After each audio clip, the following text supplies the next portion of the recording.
Good evening, and welcome to Sleepy Historian, where tonight we wander slowly into a world that has almost disappeared beneath the passing centuries. Before you settle completely, adjust your blanket if you need to, find a comfortable place to rest, and allow the pace of the evening to become just a little slower than the one you carried with you today. There is nowhere you need to hurry, nothing you need to solve, and no lesson you must memorize before morning arrives. The story will continue whether you remain awake for every word or drift peacefully in and out of sleep, just as countless ordinary days once unfolded for the children we are about to meet. If these slow journeys through history have become part of your evenings, you can always leave a like, subscribe, and return whenever you feel like taking another peaceful walk into the past. There is always another forgotten corner of history waiting patiently for us to explore together, one quiet step at a time. Now, there is something curious about medieval childhood that surprises many people. Most of us imagine that children in the Middle Ages either spent every hour doing exhausting labor or else wandered through castles and villages with little structure until they were suddenly considered adults. It is an understandable picture, but it leaves out something remarkably important. Long before many children ever held a book, sat beside a teacher, or learned even a single written letter, they were already receiving an education almost every hour they were awake. The classroom was the kitchen. It was the pasture. It was the narrow lane between cottages after rain. It was the church porch where neighbors greeted one another. It was the workshop filled with familiar sounds. It was the rhythm of ordinary life itself. That may be the greatest surprise of all. Medieval children learned constantly, even when no one thought to call it learning. And as we make our way through tonight's journey, you might quietly wonder which of those lessons you would have learned first. Would it have been patience beside a cooking fire, confidence in a village workshop, or simply the careful habit of watching the adults around you? The answer may reveal itself slowly, one ordinary day at a time. You may discover, as we continue together tonight, that childhood in medieval Europe was not divided neatly into moments of work and moments of education. Instead, almost every ordinary activity quietly taught another lesson. Carrying water revealed how heavy a full bucket truly was. Feeding chickens taught patience. Watching bread rise beside the fire explained timing better than any written instruction. Listening silently while adults discussed weather or harvests slowly built an understanding of the world that no formal examination could ever measure. None of this happened quickly. It unfolded one ordinary morning after another. Imagine for a moment that you have opened your eyes inside a modest medieval home. Dawn has not yet fully arrived. Pale gray light presses gently against the small openings that serve as windows. The room is cool enough that you notice your own breath before you notice anything else. Somewhere nearby, the ashes of yesterday's fire still hide a faint warmth beneath their powdery surface. The house is quiet, not silent. Wood settles almost imperceptibly after the night's chill. A chicken clucks somewhere outside. A sheep answers from farther away. Someone shifts beneath a wool blanket. A wooden spoon taps softly against a pottery bowl as the first adult awake begins preparing for another ordinary day. You are very small, perhaps only 4 or 5 years old. There are many things you do not yet understand, but your education has already begun. No one announces the first lesson. Nobody gathers the household and declares that today you shall learn responsibility, or patience, or observation. Instead, learning arrives so gently that it almost disappears into daily life. You notice how your mother checks the fire before doing anything else. You notice where your father leaves his knife every evening. You notice that older brothers and sisters begin working without being reminded. You notice that the cat waits patiently beside the table because scraps usually appear after breakfast rather than before. Each observation seems too small to matter. Together they become knowledge. If you remained in that same household for weeks, then months, then years, these tiny moments would begin fitting together like carefully carved pieces of wood. You would no longer wonder why certain chores came before others. You would recognize the sound of approaching rain from the way wind moved through nearby trees. You would know which basket belonged to which neighbor simply by its weaving pattern. No single lesson would explain these things. Repetition would. The Middle Ages often appear distant because we usually encounter them through kings, queens, castles, battles, and famous cathedrals. Those stories certainly have their place, yet most children never stood beside a throne. Most never wore polished armor or attended grand feasts beneath painted ceilings. Instead, they lived among ordinary fields, ordinary houses, ordinary families, and ordinary seasons. History remembers great rulers because their names filled documents, but countless children shaped history without leaving their names anywhere at all. Their fingerprints disappeared from wooden tools long ago. Their footsteps faded from muddy paths centuries before anyone thought to preserve them. Their voices were carried away on cold morning air. And still, they helped build the medieval world. Tonight we slow down enough to notice them. As you continue listening, you may find yourself walking through villages where smoke rises lazily from thatched roofs before sunrise. You may spend quiet afternoons beside children, collecting kindling from woodland edges, carefully choosing branches that are dry enough to burn, but light enough to carry home. You may stand inside workshops where every repeated movement teaches another invisible lesson.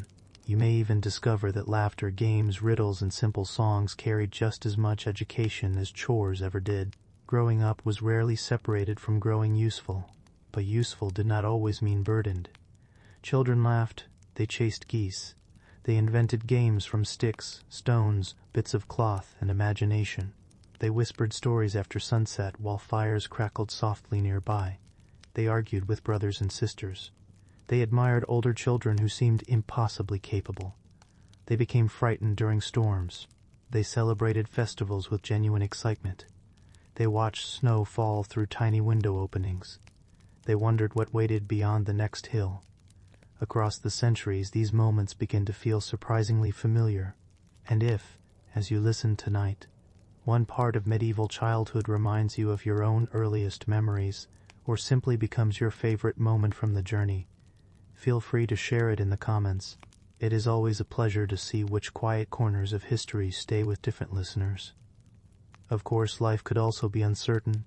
A poor harvest meant everyone noticed smaller portions at the table. Long winters seemed longer still when fuel had to be gathered carefully. Illness sometimes lingered quietly through a household. Cold mornings demanded movement before comfort. Shoes wore thin.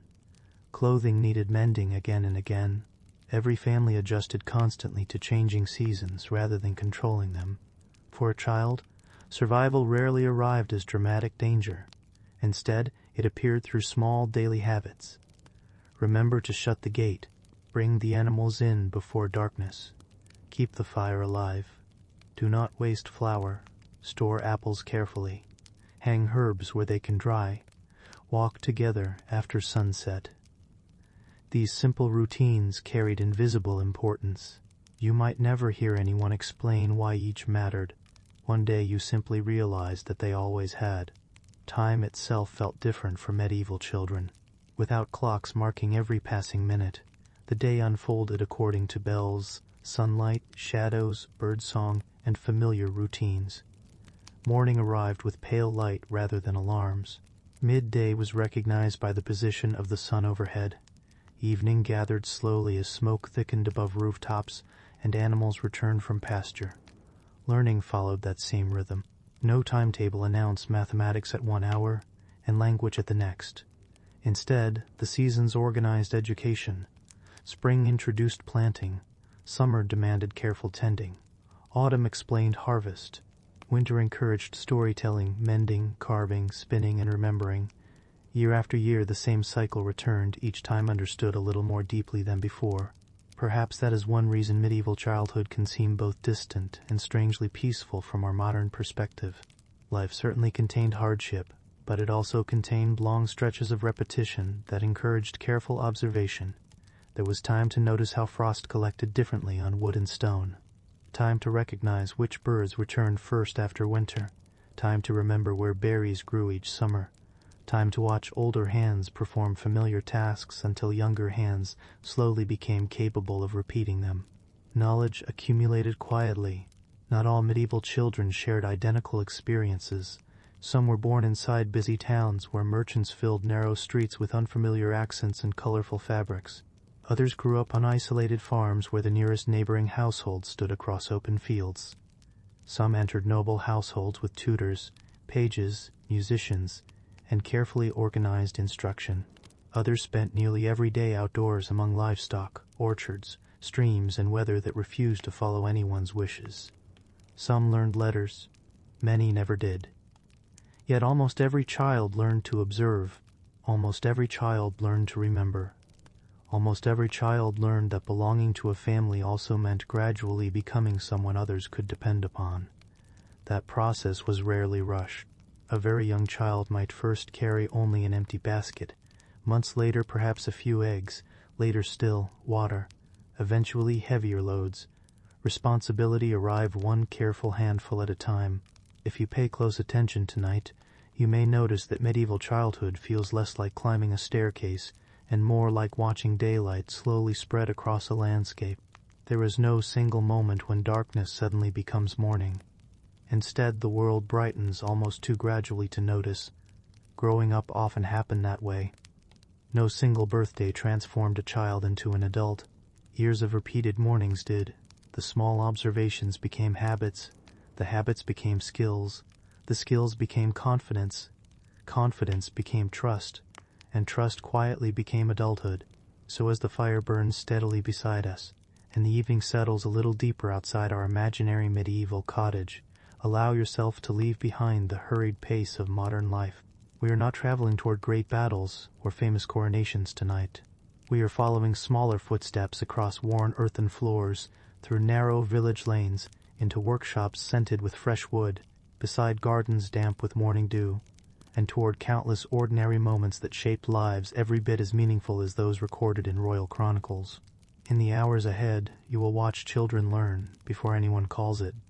Learning, play games that secretly prepare them for future responsibilities. Discover how families pass knowledge from one generation to the next. Experience the changing rhythm of the seasons. And slowly step across the almost invisible boundary between childhood and adulthood. There is no need to hurry there. Like the children themselves, we will learn gradually, one quiet day at a time. Imagine that you have not yet learned your own name. The world arrives first through warmth and cold, light and darkness, familiar voices and unfamiliar sounds. Long before you understand words, your days are already being shaped by the quiet rhythm of a medieval household. It is a rhythm that changes with the seasons, bends to the weather, and depends upon countless ordinary tasks repeated so faithfully that no one pauses to think about them anymore. You enter this world not inside a grand castle or a magnificent stone palace, but, as most children did, within a modest home built from timber, wattle, clay, and thatch. The walls are thick enough to soften the wind but never completely silence it. During winter, cold slips patiently through tiny gaps in the wood. During summer, sunlight filters gently across packed earthen floors, carrying with it the smell of drying grass, fresh bread, smoke, and animals waiting just beyond the doorway. The room around you serves many purposes. It is a kitchen, a workshop, a dining room, a sleeping place. Sometimes all at once. Very few spaces belong to only one activity, and so your earliest memories, if they could somehow be gathered together, would not consist of separate rooms for separate parts of life. Instead, everything happens within sight of everything else. Someone stirs a pot over the fire while another repairs a wooden stool. A grandmother twists wool into yarn beside the doorway where daylight is strongest. An older brother carefully mends a basket. A younger sister sleeps peacefully beneath a thick wool blanket. Nothing seems divided. Life overlaps. Even before you can walk, you are surrounded by work, conversation, prayer, laughter, and long moments of ordinary silence. Your cradle, if your family owns one, is simple. It may have been built by your father, borrowed from relatives, or handed down through several generations until its smooth wooden edges have been polished by countless careful hands. Every scratch upon its surface tells of another child who once lay where you now rest, listening to crackling fires and distant church bells that marked another passing day. If no cradle is available, your mother keeps you close instead. Her arms become your first shelter, Her shoulder becomes the place where you learn the slow rhythm of breathing. The sound of her heartbeat, so familiar before your birth, remains quietly reassuring afterward. In many medieval households, babies spend long periods wrapped securely in swaddling cloth. To modern eyes, this may appear restrictive, yet people of the time believed that keeping an infant's limbs supported would encourage healthy growth while making it easier to carry the child safely through a busy day. Whether the belief was entirely correct mattered less than the comfort it offered, anxious parents doing their best with the knowledge available to them. You would not remain alone for very long. Medieval households were rarely quiet places occupied by only parents and children. Grandparents often lived nearby or under the same roof. Aunts, uncles, cousins, servants, apprentices, laborers, or elderly relatives might share the home, particularly during difficult seasons or important harvests. For a small child, this meant many familiar faces. Not every face smiled every moment. Some looked tired, others hurried from one task to another. Someone always seemed to be spinning thread, sharpening tools, stirring food, cleaning utensils, or carrying water. Even so, your world became filled with voices that gradually settled into memory. Without realizing it, you learned to distinguish footsteps. One pair crossed the floor quickly and confidently. Another moved slowly with age. A heavier tread announced someone returning from the fields. A lighter one belonged to an older child racing indoors before rain began to fall. Before language came recognition. Recognition arrived through rhythm. Morning itself unfolded gently. There were no alarm clocks waiting beside the bed. Instead, dawn entered quietly. The first gray light slipped beneath the door. Birdsong gathered little by little outside. A rooster called somewhere across the village.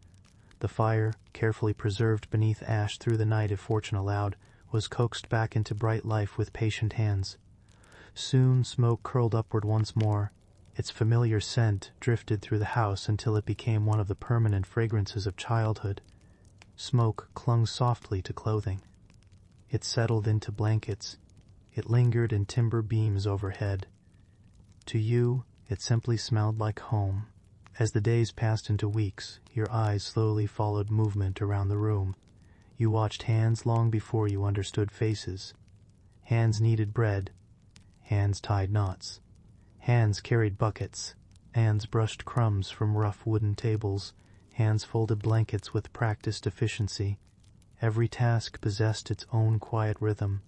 Every rhythm repeated tomorrow, and the next day, and the next. Although you remember none of it consciously, these repeated movements begin teaching your growing mind that the world is orderly, that mornings resemble other mornings, and that familiar people perform familiar tasks in familiar ways. Your education has already begun, not through instruction, through observation. Outside the house, the seasons continue their patient work. Spring brings damp soil and fresh green shoots. Summer fills the air with buzzing insects and long evenings that seem reluctant to end. Autumn smells of apples, grain, smoke, and drying herbs hung carefully beneath sheltering roofs. Winter wraps everything in stillness, shortening daylight until fires become the quiet center around which family life gathers. Even before you understand seasons, your body notices them. Winter means thicker blankets. Summer means open doors. Rain changes everyone's pace. Snow muffles familiar sounds. The world teaches gently through repetition. As you grow stronger, you spend more time awake. Your gaze follows older brothers and sisters with increasing curiosity. They seem endlessly capable. They fetch water without spilling much of it. They remember where tools belong. They recognize neighbors from a great distance. They disappear outdoors and return carrying eggs, kindling, herbs, or bundles of vegetables that somehow become supper before nightfall. You watch them with complete seriousness. Everything they do appears important. Everything they know feels mysterious. They are, without realizing it, your first teachers. Perhaps one afternoon an older sister kneels beside you while your mother prepares bread. She places a smooth wooden spoon into your tiny hands. You examine it carefully, turning it over again and again. It is not merely a toy. It is one of the household's familiar objects, scaled perfectly for curious fingers discovering shape, weight, texture, and balance. You strike it gently against the floor. The sound surprises you. You strike it again. A different sound follows when it touches wood instead of packed earth. Cause and effect become another invisible lesson. No one writes it down, yet you remember it. Nearby, your grandmother smiles quietly before returning to her spinning wheel. She does not interrupt your discovery. She has seen generations of children explore the world this way, one object at a time, each small observation laying another stone upon the long road toward understanding. Some days pass almost without event. Breakfast, cleaning, mending, cooking, watching animals, gathering fuel, preparing supper, prayer, sleep. Then another morning begins. To an impatient observer, such repetition might appear uneventful. To a growing child, repetition is exactly what transforms confusion into familiarity. The wooden bowl appears every day. The same stool stands beside the fire. The same door creaks when opened. The same kettle hangs above glowing embers. Little by little, certainty replaces surprise. You begin recognizing not only people but places within the home. You know where warmth gathers during winter. You crawl toward patches of sunlight on cool mornings. You become aware that adults reach often for certain shelves, and rarely for others. The house itself becomes a map that your growing mind quietly memorizes long before anyone expects you to help maintain it. Outside, village life continues its gentle rhythm. A cart rolls slowly along the muddy lane. Geese complain noisily as they are herded toward water. Someone splits firewood in measured strokes. Far away, perhaps carried by the wind, the church bell rings softly across the fields. You cannot understand its meaning, but you hear it often enough that one day, without realizing why, it becomes part of what makes the world feel complete. The bell is only one sound among many, yet over time it settles into the background of your life as naturally as birdsong or the crackle of the hearth. Long before you know that it calls people to prayer, marks important feast days, or reminds villagers of the passing hours, you simply understand that certain sounds belong to certain moments. Morning has its own voice. Evening has another. Rain falling upon the thatch creates a soft rhythm entirely different from snow resting quietly upon the roof. In this way the world introduces itself gently. No one hands you a map. No one explains the order of things. Instead, your mind slowly gathers patterns. A child does not need to understand every reason behind a routine to recognize that the routine exists. As you grow from a baby into a toddler, the distance you can travel each day increases only a little. At first, it is the length of a blanket spread upon the floor. Then perhaps the space between the hearth and a wooden bench. Before long you are carefully crossing the room on uncertain feet, while several pairs of watchful eyes quietly follow your progress. Your first steps are not celebrated with balloons, photographs, or carefully written entries in a family book. Yet they are noticed all the same. Someone smiles. Someone reaches out a steady hand. Someone laughs softly as you wobble toward the warmth of the fire before being gently guided away from it. The hearth is both comfort and caution. It gives heat during bitter winters. It cooks the family's meals. It dries damp clothing after long days in the rain. It fills the room with comforting light after sunset. But every child must also learn that it deserves respect. No long lecture is necessary. A patient hand redirects you. A calm voice reminds you. An older brother quietly places himself between you and glowing embers while he tends the fire. These small moments become some of your earliest lessons about the difference between curiosity and carelessness. The adults around you rarely have endless hours devoted only to entertaining children. Every day demands attention. Bread must be baked. Animals need feeding. Water must be carried. Clothing requires mending. Fields wait beyond the village. Even families with greater wealth discover that every household depends upon constant work of one kind or another. Yet this does not mean children are ignored. Quite the opposite. You are carried while work continues. You are spoken to while meals are prepared. You are watched while wool is spun. You are comforted between ordinary tasks rather than apart from them. From the very beginning, your life is woven into the larger fabric of family life, instead of existing separately from it. This closeness means you observe an astonishing amount before anyone expects you to remember it. You see how your father examines a wooden handle before trusting it. You notice your mother testing dough with experienced fingertips rather than measuring anything with scales. You watch an elderly relative pause at the doorway, looking toward the sky before deciding whether rain is likely before evening. Each action appears simple. Each contains years of experience hidden beneath its surface. You cannot yet understand those years, but you remember the movements. Sometimes the household is busier than usual. Neighbors arrive carrying baskets. A cousin visits from another village. A traveler stops briefly with news gathered from roads you have never seen. Perhaps someone brings a length of cloth to trade or asks for help repairing a broken cartwheel. To you, these visitors seem wonderfully interesting. Their clothing looks slightly different. Their voices sound unfamiliar. Perhaps they speak with another accent or use words you have never heard before. Even before you understand conversation, you recognize that the world extends beyond your own doorway. It is a quiet realization, arriving long before curiosity has words to express itself. The changing seasons shape not only the work adults perform, but also the care children receive. During warm months, you may spend long hours outside beneath open skies. A blanket spread beneath the shade of a tree becomes a safe place from which to watch older children chase one another through grass alive with insects and wildflowers. Gentle breezes carry scents of earth, herbs, animals, and freshly cut hay. Sunlight shifts slowly overhead, marking time without any need for clocks. In winter, everything draws closer together. Doors remain shut against cold winds. The family gathers nearer the fire. Stories seem longer. Even silence feels warmer because it is shared. You become familiar with the glow of flames dancing across rough wooden walls, throwing soft shadows that change shape as logs settle deeper into glowing embers. For a very young child, these shadows may become companions of their own. They move without explanation.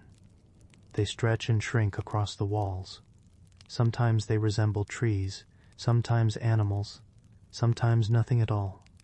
Imagination begins quietly, nourished by ordinary evenings around a single fire. Although medieval life could certainly be difficult, childhood also contains countless moments that feel remarkably tender. A father returning from work lifts you high enough to see over the garden fence. An older sister quietly shares the last sweet berry she gathered earlier that day. Your grandmother hums while spinning wool, her steady voice blending with the wheel's gentle rhythm until both sounds become inseparable in your memory. A neighbor pauses long enough to smile as you toddle uncertainly across the yard carrying a stick you consider a great treasure. These moments rarely appear in official histories. No monk writes them into illuminated manuscripts. No royal record preserves them.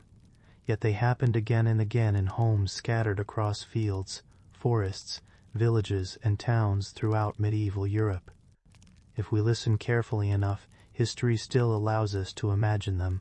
As your confidence grows, so does your desire to imitate the people around you.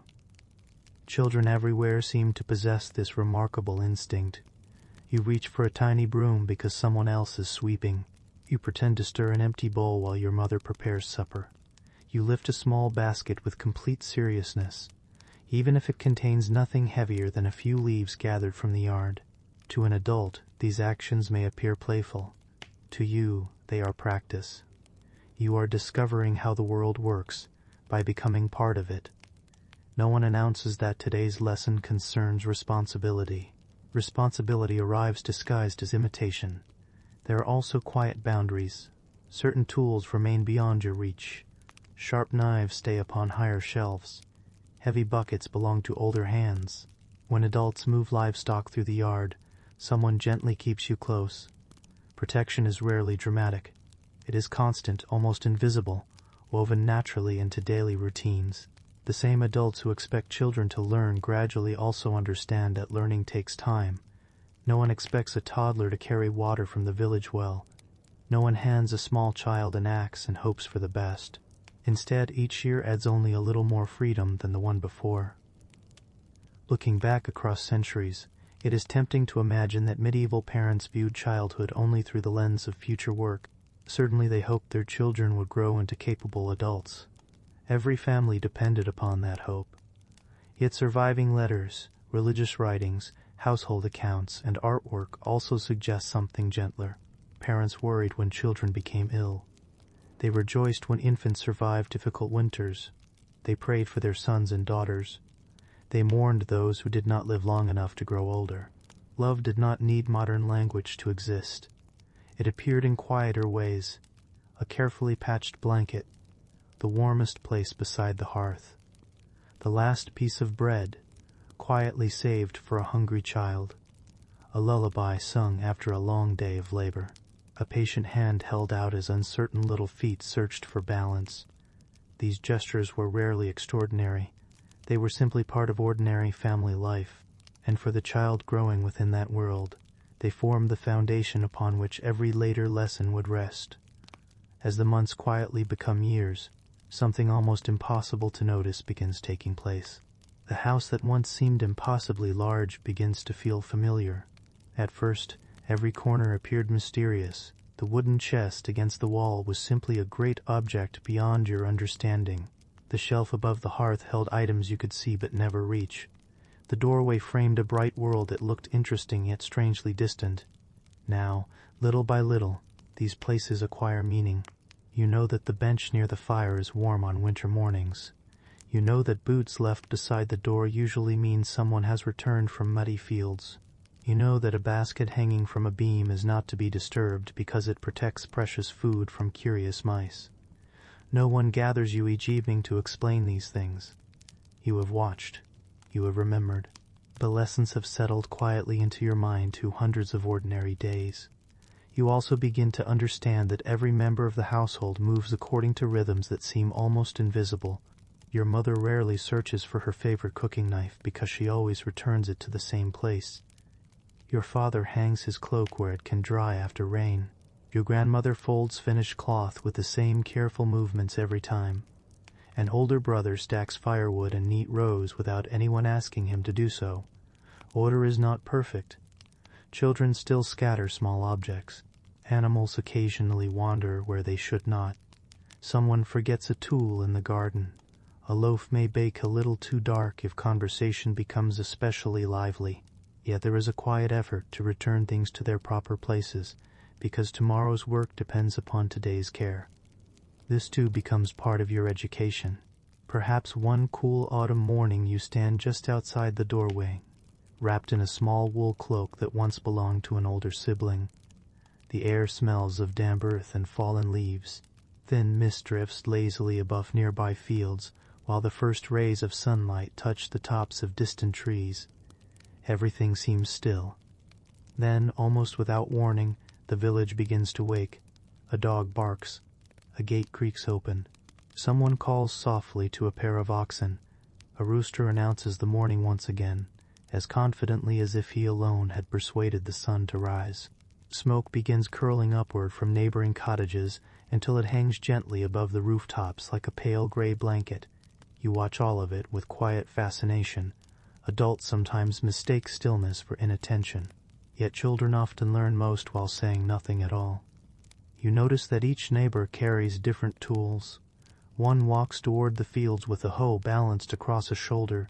Another leads a donkey loaded with sacks. A woman passes carrying 2 empty buckets that will soon return full of water. An elderly man pauses to greet everyone he meets before continuing slowly along the lane. These ordinary scenes become your first understanding of community. The village is not merely a collection of houses. It is a network of familiar faces, shared work, and quiet cooperation. Long before you understand words such as responsibility or belonging, you begin to feel both. As your confidence grows, adults allow you to remain nearby while they complete simple tasks. You are not expected to help very much. Indeed, your help may slow the work considerably. Yet your presence matters because every hour spent watching is another hour spent learning. Perhaps your mother peels vegetables while explaining their names. Perhaps your father lets you hold a smooth piece of timber before shaping it with careful tools. Perhaps an older sister points toward gathering clouds and tells you that rain may arrive before evening. These moments are gentle. There is no examination waiting at the end, no written record, no certificate to earn. Knowledge simply becomes part of everyday conversation. Even mistakes are usually quiet teachers.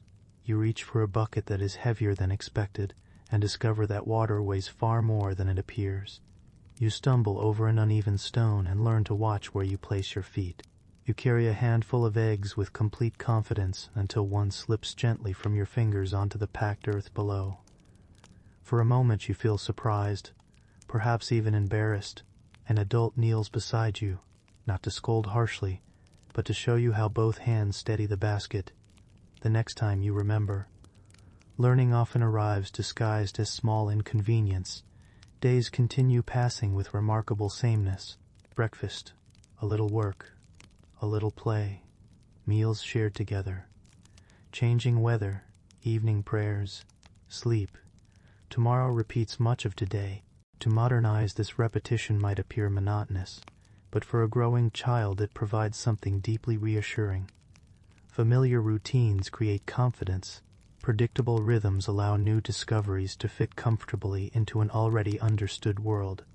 By now you recognize dozens of voices without turning your head. You know which footsteps belong to your father returning from the fields. You know which laugh belongs to your older sister. You know which neighbor whistles softly while walking past the cottage each morning. The world becomes less confusing, not because it grows simpler, because you have slowly grown into it. There are moments of celebration as well. A feast day brings brighter clothing brought carefully out from storage. Bread may be a little finer than usual.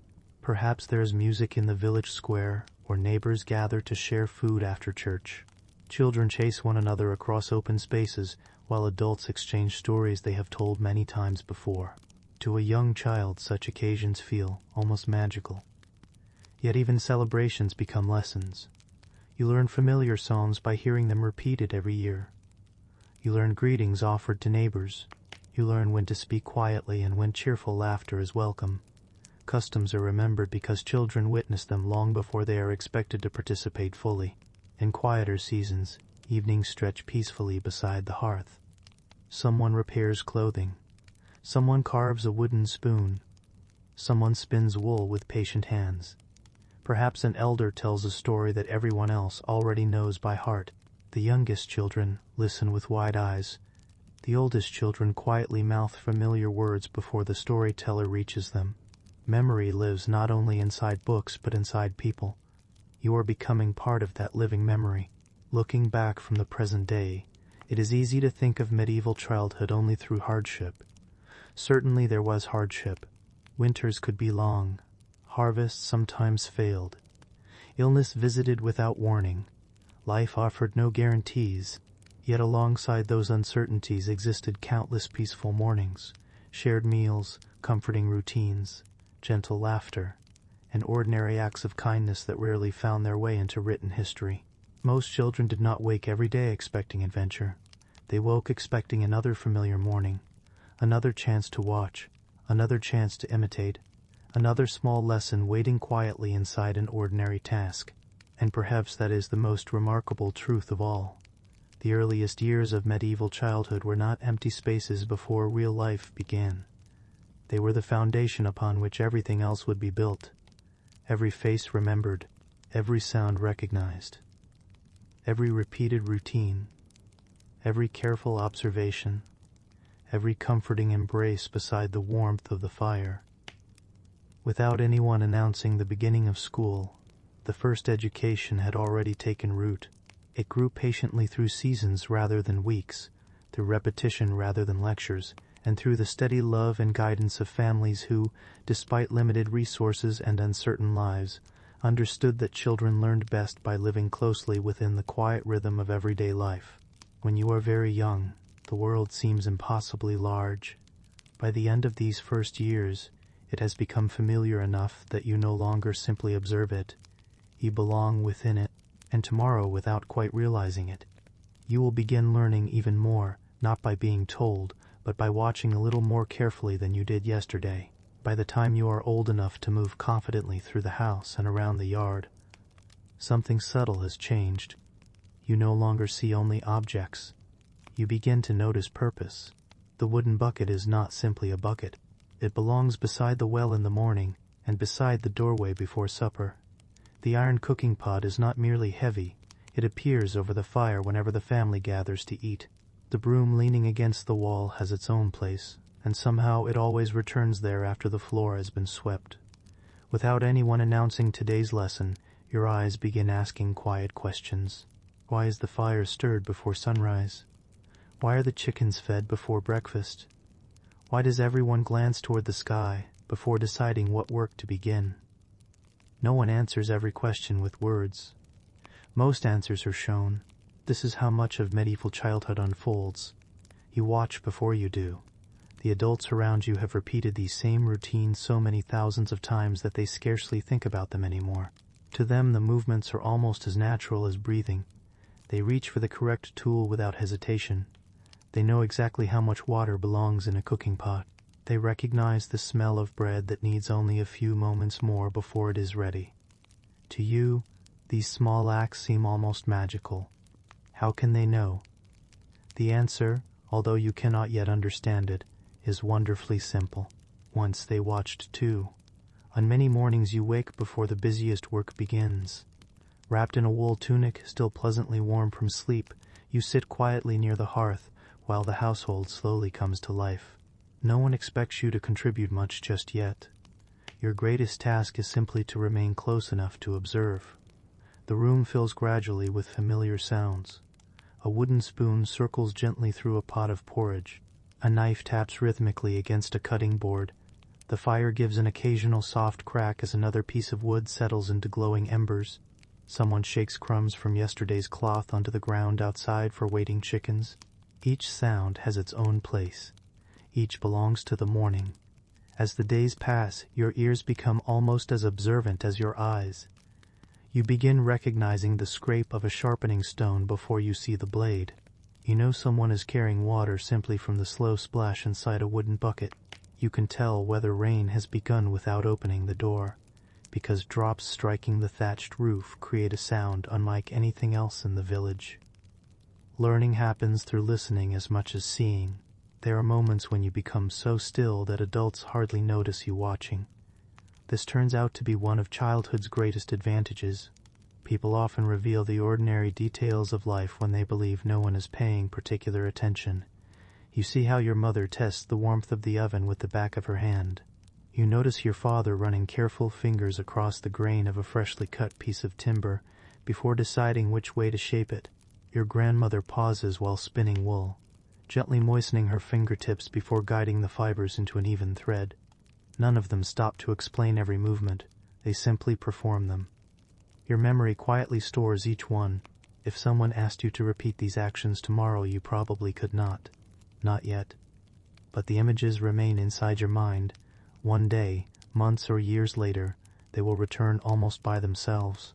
A curious thing begins happening as your confidence grows. Instead of watching only the adults, you begin watching the older children. They seem much closer to your own world. An older brother carries kindling without dropping it. A sister remembers which herbs belong in the stew. A cousin whistles softly while leading geese toward the common pasture. They are not yet adults, yet they already know so much more than you. Sometimes you follow them from one end of the yard to the other, without saying a word. They pretend not to notice. Secretly, many of them remember doing exactly the same thing when they were younger. On warm afternoons you may sit near the doorway, while vegetables are sorted after harvest. Beans are placed into one basket, onions into another. Damaged vegetables are set aside to be eaten first. The process appears slow, perhaps even dull. Yet your eyes begin recognizing patterns. Good food is stored carefully. Nothing useful is wasted. Everything has its proper season. Without realizing it, you are beginning to understand one of the great lessons of medieval life. Careful planning allows a family to face uncertain months with greater confidence. That lesson cannot be hurried. It is learned one basket at a time. Outside, the weather continues to teach alongside the people. Clouds gather differently before autumn rain than before a summer storm. Morning mist lingers longer beside streams than upon open hills. The wind carries scents that change almost daily: fresh hay, wet soil, wood smoke, apples drying beneath shelter. Even before anyone explains these signs, you begin connecting them with what happens next. Observation slowly becomes expectation. Expectation becomes understanding. You discover that experienced adults rarely seem surprised by ordinary weather, not because they control it, because they have spent years watching it. Perhaps one afternoon your father stops working for a moment and looks toward a line of dark clouds gathering beyond distant trees. He says only a few quiet words. "We should bring the washing in," nothing more. Soon afterward, rain begins. You remember. Weeks later, something similar happens again. Without realizing why, you look toward the same part of the sky. The lesson has already started to take root. The days continue to unfold with such gentle regularity that it becomes difficult to remember a time when you did not already know the order in which they arrived. Morning belongs to preparation. Midday belongs to steady work. Evening belongs to gathering together once more. Night belongs to rest. You cannot yet measure the hours, but you measure the day in familiar events. The first meal, the return of the animals, the lengthening shadows outside the doorway, the glow of the fire becoming brighter than the fading sky. These are your earliest clocks. One of the most remarkable things about watching is that it requires patience, even when you do not realize you are practicing it. Adults seldom complete a task in only a few moments. Bread takes time to rise. Soup simmers slowly over glowing embers. Freshly washed clothing dries according to the weather rather than anyone's wishes. Wood freshly cut from the forest must season before it burns well. A child who watches these tasks day after day slowly discovers that many worthwhile things cannot be hurried. This understanding settles quietly into your character. You may not yet have the words for patience. You simply begin living it. Sometimes you sit beside an older relative whose hands seem never to stop moving. Perhaps it is your grandmother spinning wool. Perhaps it is an elderly neighbor repairing a fishing net. Perhaps an uncle patiently weaving willow branches into a sturdy basket. The work repeats the same movements over and over again. At first, it appears almost identical from one moment to the next. Then, if you continue watching, you notice that something is changing. The thread grows longer. The basket grows taller. The net becomes whole again. Tiny actions repeated with care create something useful. For a child, this is an extraordinary discovery. Large accomplishments are often built from countless small motions that seem almost insignificant when viewed alone. No one announces this lesson. It simply reveals itself. Your curiosity begins reaching beyond the walls of your own home. When adults visit neighbors, you often accompany them. The walk itself becomes another classroom. The path through the village is familiar now. You recognize the crooked oak near the crossroads. You know which cottage keeps bees. You know where ducks gather beside a shallow stream. You wave shyly to people who smile because they have watched you grow since infancy. Inside another family's home, you notice both similarities and differences. Their hearth sits in a different place. Their table is larger. Their dog sleeps beneath the bench instead of beside the doorway. Their bread smells slightly different because they use another grain. These observations quietly teach that there is more than one way to keep a household running. Not every family performs every task in exactly the same manner. Yet all are working toward much the same goal: warmth, food, shelter, and another peaceful evening together. Occasionally, someone allows you to come just a little closer. Your mother may place a handful of grain into your palms before scattering it for the chickens. You imitate her movements with complete concentration. Some of the grain falls where it should. Some lands at your own feet. The chickens seem unconcerned. They hurry toward every seed with cheerful determination. No one expects perfection. The important thing is that you have begun. On another day, your father may invite you to carry a small piece of firewood into the house. It is much lighter than the heavy logs stacked outside. Even so, you clutch it proudly. You are helping. The task takes only a few moments. To the adults, it is almost nothing. To you, it feels wonderfully important. The line between watching and doing has become just a little thinner. Learning in this way rarely feels frightening. No one places impossible responsibilities upon your shoulders. Instead, each new experience grows naturally from the last. First you watched someone carry kindling. Then you carried one stick. Later you may carry two. Months from now, perhaps a small bundle. Progress is so gradual that confidence has time to grow alongside it. The same pattern appears everywhere. You first watched bread being kneaded. Later you touched the dough. One day you may help shape a small loaf of your own. You first observed vegetables being sorted. Later you placed a few into the correct basket. Eventually you no longer need to be reminded which belongs where. Observation quietly becomes participation. Participation slowly becomes habit. Habit becomes skill. There are also lessons hidden within mistakes made by others. Perhaps an older child forgets to latch the garden gate. Before long, several curious goats discover fresh vegetables waiting inside. The family spends the next few minutes gently guiding the animals back where they belong. No one shouts for very long. The mistake itself has already become the teacher. You remember to check the gate the next time you pass it. Another afternoon, a sudden shower catches freshly washed clothing still hanging outdoors. Everyone laughs softly as blankets and tunics are gathered in a hurry. The weather has offered another lesson. Even small inconveniences become memorable when they happen before your eyes. You are learning not only from success but from ordinary imperfections. Perhaps this is why medieval education through observation proved so enduring. Life itself supplied endless examples. The seasons, too, continue to repeat their quiet instructions. In spring you notice adults looking carefully at tender green shoots pushing through dark soil. Summer teaches the importance of watering gardens before the hottest part of the day. Autumn reveals that gathering food must happen before frost arrives. Winter reminds everyone to use stored supplies wisely. The same cycle returns every year. Yet each year you understand it a little better than before. At first the seasons are simply changes in temperature. Later they become changes in work. Eventually they become the great calendar around which nearly every family organizes its life. Even the animals become teachers if you watch them closely. You discover that hens often make a particular sound after laying an egg. You notice sheep staying close together when strong winds begin to rise.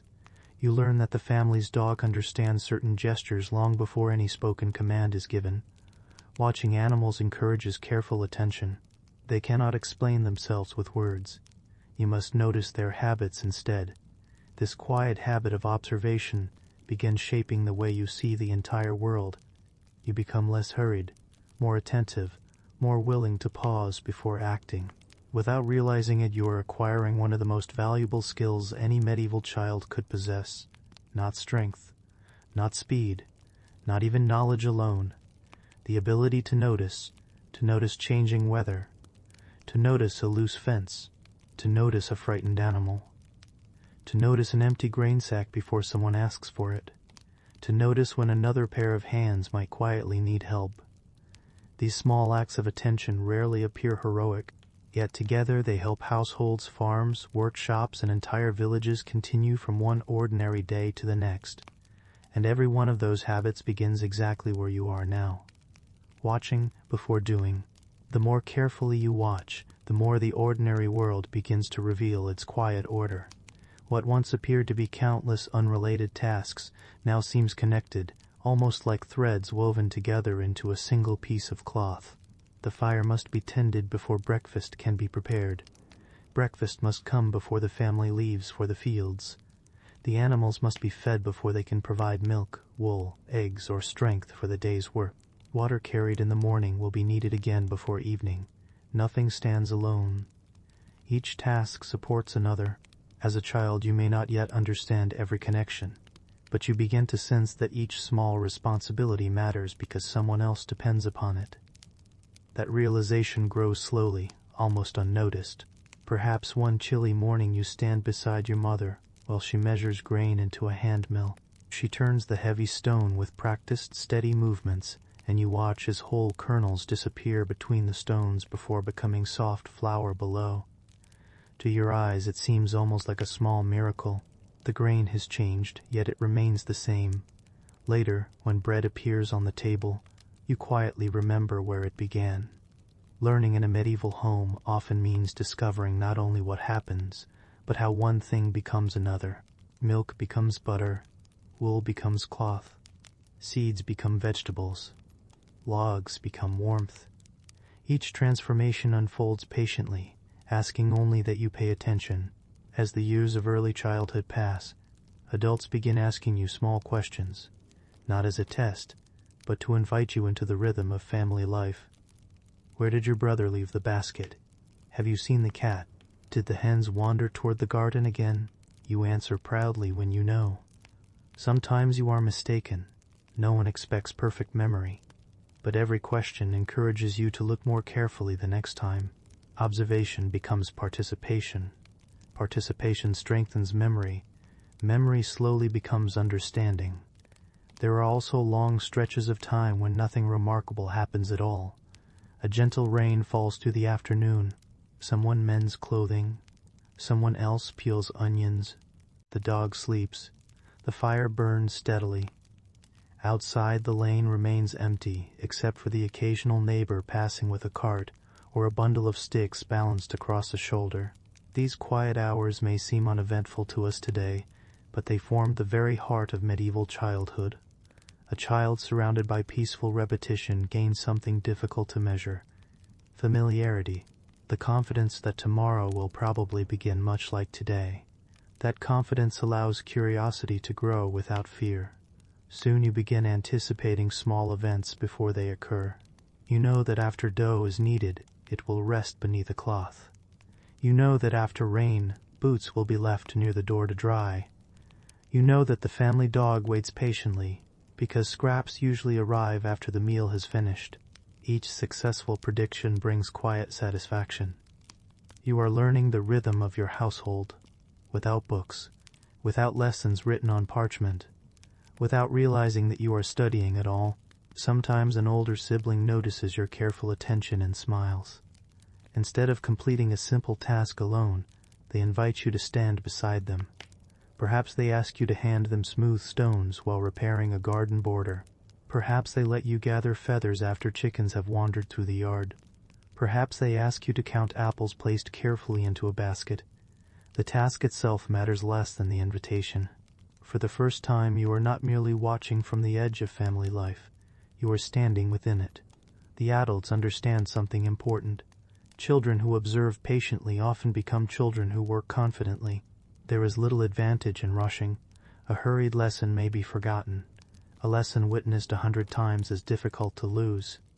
This patient approach shapes nearly every skill you will learn in the years ahead. Long before anyone expects you to bake bread, you know the smell of good dough. Long before you carry water from the village well, you understand that full buckets are heavy and should not be filled carelessly. Long before you gather herbs, you recognize the places where they grow. Knowledge arrives before responsibility. Responsibility follows only when the knowledge has settled comfortably into place. Looking back across the centuries, it becomes easier to understand why medieval childhood often appeared so different from modern schooling. Today we frequently separate learning from ordinary life. There are classrooms for education, workplaces for employment, homes for family, playgrounds for games. The medieval child experienced far fewer boundaries. The kitchen was a classroom. The garden was a classroom. The pasture was a classroom.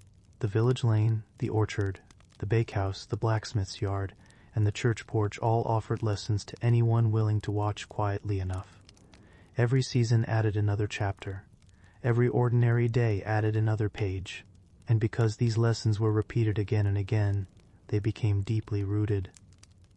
By now your eyes notice details that escaped you only a year before. You see when smoke rises too thinly from the chimney, suggesting the fire needs attention. You recognize when a sheep limps slightly while crossing the pasture.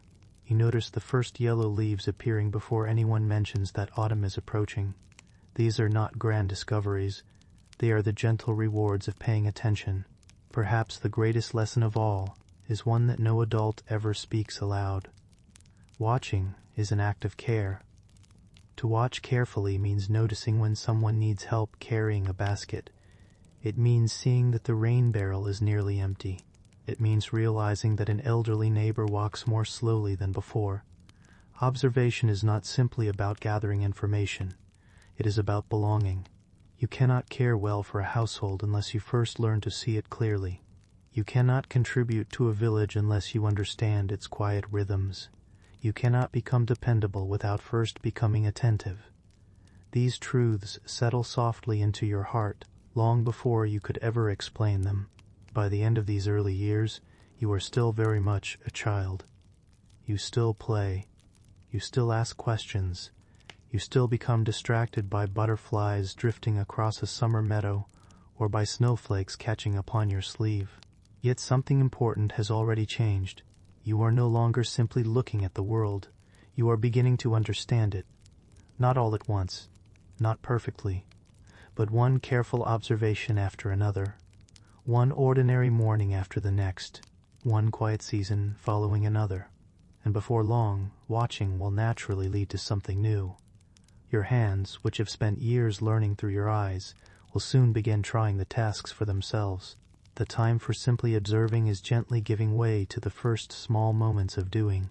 By now, your world feels much larger than the small space that once stretched only from your blanket to the warmth of the hearth.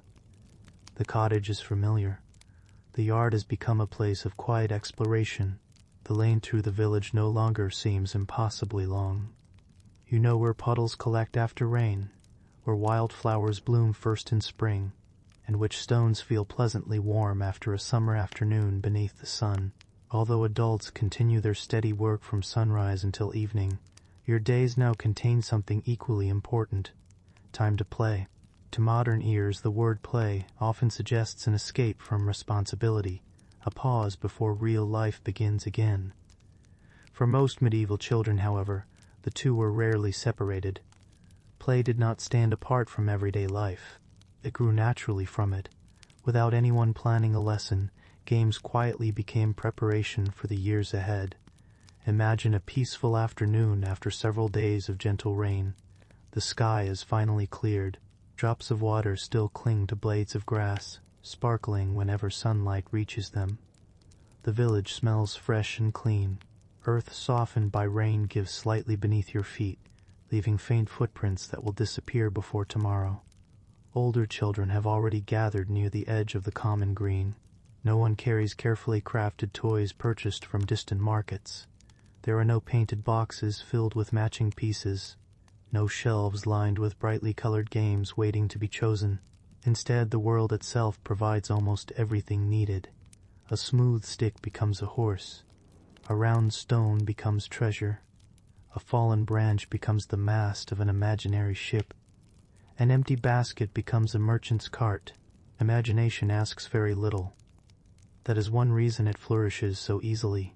You hurry toward the others, not because anyone has summoned you, but because you already understand that afternoons often bring shared games once the morning's simplest chores have been completed. The oldest children naturally begin inventing rules. No written instructions exist. Everything is explained through demonstration. Stand here, run to that tree, do not cross the stream, count to 20. The rules are simple enough that even the youngest players can follow along after watching only a few moments. Once again, observation comes before participation. You have practiced this pattern for years. Soon it feels entirely natural. One child pretends to be a shepherd searching for wandering sheep. Another becomes a merchant carrying precious cloth across dangerous roads.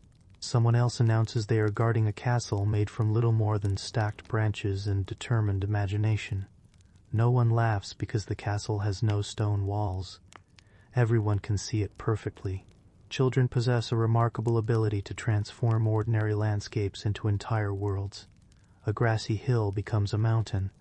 A shallow ditch becomes a river. A cluster of bushes becomes a mysterious forest. A weathered stump becomes a royal throne.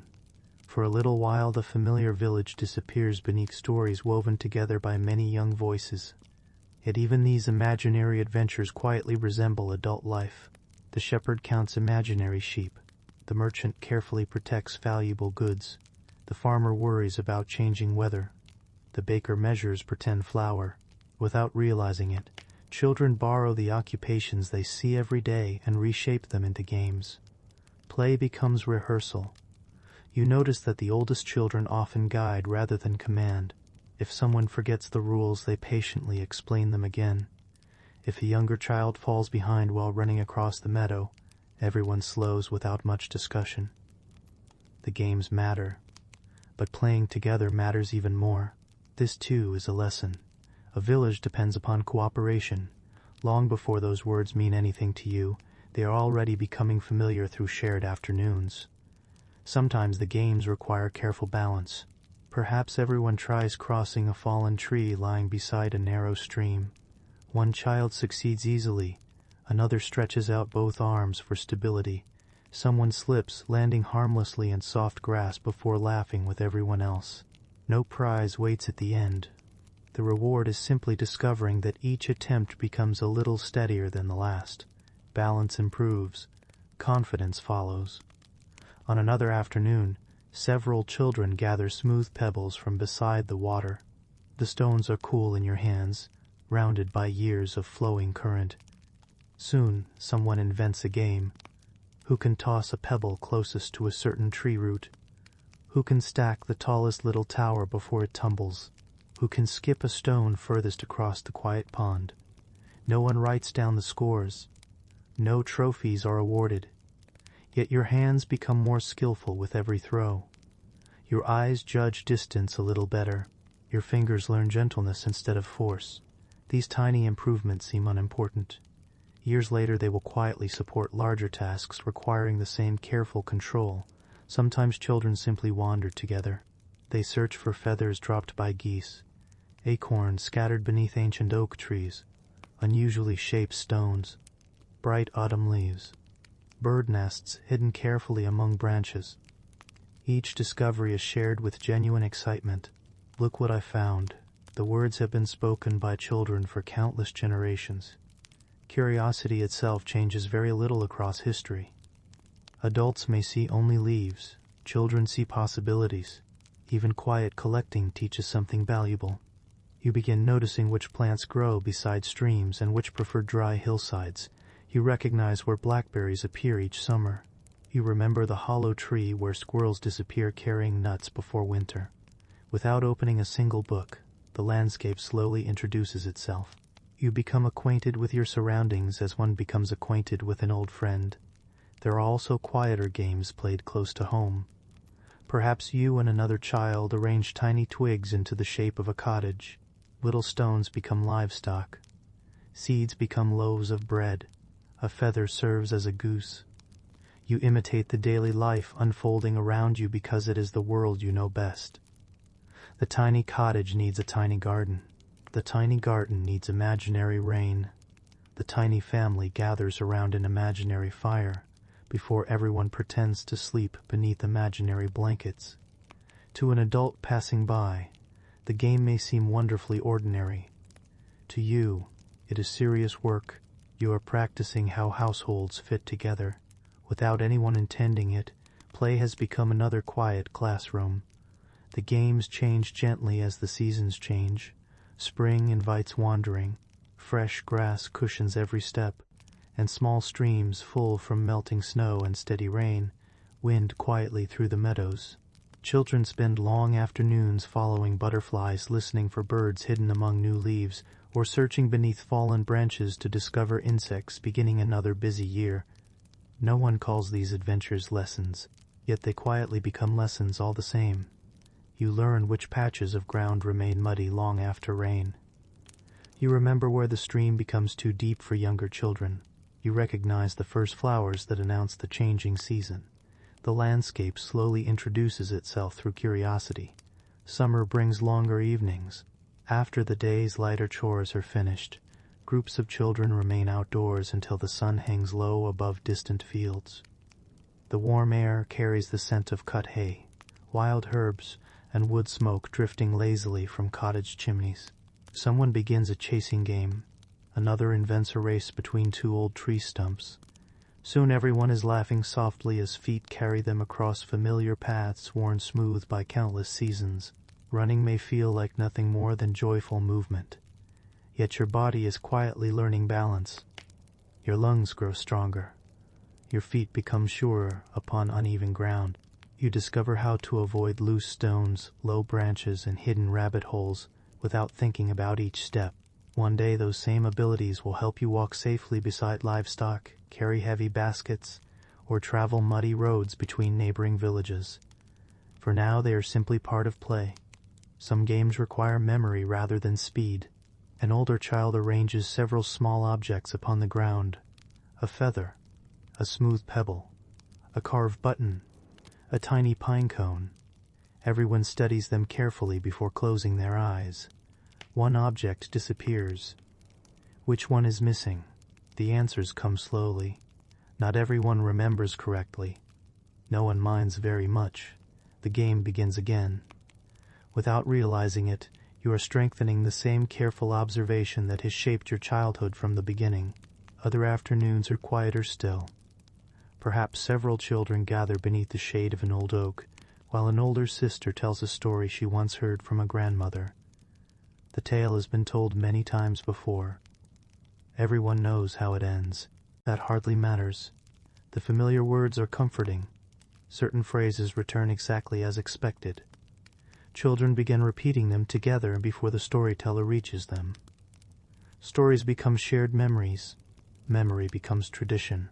Long before many children ever learn to read, they become wonderfully skilled at remembering spoken words. This ability serves them throughout life. A recipe, a prayer, directions to a neighboring village, the order of planting, the names of relatives, all can be carried safely inside the mind. Sometimes the stories include gentle riddles. What has roots that cannot be seen? What grows smaller the more it is used? The children guess eagerly. Some answers are clever.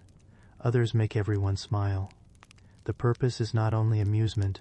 Riddles encourage careful thinking. They invite children to notice familiar things from unfamiliar directions. Even conversation becomes another kind of exercise. Music also drifts naturally into childhood. Not grand performances before noble courts, but simple songs remembered across generations. A tune sung while gathering berries, another hummed while rocking a baby. A playful rhyme accompanying a circle game upon the village green. The words are easy to remember because they follow familiar rhythms. Soon every child knows them. Voices rise together. Not perfectly, not professionally, simply joyfully. Songs help time pass during repetitive work. They help children remember names, seasons, prayers, and customs. Long before anyone speaks of education, melody has quietly become one of its most faithful companions. Occasionally disagreements appear. Two children both want the same smooth stick to serve as a knight's sword. Someone insists they reach the tree first. Another claims the rules were different yesterday. These moments rarely last long.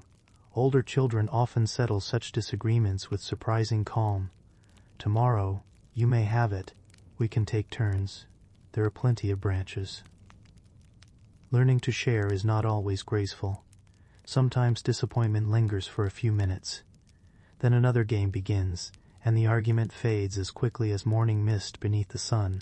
These small negotiations quietly prepare children for life within close communities where cooperation matters far more than winning. Adults notice more than children imagine. A mother hanging laundry smiles as she watches younger siblings invent a make-believe bakery using stones for loaves and leaves for pies. An elderly grandfather pauses while repairing a fence, listening to children argue earnestly about whose imaginary sheep have wandered into whose imaginary field. He smiles without interrupting. He understands something the children do not. Every game they invent is built from the life surrounding them. Children imitate what they admire. Farmers, millers, bakers, shepherds, carpenters, merchants. The occupations filling the village quietly become the occupations filling their imagination. Sometimes play happens indoors when weather refuses to cooperate. Rain beats steadily upon the roof while wind whistles gently through tiny gaps in the walls. Outside, the paths have become streams of soft mud. Inside, the family gathers close to the fire. Children carve simple shapes from scraps of wood too small for larger projects. Perhaps someone braids little cords from leftover wool. Another stacks smooth pieces of kindling into tiny towers, carefully rebuilding them whenever they tumble. The room feels smaller than during summer, yet it also feels wonderfully close. Conversation drifts comfortably around the fire. Adults continue mending, spinning, sharpening, or sewing. Children continue their quieter games nearby. No one needs constant entertainment. Simply being together is enough. The changing weather teaches flexibility. Some days invite running, others invite listening. Some encourage collecting flowers, others encourage stories. Children learn not to resist the seasons but to move gently with them, much as the adults already do. Without anyone announcing today's lesson, adaptability quietly becomes another lifelong skill. Perhaps the greatest gift of these playful years is confidence, not confidence built upon praise alone. Confidence built upon experience. You have climbed many small hills, crossed many little streams, solved countless tiny disagreements, remembered familiar songs, shared stories, built imaginary homes, gathered pebbles, followed older children, led younger ones. Each experience seems wonderfully ordinary. Together they prepare you for responsibilities still waiting beyond childhood. The games may appear simple. Their lessons are anything but. There comes a quiet moment in every childhood when play begins to change, although almost no one notices it happening. The games still bring laughter. The imagination remains as lively as ever, yet the movements within those games become a little more confident, a little more purposeful, because your growing hands now remember things they once struggled to do. A small basket that once felt surprisingly heavy is now easy to carry. A path that seemed long now feels comfortably familiar. A stream that once required careful guidance from an older sibling can now be crossed with steady feet and quiet assurance. The changes are so gradual that they rarely attract attention. No celebration marks the day you stop stumbling over the same tree root. No ceremony announces that you now recognize the call of a blackbird without looking toward the trees. These are the unnoticed victories of childhood. One ordinary afternoon follows another, until one day you discover that you have quietly become more capable than you were before. The older children begin including you in games that once seemed reserved for them alone. Perhaps they ask you to help organize an imaginary market. One child pretends to sell baskets, another offers imaginary loaves of bread. Someone else trades smooth pebbles for handfuls of acorns. You proudly arrange leaves into careful piles, pretending they are herbs gathered for sale. The game has no true purpose beyond enjoyment, yet everyone practices taking turns speaking, listening, waiting, and cooperating. You learn that even imaginary trading depends upon honesty. If one child claims every treasure for themselves, the game quickly loses its charm.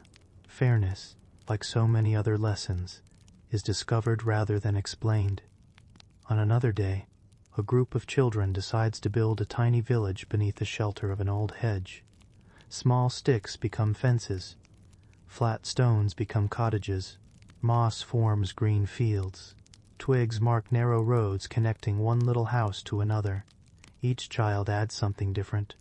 One gathers materials. Another arranges them. Someone else imagines where the well should stand.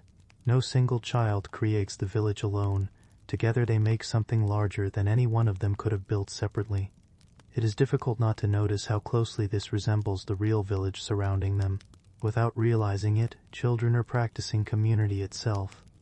Sometimes younger brothers or sisters wander into the game. They may not yet understand the rules. Perhaps they accidentally knock over the carefully built cottages. For a brief moment everyone pauses. An older child smiles. It is all right. The little houses are built again. Patience grows almost unnoticed.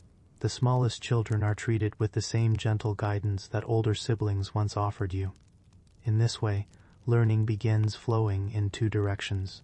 You still watch those older than yourself. Now someone younger is watching you. You may not think of yourself as a teacher, yet your actions quietly become examples. If you are kind, another child notices. If you wait patiently, they learn patience. If you share your favorite stick or smoothest pebble without complaint, generosity becomes part of the afternoon without anyone mentioning the word. The chain of learning continues naturally, from one child to the next. As the months pass, adults begin trusting children with a little more freedom during their games. You are allowed to wander slightly farther from the cottage, provided everyone returns before supper. The boundaries remain clear. Do not cross the river alone. Stay where older children can see you. Return when the church bell rings in the evening. Within those gentle limits, childhood feels wonderfully wide. The meadow becomes a place of endless discovery. You begin recognizing familiar animal tracks pressed into damp earth. You notice where rabbits disappear beneath hedges. You remember which trees provide the coolest shade during the hottest afternoons of summer. Every playful journey quietly enlarges the map inside your mind.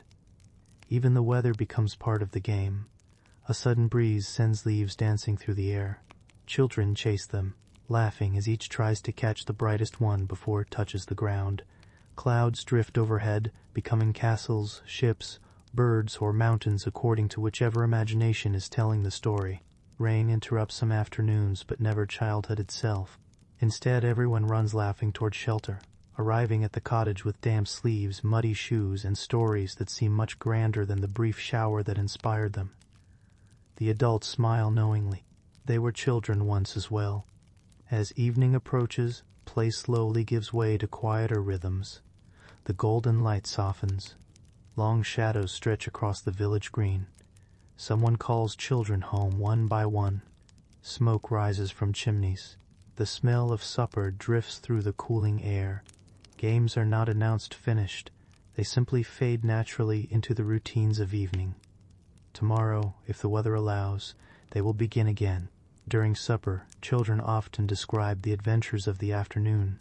Perhaps the imaginary castle, defended bravely against invisible invaders. Perhaps the tiny village beneath the hedge welcomed new pretend travelers. Perhaps someone found an unusually shaped feather that looked almost too beautiful to belong to an ordinary bird. Adults listen, while smiling quietly. They understand that imagination is not separate from learning. It is one of its greatest companions. Many of the children sitting around that table will one day become farmers, millers, bakers, shepherds, carpenters, merchants, weavers, brewers, or craftsmen. Yet none of them knows exactly what the future holds. For now, childhood continues at its own gentle pace.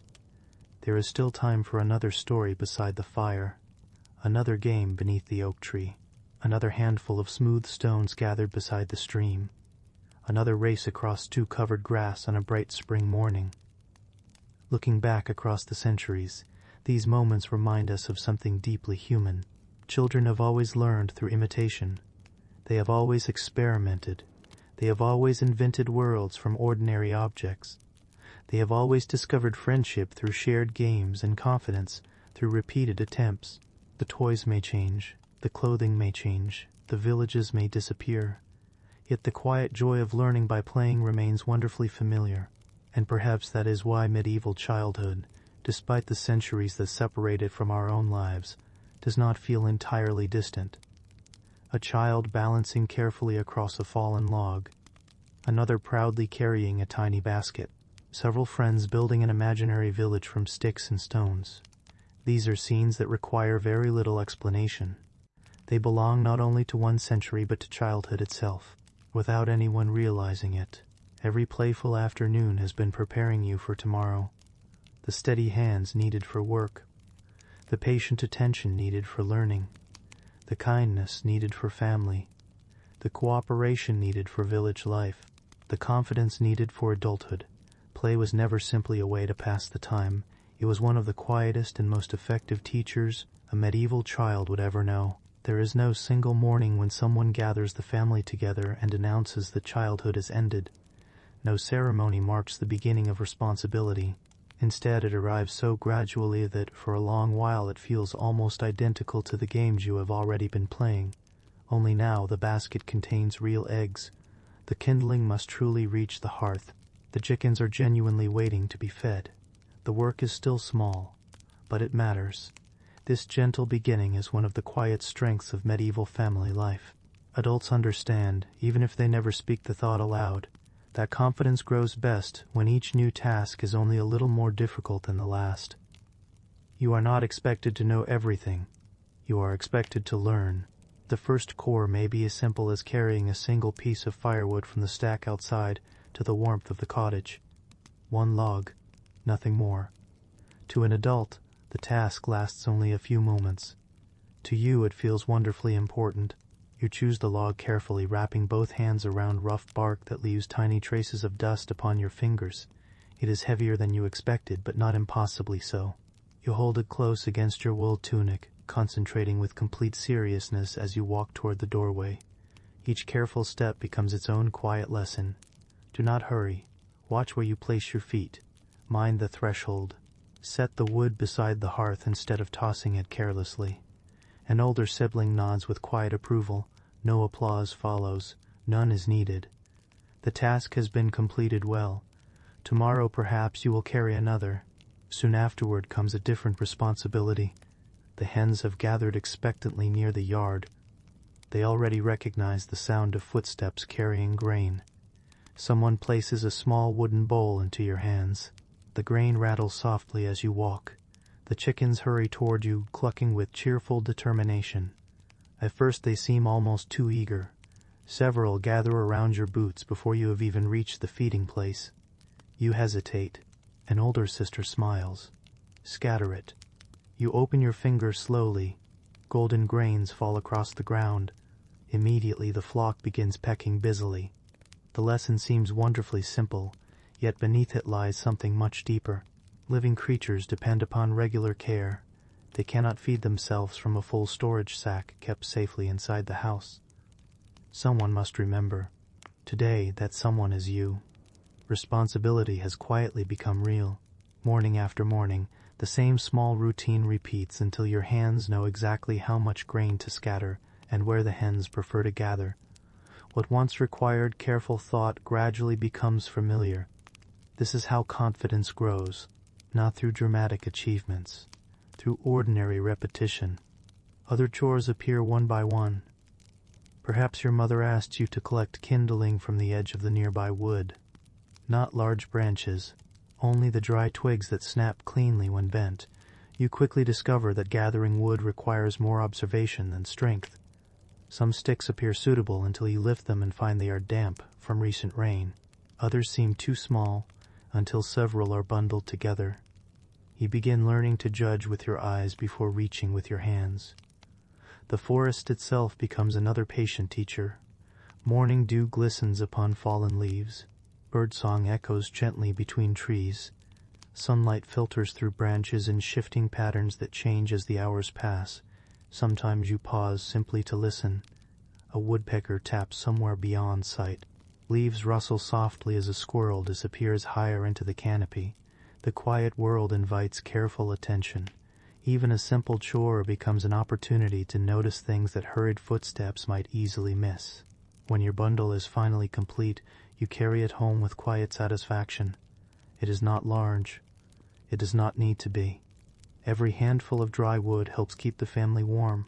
By now you are beginning to understand something that no one has ever formally explained. Large tasks are usually completed through many small ones. A warm fire begins with countless little branches. A full woodshed begins with many modest bundles.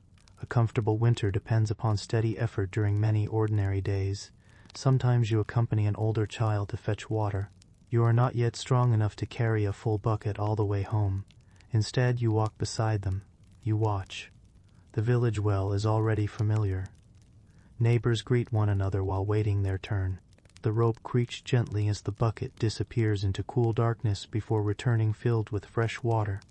You study every movement, how the bucket is balanced, how both hands steady the handle, how walking slowly spills less water than walking quickly.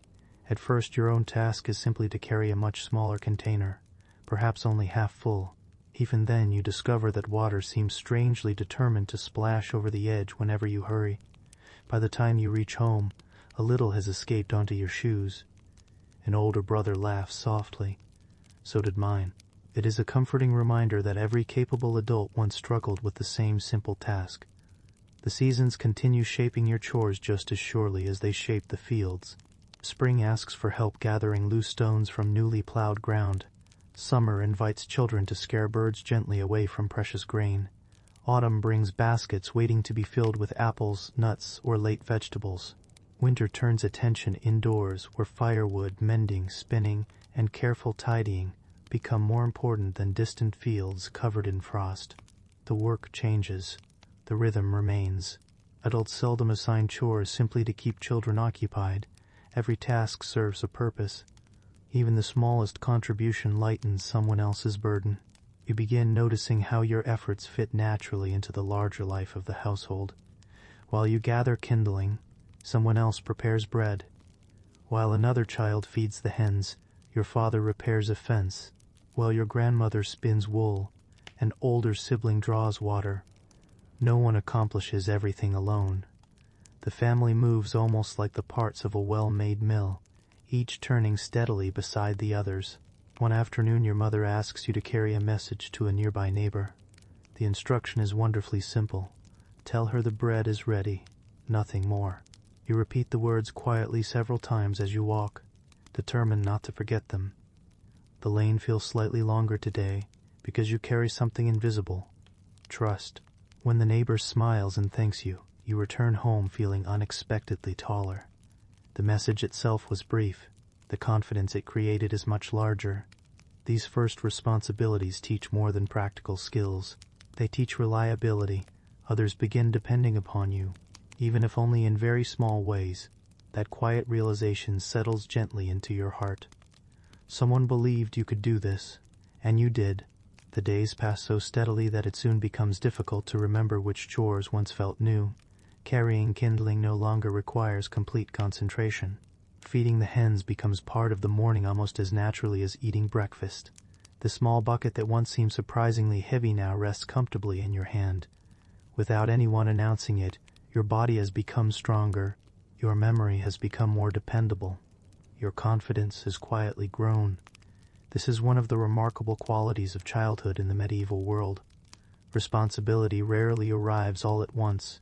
Instead, it settles gently upon your shoulders, a little more each season, allowing you to grow strong enough to carry it before another task is added.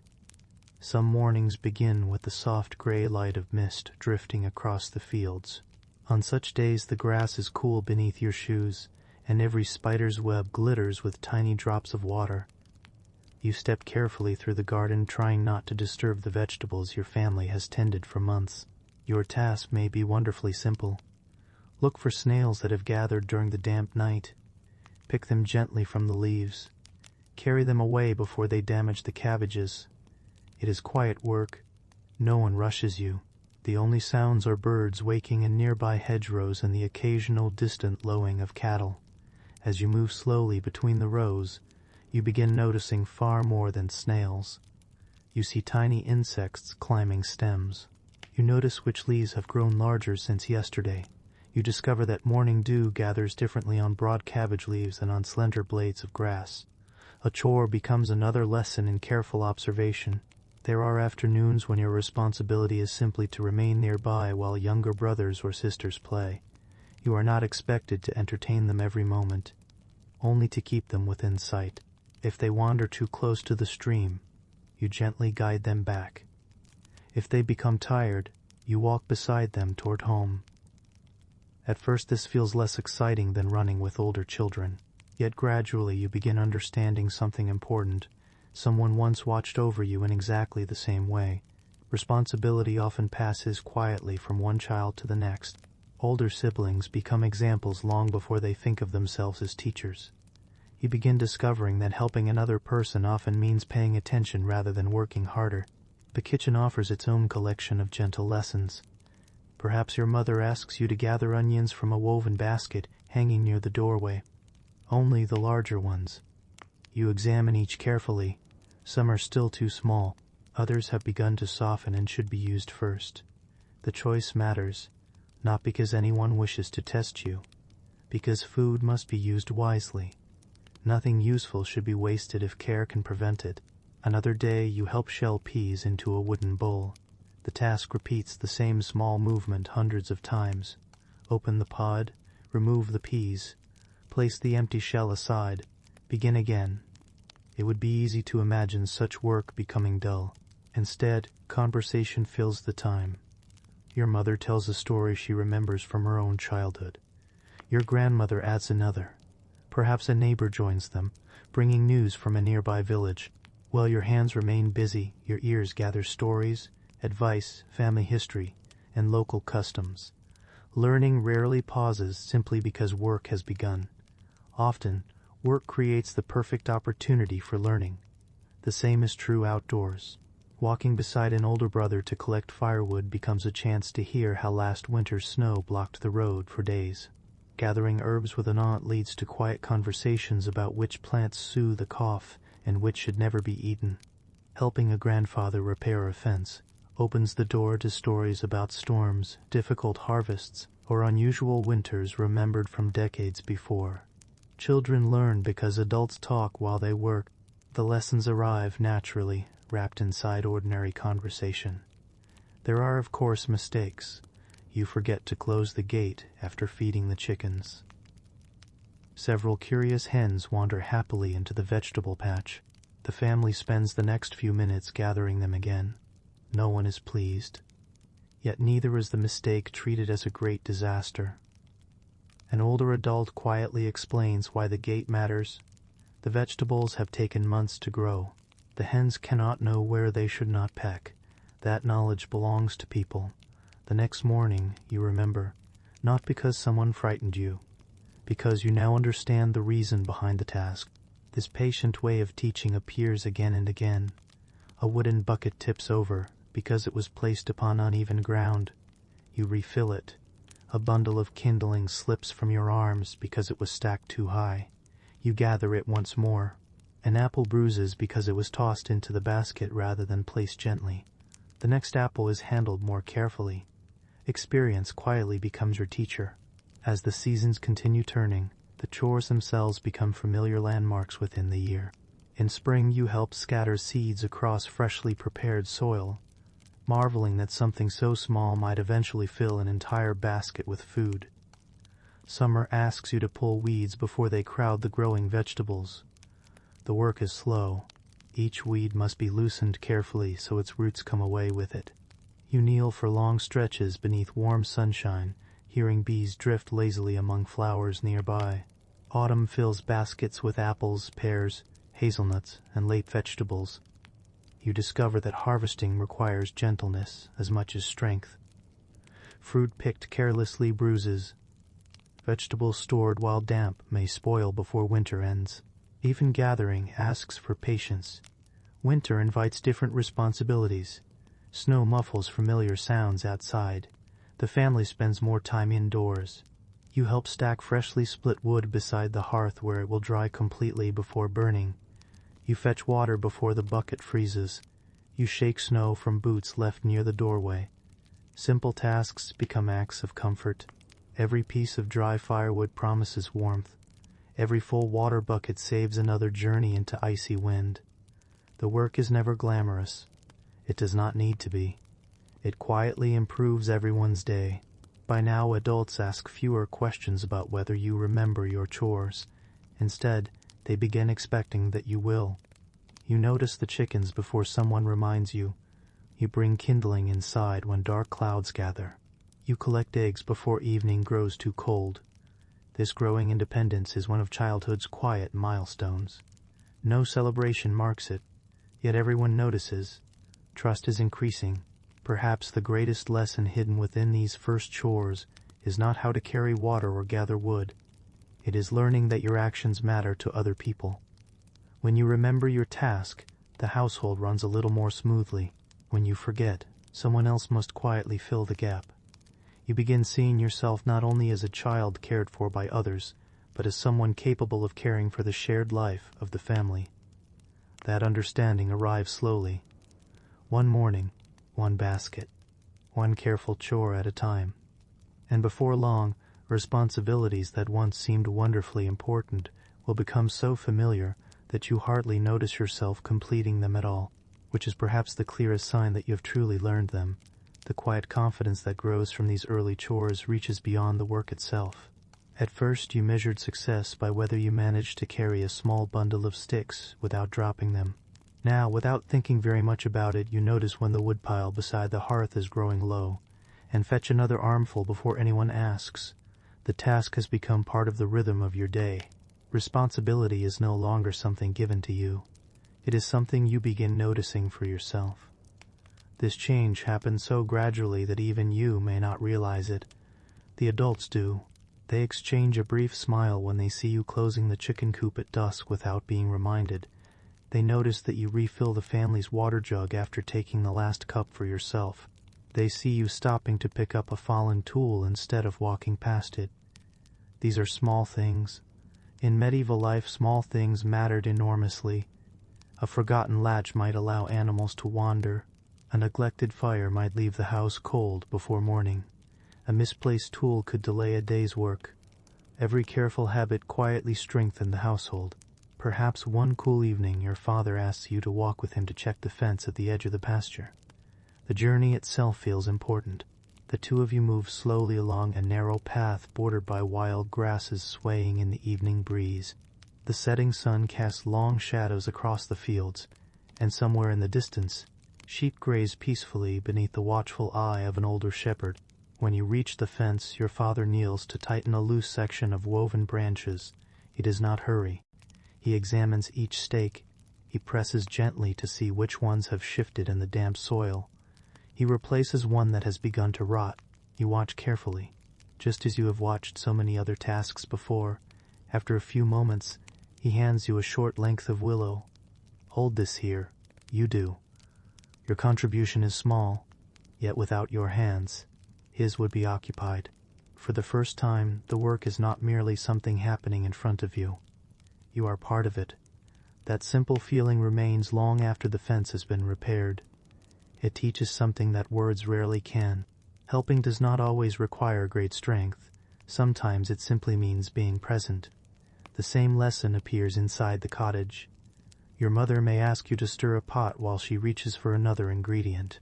The spoon feels large in your hands. The porridge thickens slowly, releasing warm steam that carries the comforting scent of oats and herbs. You stir carefully, too quickly, and the contents splash. Too slowly, and they settle. Soon your movements find a steady rhythm. For a minute or two, the meal depends upon your attention. Then your mother returns, thanks you with a gentle smile, and continues preparing supper. The moment passes almost unnoticed. Yet another thread has been woven into the growing fabric of trust. You also begin to understand that not every chore is visible. Some responsibilities are quiet. You learn to keep the doorway clear so no one trips while carrying heavy baskets. You remember to cover the flour before curious mice discover it. You place damp boots near the hearth, not too close to scorch, but close enough to dry before morning. These tasks rarely attract praise because they are expected to blend naturally into everyday life. That does not make them less valuable. Often the most important work is the work that allows everything else to continue smoothly. By now you have experienced all 4 seasons more than once with new responsibilities. Each year feels familiar, yet never exactly the same. One spring brings abundant rain. Another arrives unusually dry. One autumn fills every basket with apples. Another offers fewer. You slowly learn that routines provide stability, even when nature changes. This quiet adaptability becomes one of the greatest strengths of medieval families. Children learn it not from books, but from living through one season after another. Looking back across these ordinary years, it becomes clear that your first chores were never only about carrying water, gathering wood, feeding chickens, or delivering messages. They were gentle invitations into the shared life of the household. Every completed task whispered the same quiet truth. You belong here. Others depend on you. You are becoming capable. No grand speech was needed. No formal ceremony marked the occasion. The evidence appeared in small moments, a parent asking for your help without hesitation, an older sibling trusting you with an important errand, a neighbor greeting you by name. and handing you a small basket to carry home. Trust grew one ordinary day at a time. And as your responsibilities slowly expanded, another possibility began appearing on the horizon. Some children would soon enter schools connected with churches or monasteries. Others would never sit in a formal classroom at all. Yet every one of them, whether they learned letters or not, would continue discovering new ways to understand the world. The next stage of childhood was about to reveal a different kind of education, one built from prayers, memory, wax tablets, careful listening, and the patient voices of teachers. For now, though, the day's work is finished. The chickens are settled, the fire burns warmly, wood waits beside the hearth for tomorrow morning. Outside, the evening sky deepens from gold to violet as the last birds cross above the village. Inside, the family gathers once more around a simple meal. There is satisfaction in the quiet, not because extraordinary things have happened, but because extraordinary things have been done well, and in the medieval world, that was often more than enough. By now you have already spent years learning, not from books, not from rows of desks, not from carefully written lessons arranged upon a board. Instead, your teachers have been the people around you, the changing seasons, the familiar rhythm of work, and the quiet repetition of ordinary days. If someone from the modern world could step into your village, they might ask a simple question: when do the children begin school? The answer would depend very much on where you lived, who your family was, and what opportunities surrounded you. For many medieval children, especially those growing up in farming villages, the answer might be surprising. Formal school as we imagine it today never arrived at all. That did not mean they remained uneducated. It meant their education followed a different path.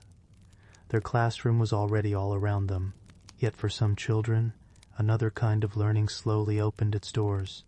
Perhaps the village church stood only a short walk from home, its stone walls cool even during summer afternoons. Perhaps a nearby monastery welcomed a small number of boys whose families hoped they might one day serve the church or simply learn to read. In larger towns, cathedral schools or grammar schools offered instruction to children whose parents could afford the time, the fees, or the opportunity. These schools were not common in every place. They were certainly not attended by everyone, but where they existed, they formed quiet centers of learning that looked very different from modern classrooms. Imagine approaching one on a cool autumn morning. The air smells faintly of damp stone after overnight rain. Leaves drift lazily across the path leading toward the church. The building rises above nearby cottages, its bell tower visible from fields beyond the village. Its walls have stood through many winters. Its doorway has welcomed generations of children whose footsteps disappeared centuries ago. You step inside. The first sensation is not what you see. It is the change in temperature. The stone interior feels cool and still. Outside sounds soften almost immediately. Your footsteps echo gently upon worn floors polished smooth by countless visitors.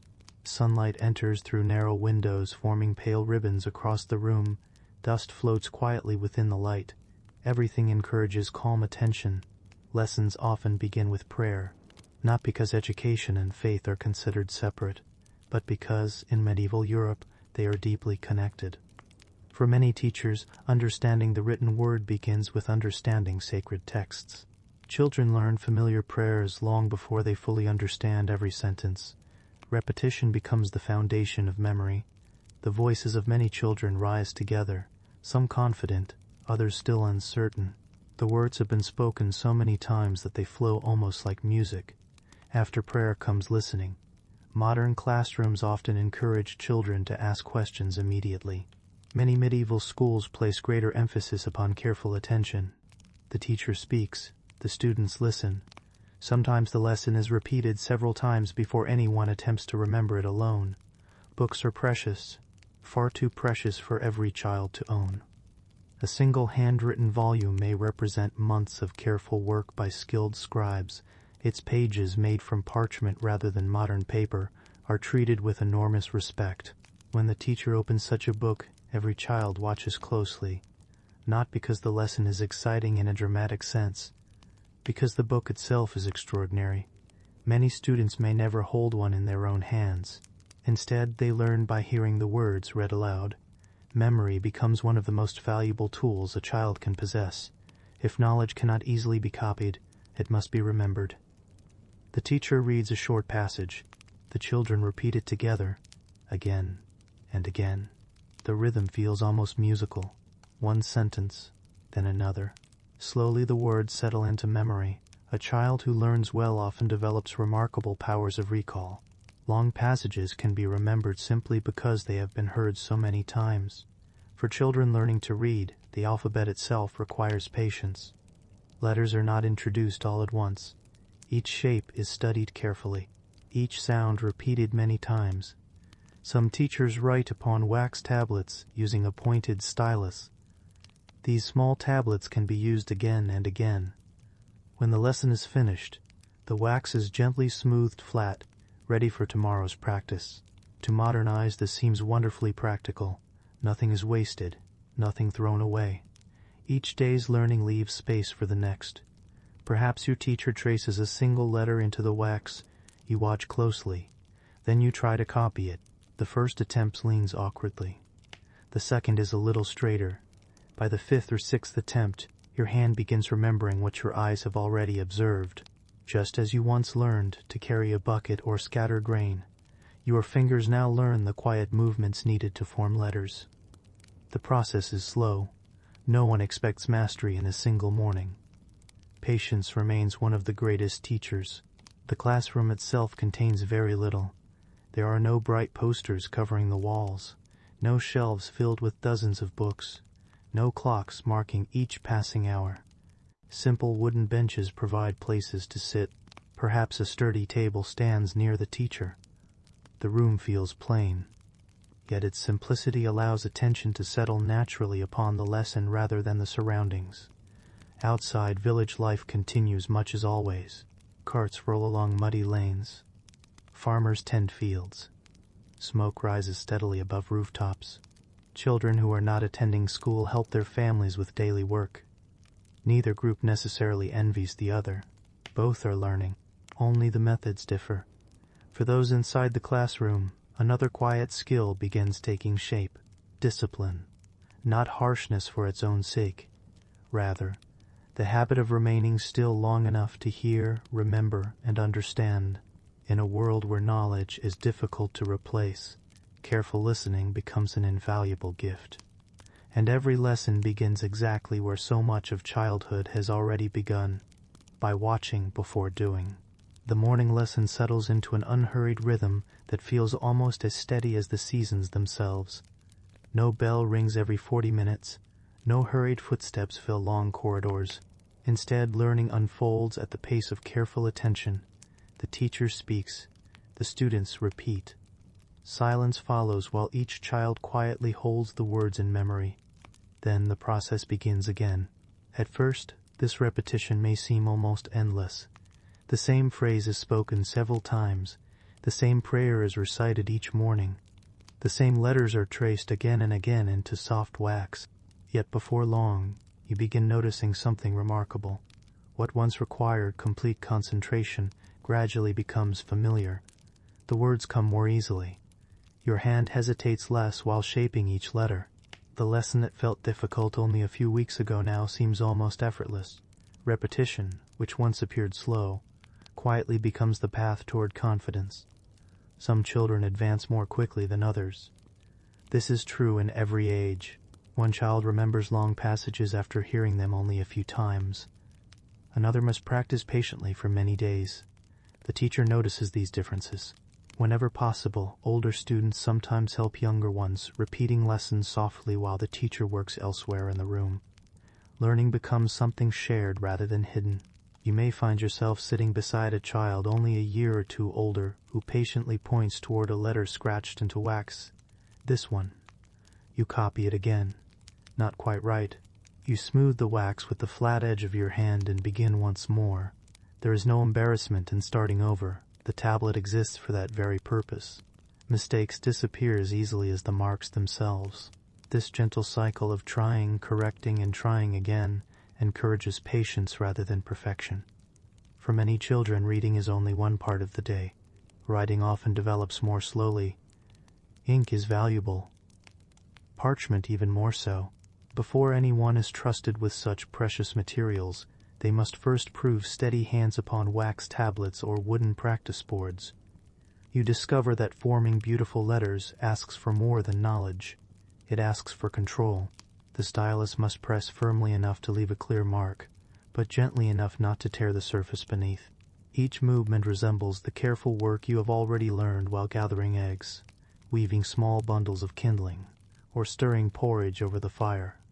Different tasks, the same patient hands. Numbers also find their place within these quiet lessons, not through colorful charts or printed workbooks, but through counting objects that already belong to everyday life. Pebbles gathered from the churchyard, small wooden counters, beans placed carefully into little groups. The teacher asks simple questions. If 3 stones are placed beside 2 more, how many lie before you now? The answer is not rushed. You touch each stone one by one. Counting becomes something your fingers understand as well as your mind. Later, these same skills may help measure grain, count sheep, divide bread, or keep simple records. Even arithmetic grows from ordinary life. Outside the narrow windows, daylight shifts almost unnoticed. Sunlight slides slowly across the stone floor. Dust continues drifting through the quiet beams. Occasionally, the distant sound of a blacksmith's hammer reaches the classroom, softened by thick walls. A cart creaks along the village road. Someone opens the church door, allowing cool air and the scent of damp earth to enter briefly before silence settles once again. The world has not paused simply because lessons are taking place. Rather, the classroom exists gently within the larger rhythm of village life. Sometimes the teacher pauses the day's lesson to explain the meaning of a familiar word from Scripture, or to tell a story illustrating kindness, honesty, or humility. Children listen carefully. Stories remain among the oldest teachers in human history. A well-told tale is easier to remember than a list of instructions. Many students will carry these stories throughout their lives, recalling them years later while working in fields, workshops, or homes far from the little classroom where they first heard them. There are moments when concentration begins to wander. You notice a bird perched outside the narrow window. You wonder what the weather will be like by afternoon. Perhaps you remember younger brothers and sisters playing beside the cottage while you sit upon a wooden bench. Such wandering thoughts are perfectly natural. The teacher gently calls attention back to the lesson, not with urgency, simply with another sentence to repeat, another line to remember, another letter to trace. Gradually your thoughts return. The pace itself helps. There is very little that feels hurried here. Learning resembles the steady turning of a mill wheel. Slow, continuous, dependable. Children who attend these schools often memorize far more than modern students might expect. Entire prayers, long passages from sacred writings, lists of important names, simple songs, the calendar of holy days. Memory is exercised every day because memory is one of the safest places to store knowledge. Books cannot always travel with you. Your mind can. The teacher understands this well. By midday, the room grows slightly warmer. The coolness of the morning has softened. A few children shift quietly upon the wooden benches. Another smooths the surface of a wax tablet for what feels like the 100th time. No one complains aloud. Patience is woven into nearly every part of the experience. That patience reflects the wider medieval world.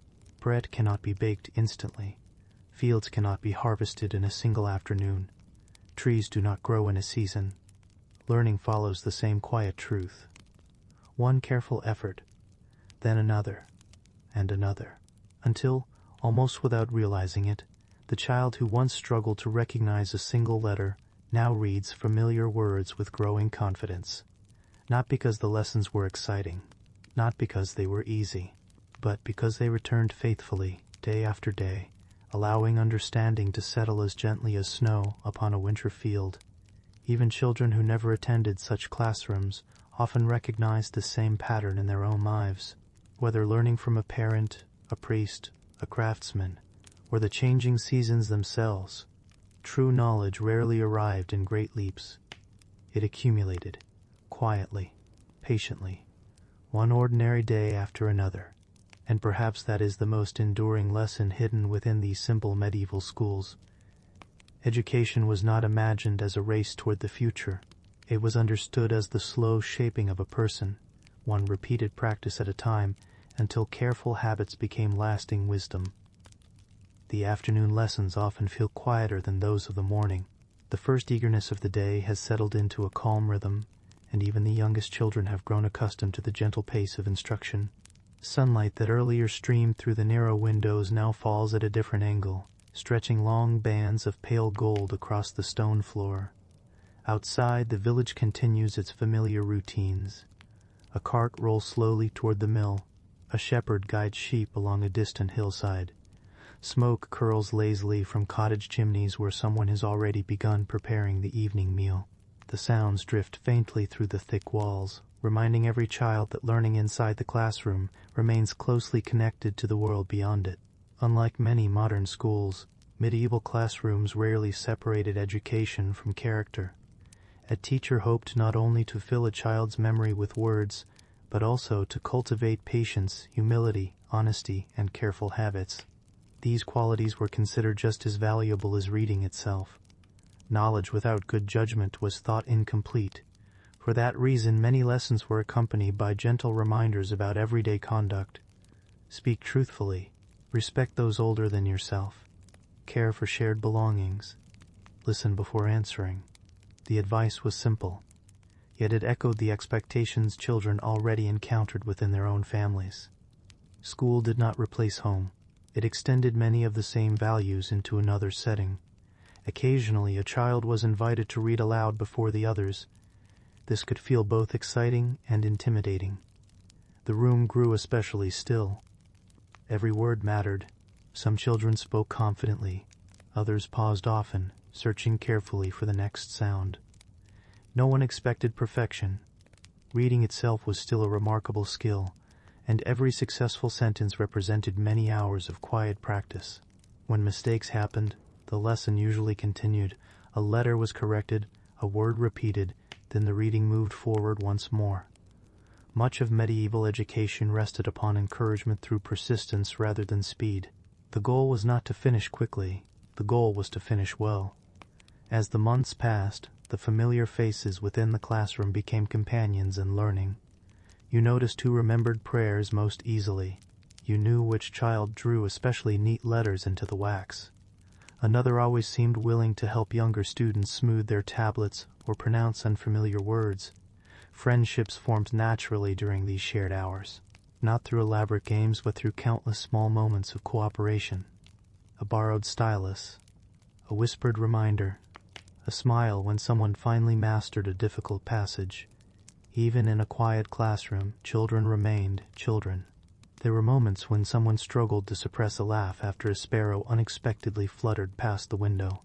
A curious cat might wander near the doorway before disappearing again.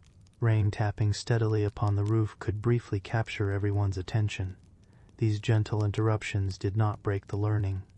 Instead, they became part of the rhythm of the day. The teacher waited. Silence returned. The lesson continued. There is something deeply calming about such patience. No one hurried to make up lost time. The seasons themselves offered constant reminders that worthwhile things unfolded gradually. Learning followed the same pattern. Not every child who entered a medieval school remained there for many years. Some returned full-time to farming as family responsibilities increased. Others apprenticed with craftsmen, merchants, or artisans while still quite young. A fortunate few continued studying for longer periods, perhaps preparing for religious life or administrative work that required greater literacy. Their paths slowly separated, yet each carried away something valuable. Some left with fluent reading, others with only a few familiar prayers and simple letters. Still others gained little formal literacy but discovered the discipline of listening carefully, remembering accurately, and approaching work with steady attention. These qualities remained useful regardless of occupation. Looking across medieval Europe, it is important to remember that there was never a single experience shared by every child. A merchant's son in a busy town might spend years studying grammar and accounts. A shepherd's daughter in a remote village might never attend a formal lesson, yet possess extraordinary knowledge of weather, animals, medicinal herbs, and the changing landscape. Neither childhood was empty. Each reflected the opportunities, expectations, and needs of its community.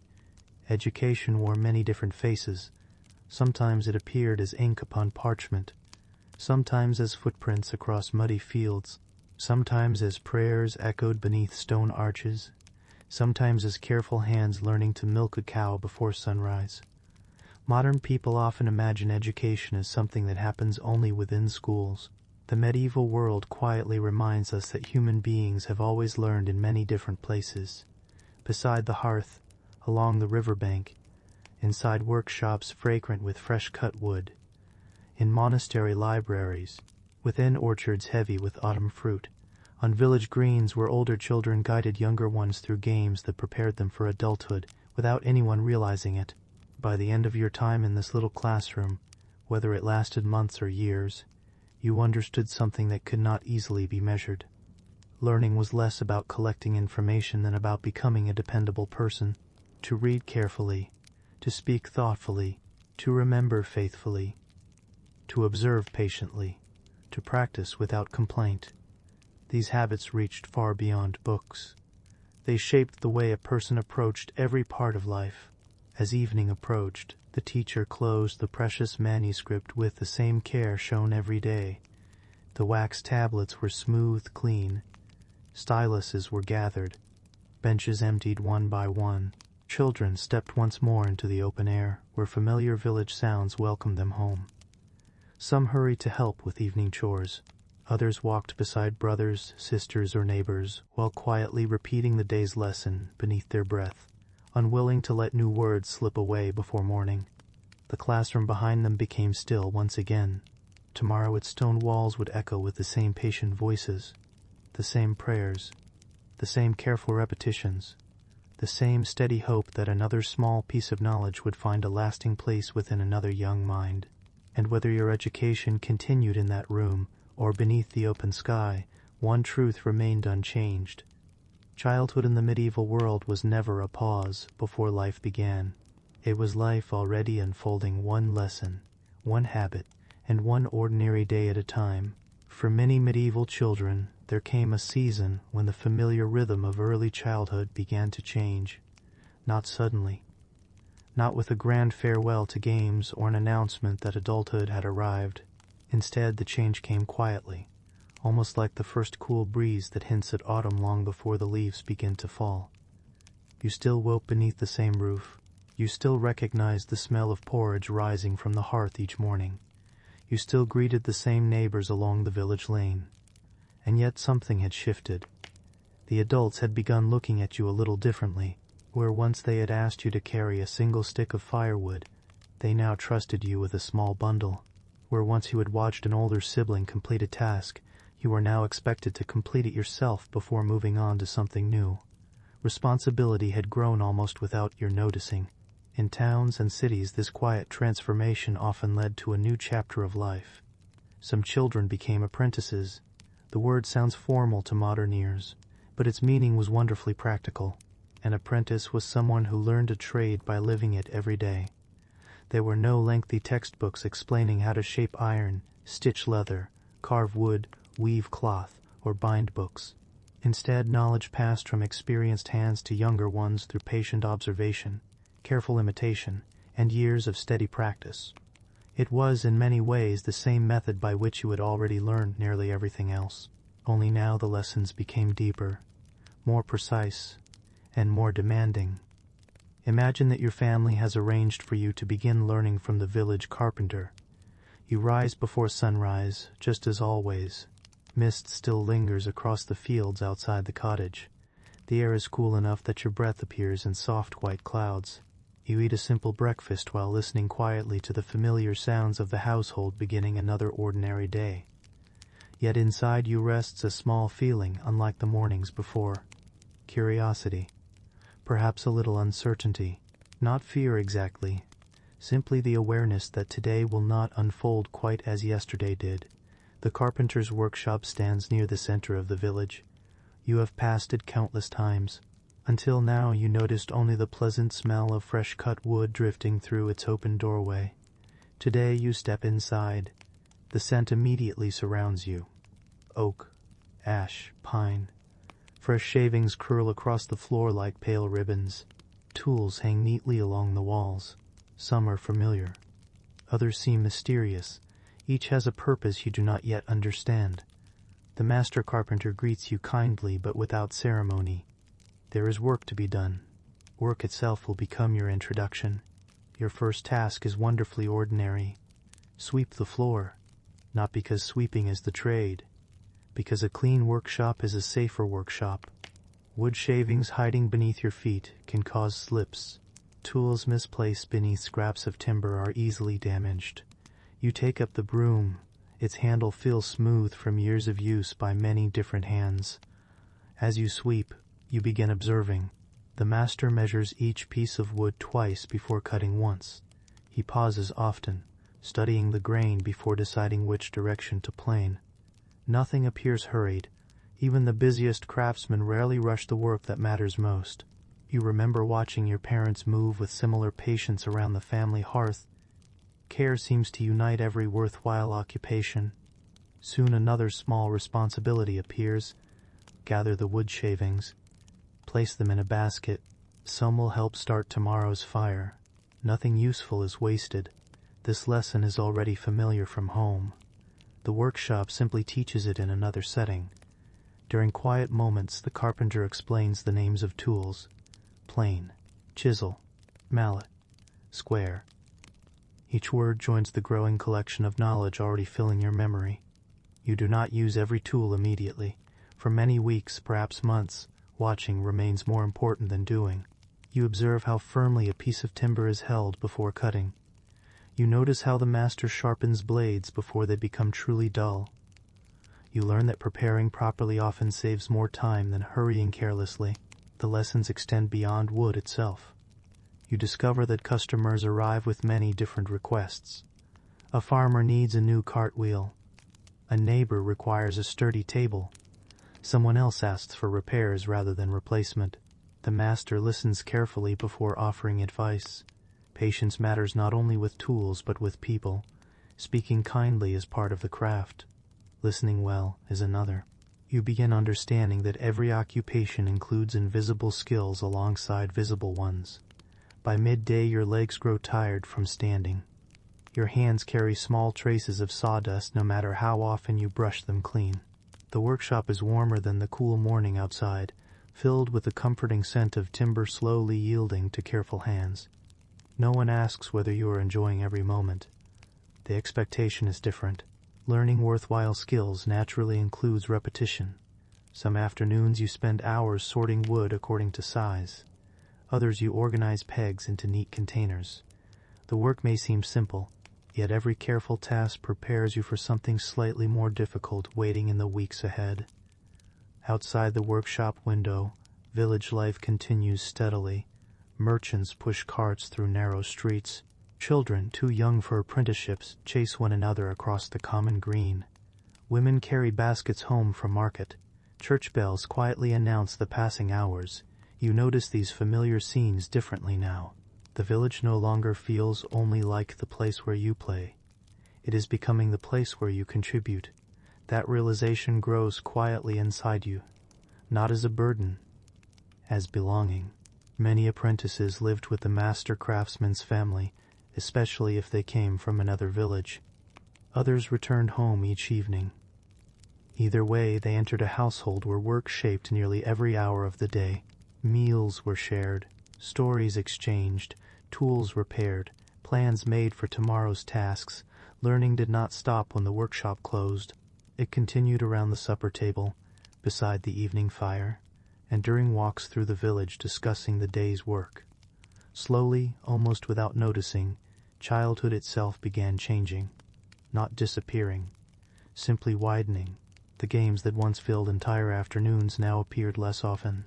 In their place came genuine responsibilities, real skills, and the quiet satisfaction of becoming useful in ways that only a few years earlier would have seemed impossibly distant.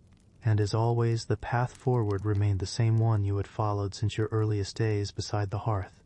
Watch carefully, practice patiently, improve a little each day. Those simple habits had carried you through childhood. They would now carry you toward adulthood as well. The first weeks of an apprenticeship rarely resemble the image many people imagine today. You are not immediately entrusted with creating beautiful furniture, forging shining tools, weaving fine cloth, or crafting elegant shoes. Instead, you begin at the edges of the craft, where every small task supports the larger work taking place around you. At first, this can feel surprisingly ordinary. If you are learning from a blacksmith, you may spend much of the morning pumping the great bellows that keep the fire burning at the proper heat. The rhythm soon settles into your muscles. Pull, pause, push, pause. The forge answers with a steady breath, and the glowing coals brighten before softening again. You are not shaping iron, yet without your careful work, no one else can. If your apprenticeship is with the baker, the earliest lessons may begin long before sunrise. The streets outside remain quiet while most of the village still sleeps. Inside the bakehouse, the air already carries the warm scent of yeast, flour, and yesterday's embers being coaxed back into life. Your hands become dusted with flour almost immediately. You sweep scattered grain from the floor. You fetch water. You carry sacks that are only partly full because the heavier ones still belong to older hands. At first you are trusted more with preparation than with baking itself. The master baker understands something that experience has taught many generations. A loaf of bread begins long before it enters the oven. The same is true of learning. If you apprentice with a weaver, your earliest days may be filled with wool rather than cloth. Raw fleece arrives tangled and uneven. It must be cleaned carefully, loose pieces separated. Fibers prepared before spinning can begin. Hours pass with what appears to be very little happening at all. Yet slowly the wool changes beneath patient hands. You begin recognizing the difference between hurried work and careful work. The difference is often invisible at first. Months later it becomes impossible to ignore. A patient beginning creates a stronger finished piece. A careless beginning leaves weakness hidden inside. The lesson reaches far beyond weaving. Nearly every medieval craft depends upon preparation. A cooper making barrels first studies the wood. A mason selects stone before lifting his hammer. A potter kneads clay before placing it upon the wheel. Preparation is rarely celebrated. Still, it quietly determines everything that follows. This idea begins settling into your mind through repetition rather than explanation. Some mornings feel almost identical to the ones before. You arrive, sweep the workshop, arrange the tools, carry water, prepare materials, observe, listen.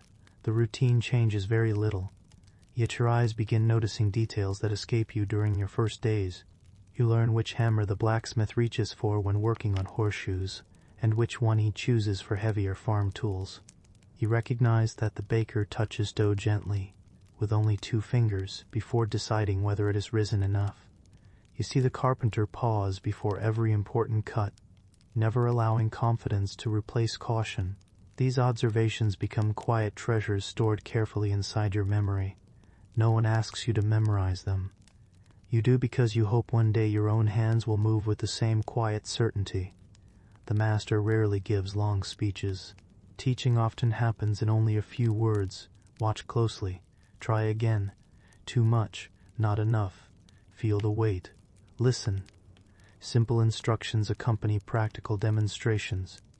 Much of the learning happens between the words. You discover that experienced craftsmen often rely upon senses difficult to describe. A cooper listens to the sound a barrel makes when each hoop is fitted correctly. A baker judges dough by touch rather than measurement alone. A blacksmith recognizes proper temperature by color. A leather worker notices the faint scent that tells whether a hide is dried properly. These are lessons that cannot easily be written into a book. They must be experienced. Sometimes your first attempt at a new skill goes surprisingly well. Perhaps you cut a straight line through a scrap of wood. Perhaps you shape a neat little coil of clay. Perhaps your stitches finally begin running evenly across a piece of leather. The master nods, a quiet good, nothing more. That single word feels remarkably satisfying. Praise exists. It is simply offered sparingly and sincerely. Other days seem more difficult. A board is measured incorrectly. Thread becomes tangled. Clay collapses. The bread browns unevenly. Your shoulders sink slightly. Then the master calmly shows you where the mistake began, not to embarrass you, to help you see. Once you understand the cause, you begin again. The workshop leaves little room for pride, but plenty of room for improvement. Outside the building, the seasons continue their patient turning. In spring, sunlight reaches farther through the workshop doorway. Summer fills the streets with merchants, travelers and farmers bringing goods to market. Autumn brings wagons loaded with grain, apples, and firewood. Winter shortens the daylight, encouraging everyone to make careful use of every bright hour before darkness settles. Your apprenticeship changes alongside these seasons. Certain tasks appear only at harvest, others belong to winter repairs. Some occupations become busiest precisely when another grows quiet. The rhythm of the natural world continues guiding human work just as it guided your childhood. You begin recognizing another important truth. No craftsman truly works alone. The carpenter depends upon the blacksmith who forged his tools. The blacksmith depends upon the charcoal burner. The baker depends upon the miller who ground the grain. The miller depends upon farmers tending wheat through many patient months. One person's careful work supports another's. The village resembles a woven cloth. Each thread strengthens the others. By now, the workshop feels less unfamiliar. You know where each tool belongs. You remember which shelf holds nails, which basket contains pegs, and where finished work should be placed to remain safe. Without anyone mentioning it, you have become part of the daily rhythm. You are still learning, very much so. Yet you are no longer merely visiting. The place has begun to feel in its own quiet way like another home. And that sense of belonging may be one of the greatest lessons an apprenticeship can offer. Long before you master a trade, you begin discovering how skilled people live, think, cooperate, and approach each ordinary day. The craft shapes not only your hands, it slowly shapes your character as well. The seasons continue to pass, and almost without noticing, the workshop begins to feel as familiar as your own home once did. You no longer pause at the doorway wondering where to place your cloak. You know which window catches the first light of morning. You recognize the gentle creak of the floorboards near the workbench, and the particular smell that arrives after fresh timber has been cut, or when the forge has been burning since dawn. Places have a way of becoming part of us through repetition. The workshop is no different. The master craftsman also begins to change, though the change is subtle. In your earliest weeks, every instruction was spoken directly. Carry this. Sweep there. Watch carefully. Now there are quiet moments when no instruction comes at all. You notice the wood shavings gathering beneath the bench and fetch the broom without being asked. You refill the water bucket before anyone mentions it. You return each tool to its proper place as naturally as you once returned the family's cooking spoon beside the hearth. These small moments tell the master something important. Not merely that you remember your tasks. They show that you have begun to think like someone who belongs in the craft. One afternoon, after months of observation, the master places a simple piece of wood before you, not the finest timber, not an expensive commission promised to a waiting customer, only a plain offcut that would otherwise remain unused. Try. The word is brief. Your heart feels unexpectedly heavier than the wood itself. You measure carefully. You remember how many times you have watched these same movements from across the bench. The saw begins its steady rhythm. Back and forth. Back and forth. Tiny curls of pale dust gather beneath your hands. The cut is not perfect. It leans slightly before correcting itself. You notice every small mistake long before anyone else does. When the work is finished, the master studies it quietly. He runs a finger along the edge. He turns the piece toward the light. Then he nods. There. Only one word. Yet inside that single word rests months of patient learning. Not because the piece is flawless, because it shows that you understand the beginning. That is enough for today. Over the following weeks, your opportunities slowly grow. You are trusted to shape wooden pegs instead of only carrying them, to smooth rough edges rather than simply sweeping the shavings beneath them, to measure simple boards before the master checks your work himself. Responsibility expands one careful step at a time, exactly as it did when you first carried kindling or fed the chickens years before. The pattern is never truly changed. Watch, practice, repeat, improve. There are evenings when the work has been particularly long. Your shoulders feel pleasantly tired. Fine dust clings to your sleeves despite your efforts to brush it away. You walk home beneath a sky slowly filling with evening stars. The village is quieter now. Smoke rises from chimneys. Families gather for supper. Some younger children still chase one another through the fading light, their laughter drifting softly across the green. For a moment you pause, not because you wish to leave your apprenticeship behind, but because you remember. You remember pretending that sticks were horses.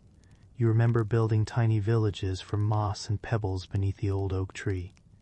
You remember carrying your very first piece of firewood with complete seriousness. Those memories feel surprisingly close. Childhood has not disappeared, it has simply unfolded into something larger. In many households, this gradual change is greeted without much ceremony. Parents notice your growing confidence. Neighbors begin asking small favors directly from you rather than through your mother or father. The baker greets you by name. The blacksmith asks how your lessons are progressing. The miller trusts you to carry a message back to the workshop. Respect grows quietly, not because of your age alone, because your reliability has become visible. This is one of the most remarkable features of medieval childhood. There is rarely a single day when everyone agrees that you have become an adult. Instead, adulthood approaches like dawn. The darkness fades so gradually that it is difficult to say exactly when morning began. More people depend upon you. You complete more meaningful work. Your judgment improves. Your patience deepens. One ordinary day follows another until someone new enters the workshop. A younger apprentice with uncertain hands and wide, curious eyes. You recognize that expression immediately. It once belonged to you. The master asks you to show the newcomer where the tools are kept. You explain patiently. You demonstrate how to sweep the floor so that fine shavings do not scatter back across the room. You smile when they struggle to lift a bucket that now seems surprisingly light in your own hands. Without anyone announcing it, another quiet change has taken place. You have become an example. The lessons passed from older hands to yours now continue through you to someone else. The chain remains unbroken, generation after generation, village after village, century after century. Looking back from the present day, it can be tempting to imagine medieval apprenticeships as lives filled only with hard labor. Certainly the work demanded effort. The hours could be long. Mistakes carried real consequences because every tool, every piece of wood, every length of cloth, and every loaf of bread represented valuable time and precious resources. Yet alongside the work grew something equally valuable. Belonging, purpose, quiet confidence earned through repeated practice. The workshop became more than a place of employment. It became a place where character was shaped alongside skill. Patience was learned beside the workbench, humility beside the mistakes, pride not in boasting, but in doing ordinary things carefully and well. By the time another season has turned, you notice that your hands no longer move as they once did. They are steadier. Your eyes measure almost without thinking. Your ears recognize familiar sounds: a sharp blade, cutting cleanly through timber, the steady ring of a hammer upon iron, the comforting crackle of a well-tended fire. These are no longer mysterious sounds from the edge of childhood. They have become the soundtrack of your own daily life. And somewhere inside those quiet routines, almost impossible to identify in a single moment, you have grown, not all at once, not through one remarkable achievement, but through hundreds of ordinary mornings, thousands of careful movements, countless patient corrections, the same simple pattern repeated again and again, just as medieval childhood itself always had. By now, you have learned many practical skills.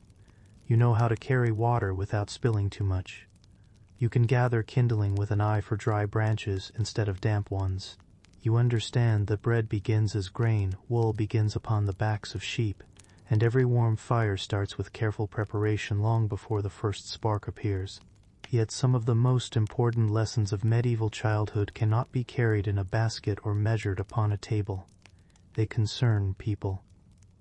Long before a child fully understands the wider world, they begin learning how to live among others. A medieval village is, in many ways, like an extended family, not because everyone is related by blood, although many are, but because daily life constantly brings neighbors together.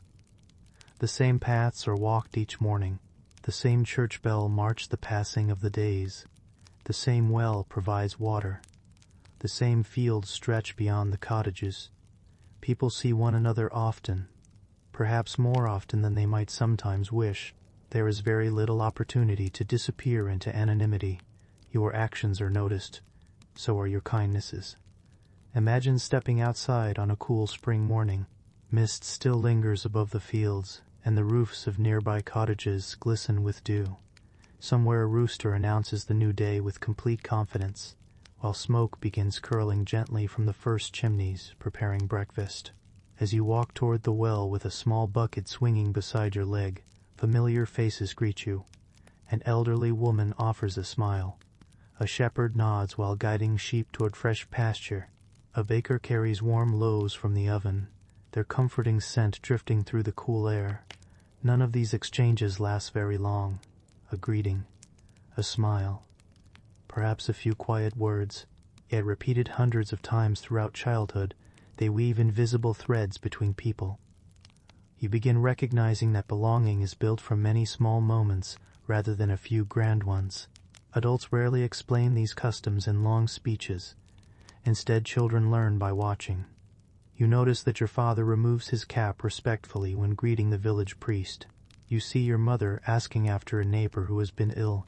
You observe older children stepping aside to allow an elderly man to pass first along a narrow lane. These gestures seem wonderfully ordinary. Because they are, kindness often hides within ordinary habits. Soon you begin copying them almost without thinking. Not because someone orders you to, because this is simply how people around you behave. One afternoon your mother places a freshly baked loaf into a cloth and asks if you would carry it to a nearby widow. You know the cottage well. Its little garden sits beneath an old apple tree, whose branches lean gently toward the roof. When the woman opens the door, surprise softens into gratitude. She thanks you warmly. You return home carrying nothing in your hands. Yet somehow you feel as though you have brought something back with you, the quiet satisfaction of helping another person. That feeling stays surprisingly long after the bread has been eaten. Children discover early that villages survive through cooperation. A family whose roof is damaged during a storm may receive help repairing it before the next rain arrives. When harvest comes, neighbors often work side by side because grain gathered together reaches shelter before changing weather can spoil it. If illness prevents someone from tending animals for a few days, another household may quietly help until strength returns. No written agreement is required. People simply understand. One day they may need similar kindness themselves. Of course, no village is perfect. People disagree. Misunderstandings occur. Tempers occasionally rise during difficult seasons. Yet even these moments teach children something valuable. After an argument, neighbors usually continue seeing one another the very next morning. The well still needs visiting. The fields still require work. The church bell still rings. Life encourages reconciliation because everyone remains connected. There is little room for endless distance between people who share the same small community. As a child, you begin noticing these patterns long before you understand them fully. You also discover that respect is shown differently depending upon the person before you. You speak more quietly to grandparents. You listen carefully when experienced farmers discuss the weather. You watch skilled craftsmen with the same attention you once gave your parents beside the hearth. Respect is not fear, it is recognition. Recognition that others possess knowledge earned through years you have not yet lived. Sometimes older villagers enjoy sharing stories with curious children. Perhaps an elderly shepherd remembers a winter when snow covered the hills for weeks. A grandmother recalls the year an early frost surprised every gardener. A retired soldier speaks gently about long journeys taken in younger days. Whether every detail is perfectly accurate hardly matters. The stories connect generations. Children begin understanding that the village existed long before they were born and will continue after they themselves grow older. That realization is quietly comforting. You belong to something larger than your own lifetime. During village gatherings, children often remain close enough to hear conversations while pretending not to listen. Adults speak about crops, weather, weddings, repairs, births, and journeys to nearby markets. Names become familiar. Families become connected in your mind. Without realizing it, you are learning the social map of your community. Who keeps bees? Who weaves cloth? Who makes barrels? Who knows the best places to gather mushrooms after autumn rain? Every person contributes something different. Every skill strengthens the whole. The village resembles the woven baskets you have seen since childhood.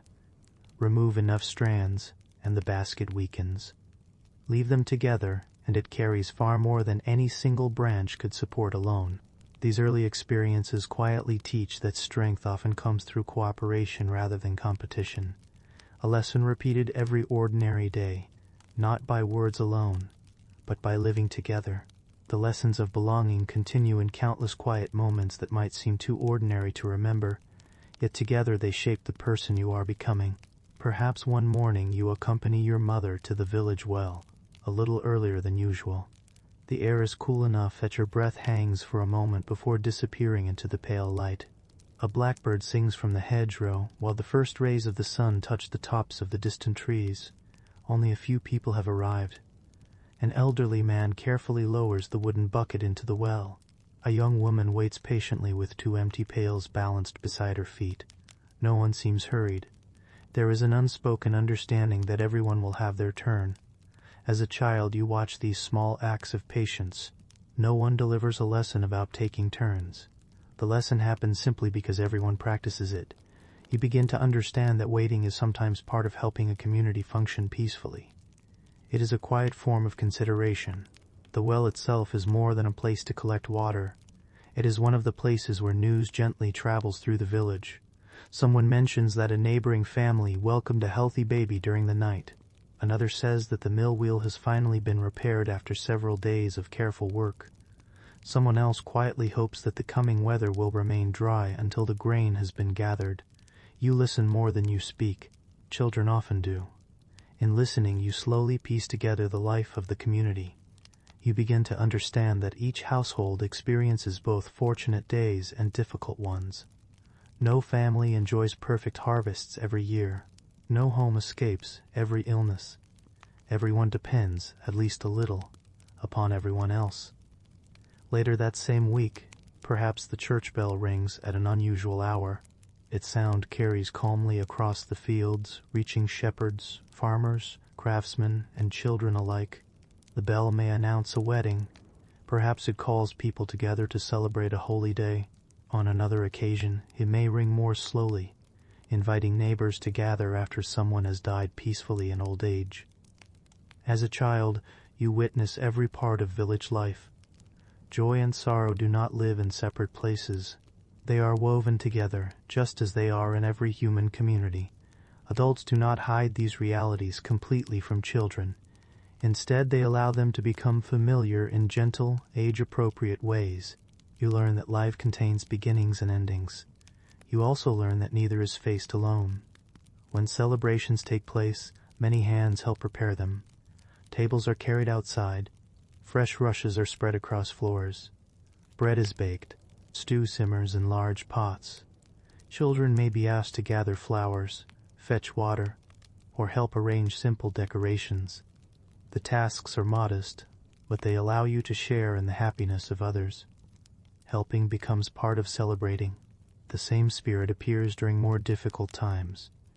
If illness visits a neighboring cottage, someone quietly leaves a basket of food outside the door. If a family falls behind during harvest because one member cannot work, others sometimes lend a hand without expecting payment. No one imagines that kindness will remove every hardship, but kindness can make hardship lighter. that truth settles quietly into your understanding of the world. As you grow older, you also begin noticing the different ways people earn respect. The strongest man in the village is admired for his hard work. The village healer is valued for careful knowledge passed down through generations. The miller is trusted because families depend upon fairly ground grain. The blacksmith earns gratitude because broken tools soon become useful again beneath patient hands. The priest offers guidance during important moments throughout the year. Each person serves differently. Respect does not belong only to the richest or the most powerful. It often belongs to those whose steady work quietly benefits everyone. Children absorb this lesson almost without realizing it. You begin dreaming less about becoming famous and more about becoming useful. Perhaps you imagine yourself one day making sturdy tables that families gather around for generations, or baking bread that fills hungry stomachs each morning, or tending sheep that provide warm wool through another cold winter. Purpose grows naturally from watching ordinary people live meaningful lives. There are also moments of simple play that strengthen friendships within the village. After chores have been completed and daylight still lingers, children gather in open spaces between cottages. A smooth stick becomes part of an imagined adventure. Flat stones skip across a quiet stream. Simple races unfold across grassy fields. Laughter rises easily. No expensive toys are needed. The games themselves often teach balance, cooperation, memory, or quick observation without anyone planning formal lessons. Older children naturally adjust the rules so younger ones can join. A child who falls is offered a hand rather than being left behind. Tomorrow they may be the one offering help to someone else. Even play becomes another quiet classroom. The seasons give these gatherings different colors. In spring, children weave daisies into loose little crowns before they fall apart during play. Summer evenings seem wonderfully long, filled with warm breezes and the sound of insects drifting across the fields. Autumn invites games among piles of fallen leaves, while baskets of apples wait nearby to be carried home. Winter shortens the hours outdoors, sending children closer to the warmth of cottages, where riddles, songs, and familiar stories pass the darker evenings. Each season changes the activities. None interrupts the steady growth of friendships.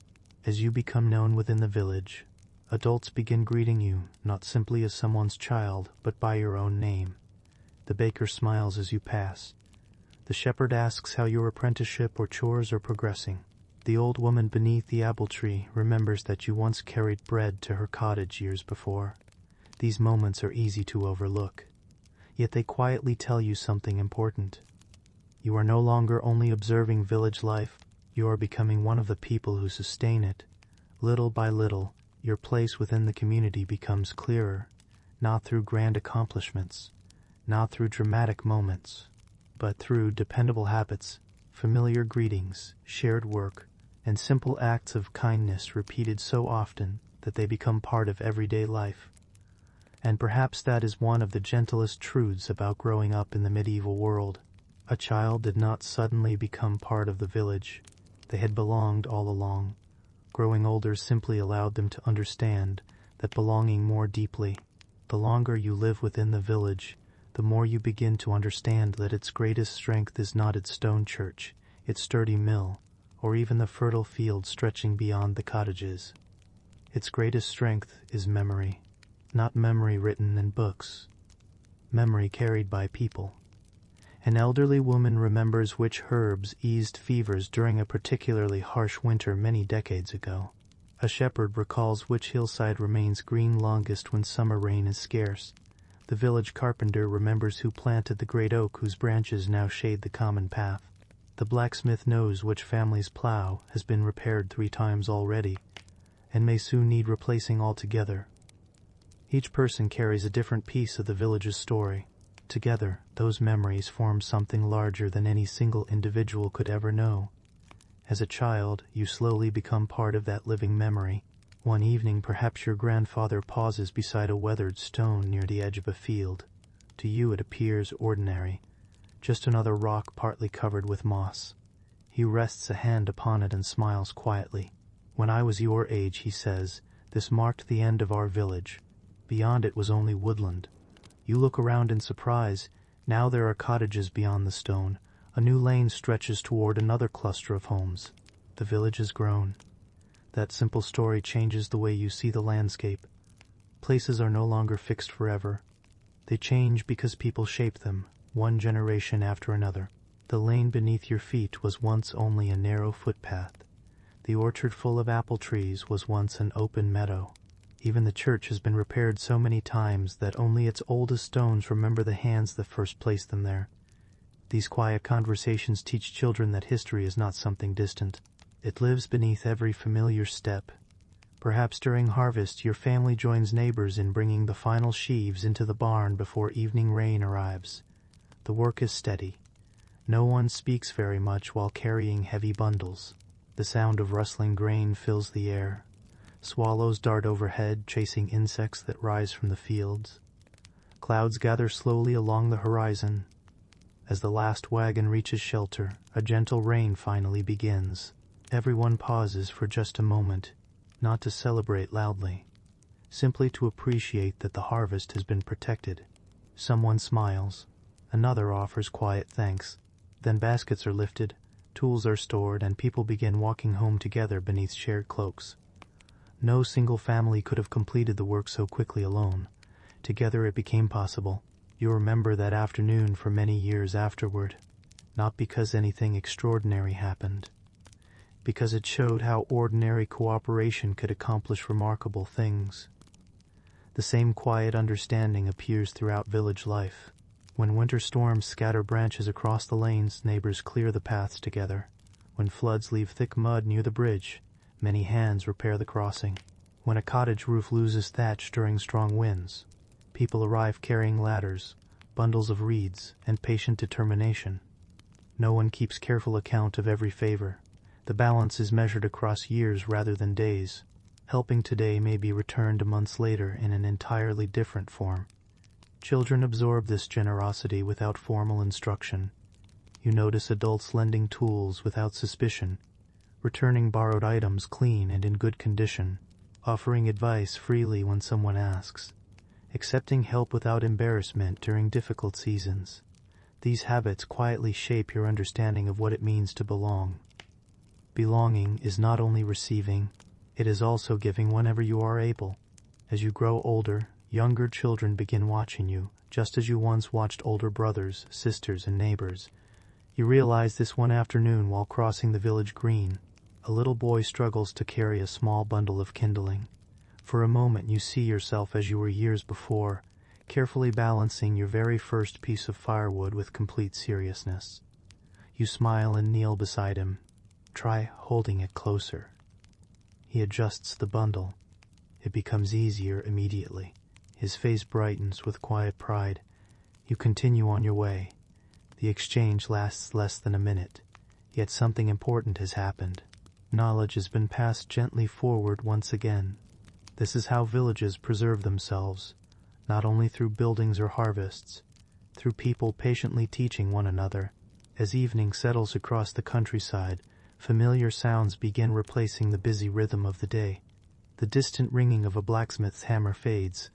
Cows return slowly from pasture. Doors close softly against the evening chill. Smoke rises steadily into a sky growing deep blue with approaching night. Inside cottages, families gather around simple meals. Bread is broken. Soup is ladled into wooden bowls. Children describe small moments from the day while parents listen with quiet interest. Perhaps your grandmother adds another story from long ago. Perhaps your father laughs softly at a mistake he himself made while learning his trade many years earlier. The room glows with firelight. Outside, darkness spreads gently across the fields. Inside, warmth is measured not only by the flames but by the familiar voices filling the room. Looking back from the present, it is easy to imagine medieval childhood as endlessly difficult. Certainly, there was hardship. Food was never taken for granted. Winter demanded preparation. Illness visited without warning. Work began early and continued throughout life. Yet alongside those realities existed something equally enduring. Strong communities built through countless ordinary acts of care. Children grew up surrounded by people who knew their names, remembered their families, noticed their progress, corrected their mistakes, and quietly celebrated their growing abilities. No single person raised a child entirely alone. Parents guided them, grandparents shared memories, neighbors offered examples, craftsmen taught patience, priests instructed faith, older children watched over younger ones. Every ordinary relationship became another thread woven into the fabric of childhood. Perhaps that is the lesson most easily overlooked by the modern world. The medieval village was never perfect. It contained disagreements, disappointments, and difficult years just as every community does. But its people understood something that remains quietly true today. A child grows not only through lessons. A child grows through belonging, through hearing familiar voices day after day, through carrying small responsibilities that slowly become larger ones, through helping others before fully understanding why, through discovering almost without noticing that kindness repeated over many years becomes part of a person's character.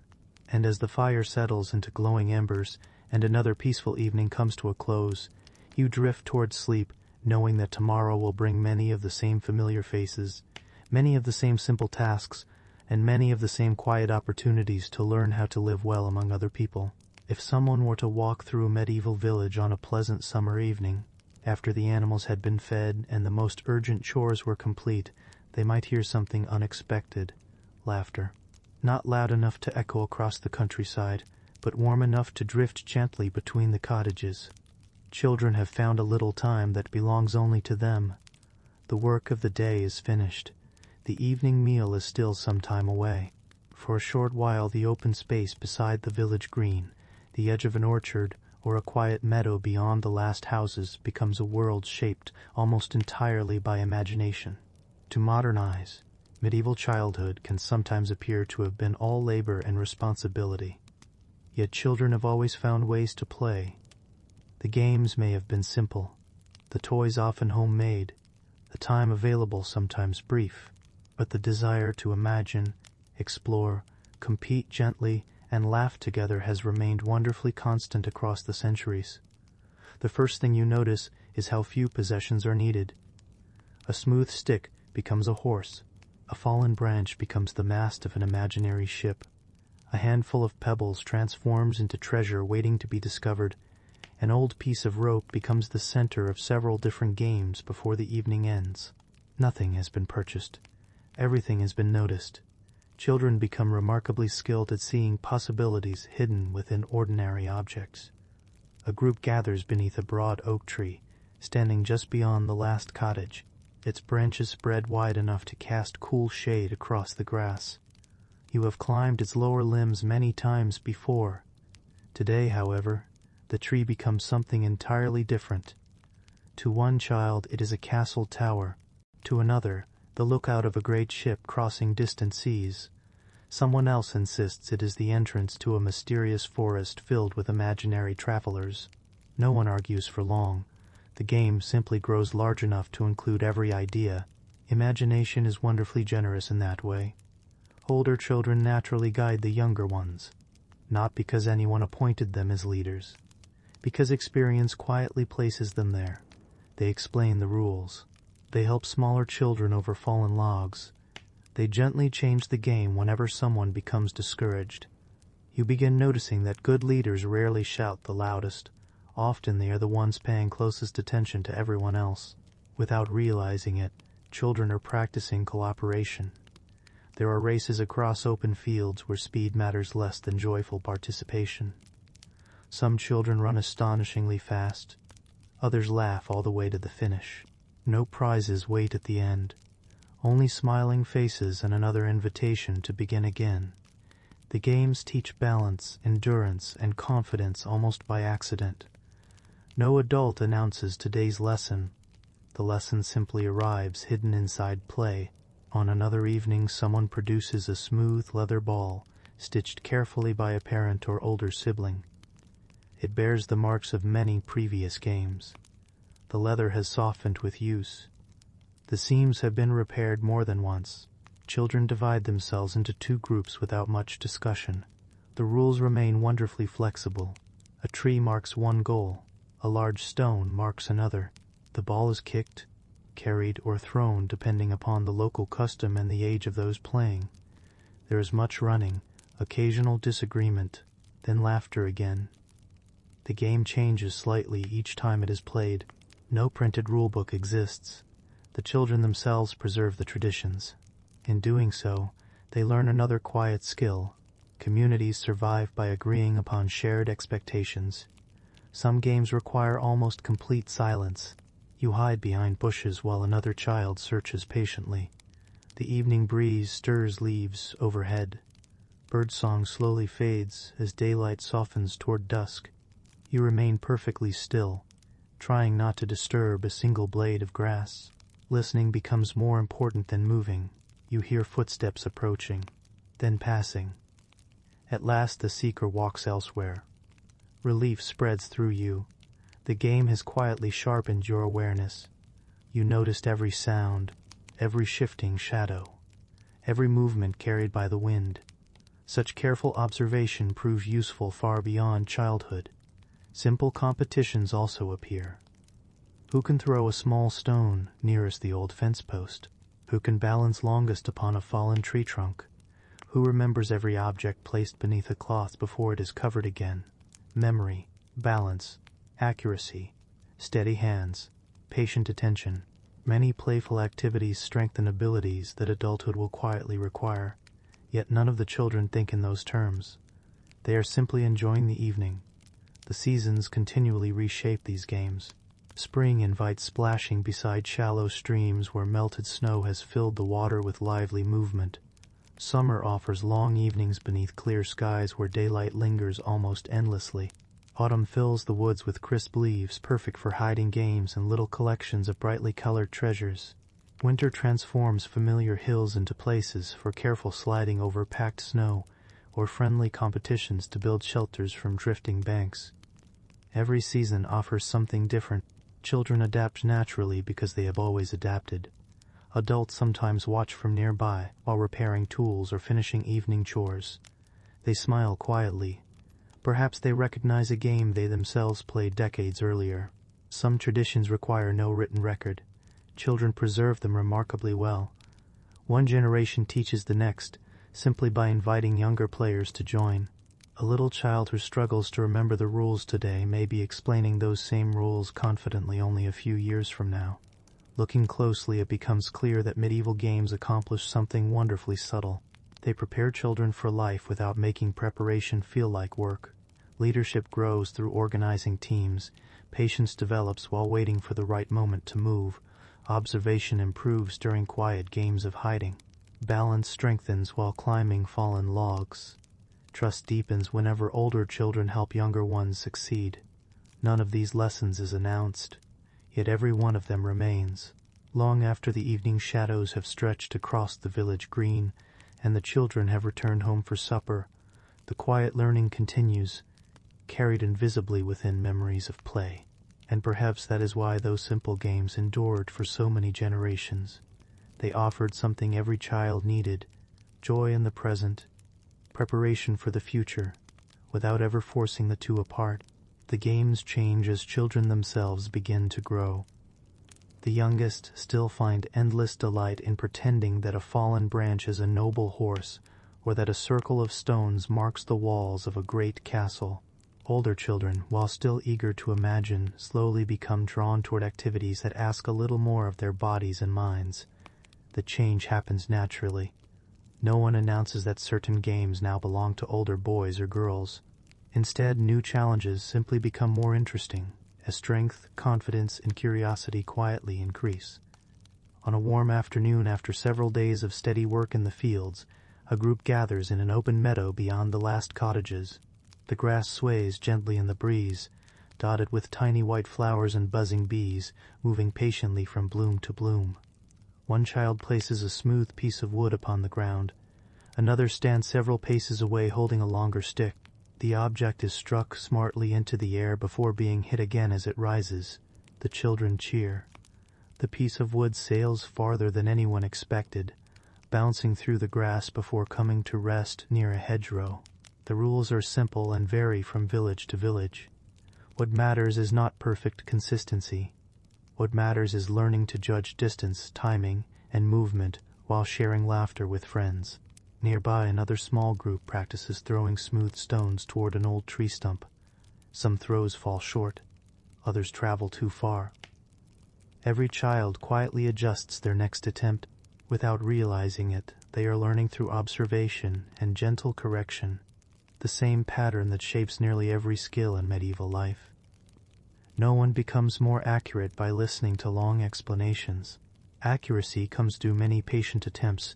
Elsewhere, children weave together fresh willow branches gathered beside a stream. The flexible wood bends easily beneath careful hands. Soon tiny baskets begin taking shape. Some are crooked, others surprisingly neat. No one worries greatly about perfection. The pleasure lies in discovering that ordinary natural materials can become something useful. Many children first encounter simple craft skills while playing. Later, those same movements become familiar when helping adults weave fences, repair baskets, or bind bundles of harvested grain. Play quietly introduces hands to useful work long before responsibility requires it. As evening approaches, a favorite game begins among the older children.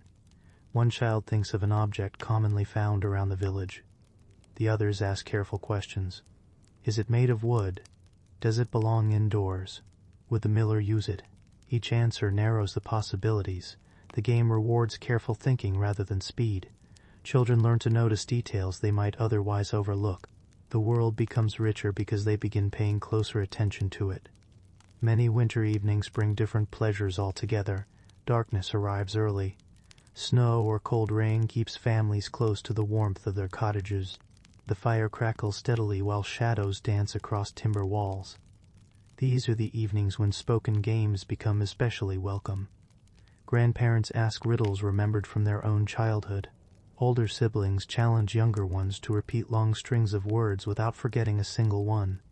Someone begins a familiar tale but pauses unexpectedly, inviting another family member to continue from memory. The room fills not with hurried excitement but with thoughtful concentration punctuated by gentle laughter. Memory grows stronger because remembering is enjoyable. Long before books become common possessions, stories themselves serve as treasured companions. Sometimes songs accompany these gatherings. Simple melodies pass from generation to generation, carrying harvest traditions, seasonal customs, or familiar prayers. Children learn them almost effortlessly through repetition. Years later, many adults can still recall songs first heard while sitting beside the family hearth on cold winter evenings. Music becomes another form of memory, another way of carrying the past gently into the future. Adults occasionally join outdoor games as well, especially during village festivals or holy days when ordinary work pauses for a little while. A father may challenge his children to a friendly race across the meadow.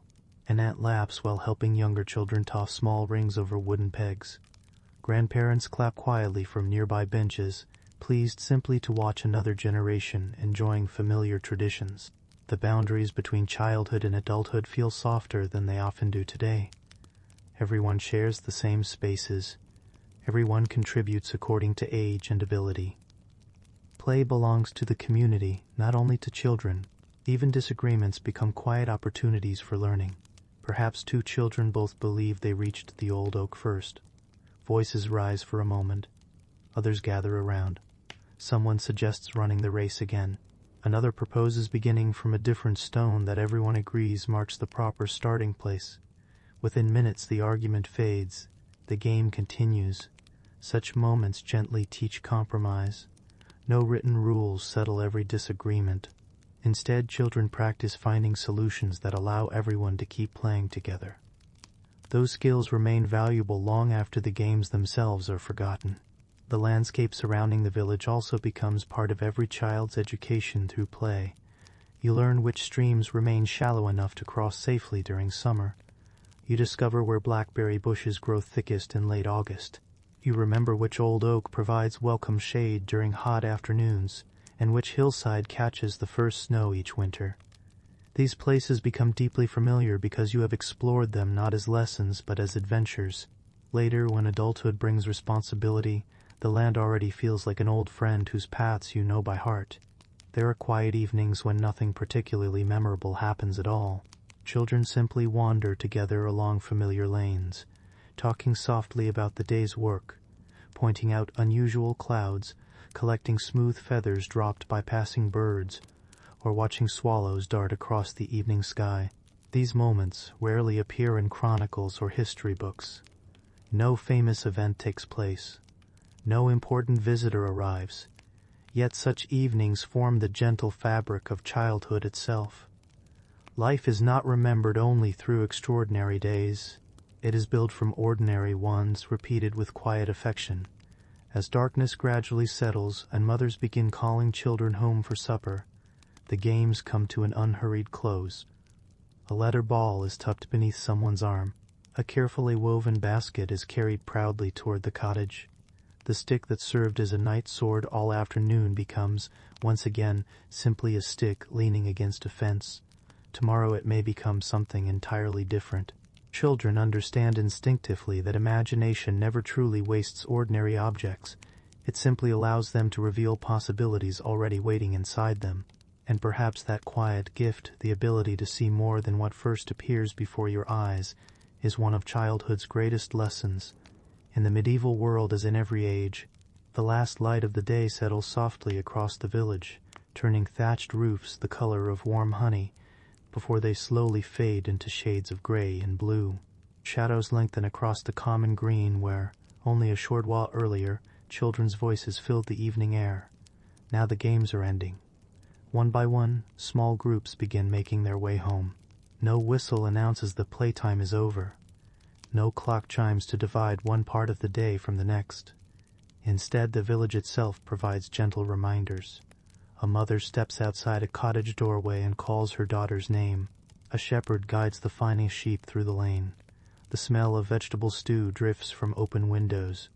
Church bells ring softly in the distance, marking the evening prayers. The day's playful adventures quietly fold themselves into memory. Tomorrow, if the weather is kind and the chores are finished, they may begin again. Walking home, you carry more than the little treasures gathered throughout the afternoon. Perhaps there is a smooth stone tucked into your pocket because its shape reminded you of a bird's egg. Perhaps a feather rests carefully between your fingers, its delicate pattern too beautiful to throw away. Maybe you have woven a tiny ring from flexible grass, or discovered an unusually shaped acorn beneath the old oak tree. To an adult, these things might seem ordinary. To a child, they are reminders that the world rewards careful attention. Looking closely often reveals quiet wonders. That habit of noticing stays with many people long after childhood has passed. When supper is ready, families gather around rough wooden tables that have already witnessed countless ordinary evenings. The meal is simple: fresh bread, perhaps still warm from the oven. A pot of vegetable pottage flavored with onions, herbs, and whatever the season has generously provided. Maybe a little cheese, sometimes dried fish, occasionally a precious piece of meat reserved for special days or fortunate circumstances. Children eagerly describe the afternoon's adventures. Someone claims they climbed higher into the old apple tree than ever before. Another insists they threw the leather ball farther than anyone else. An older sibling laughs gently and remembers making exactly the same claim years ago. The stories become part of the meal itself. Parents listen while quietly smiling. Grandparents occasionally interrupt with their own memories. You know, an old grandfather says as he breaks another piece of bread, "When I was your age, we played beside the stream long before that little bridge was built." Immediately, every child imagines the familiar path without its wooden crossing. The village changes in their minds. Places they thought had always existed suddenly become part of a much longer story. The conversation drifts naturally from games to memories, from memories to seasons, from seasons to people who lived long before the youngest child was born. History enters the room without anyone calling it by that name. Later, after the bowls have been emptied and the table carefully cleared, some families spend a little time beside the fire before sleep. The flames move slowly across the stacked logs, occasionally sending tiny sparks dancing upward before disappearing into the chimney. Someone mends a shirt by candlelight. Another twists wool into thread. A father sharpens a tool that will be needed tomorrow morning. The work is quiet. The children sit nearby, sometimes still talking softly about the day's adventures, sometimes simply watching the fire. No one feels a need to fill every silence. Silence itself belongs naturally within the household. For children, these peaceful evenings teach something that is rarely spoken aloud. Joy does not always arrive through grand celebrations. Often it appears through familiar routine shared with people you know well. A game beneath an old oak tree, a walk home beside a brother or sister, a loaf of warm bread passed around the table, the sound of rain tapping gently upon the roof while everyone gathers safely indoors. These small comforts become treasured memories because they are repeated so often. Looking back across the centuries, it is tempting to imagine medieval games as simple diversions from the harder realities of life. Certainly they offered children moments of freedom and delight, but they also quietly prepared young minds and bodies for the years ahead. A game of balancing along a fallen tree helped develop confidence that would later prove useful crossing narrow bridges with heavy baskets. Throwing smooth stones strengthened judgment of distance and careful movement. Building little shelters from branches encouraged teamwork and planning. Pretending to trade imaginary goods across the village green introduced the first ideas of exchange, fairness, and cooperation. Even storytelling carried hidden lessons. A child who learned to listen carefully during winter evenings often became an adult capable of remembering long instructions, family histories, or the details of agreements made without written records. Memory itself was exercised through play, observation sharpened through curiosity. Leadership emerged naturally whenever older children organized younger ones. Patience grew whenever everyone agreed to take turns. No one designed these games as formal education. Life itself quietly shaped them into teachers. Perhaps the greatest gift of medieval play was that it allowed children to practice adulthood without carrying its full weight. A stick sword could become a shepherd's crook the next day. A game of building tiny cottages from moss and twigs echoed the real houses standing only a short walk away. Children rehearsed the future while still remaining wonderfully free to imagine. As adulthood gradually approached, the distance between games and real responsibilities became smaller. The child pretending to guide imaginary sheep one summer evening might truly help lead a flock within only a few years. The girl weaving tiny baskets for fun might soon weave full-sized ones strong enough to carry vegetables from the garden. The boy building miniature fences from fallen branches might later help prepare real pasture walls before winter storms arrived. Play faded gently into work because the two had never been completely separate. As darkness settles fully across the village, stars begin appearing above the rooftops one by one. The laughter from the common green has faded. Only the quiet sounds of evening remain. A dog barks somewhere beyond the fields. An owl calls from the edge of the woodland. The last glow of the hearth flickers against timber walls as sleepy children climb beneath heavy wool blankets. Tomorrow will bring more chores, more lessons, perhaps another little adventure before sunset.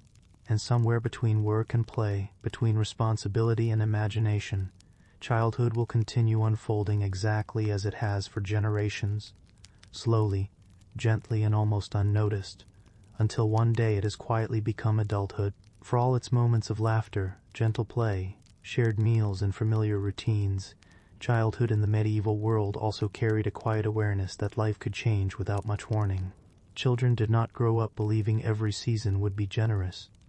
They did not expect every winter to be mild, every harvest to be plentiful, or every member of the household to remain healthy throughout the year. This awareness was not usually taught through frightening stories. It simply existed within everyday life. It was as ordinary as the changing weather. Imagine waking before sunrise on a late autumn morning. The air inside the cottage feels noticeably colder than it did only a few weeks before. The fire is settled into pale gray ash during the night, and your father kneels quietly to coax fresh flames from yesterday's embers. Outside, frost has painted delicate patterns across the edges of the small window. The fields beyond the village are silver beneath the first light. Everyone moves a little more slowly. Winter is approaching.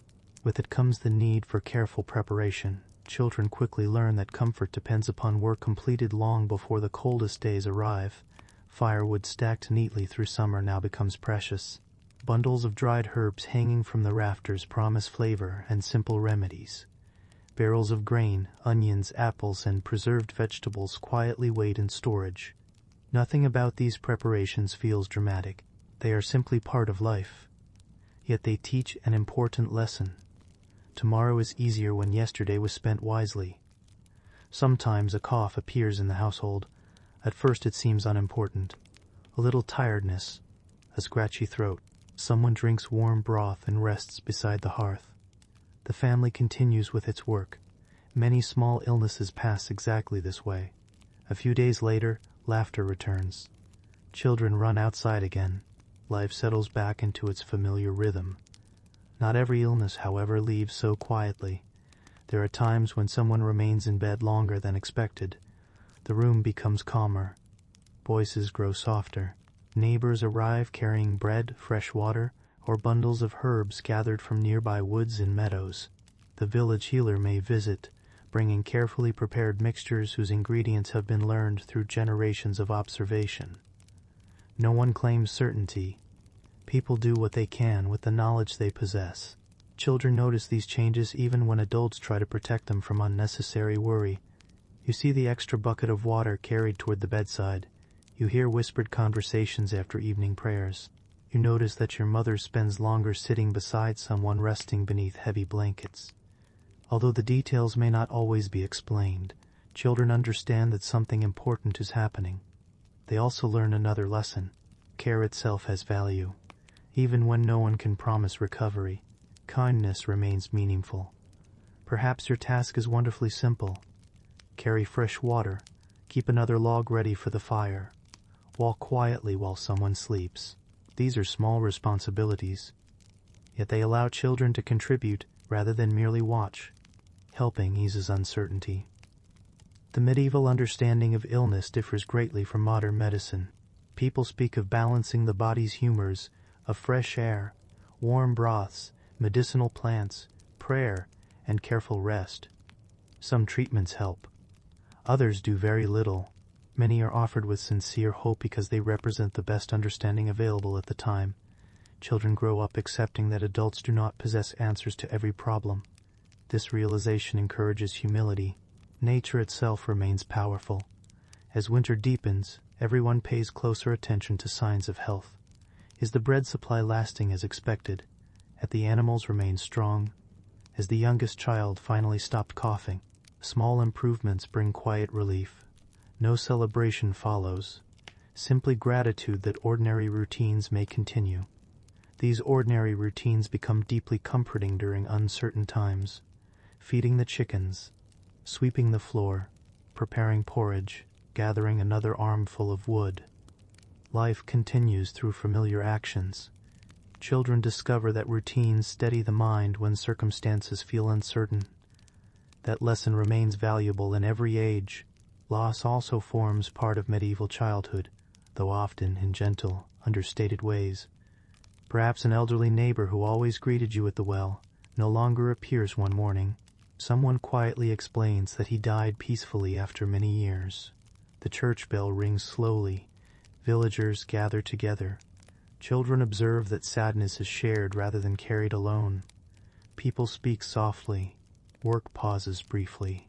Then gradually, life resumes. Fields still require tending. Animals still need feeding. The seasons continue turning.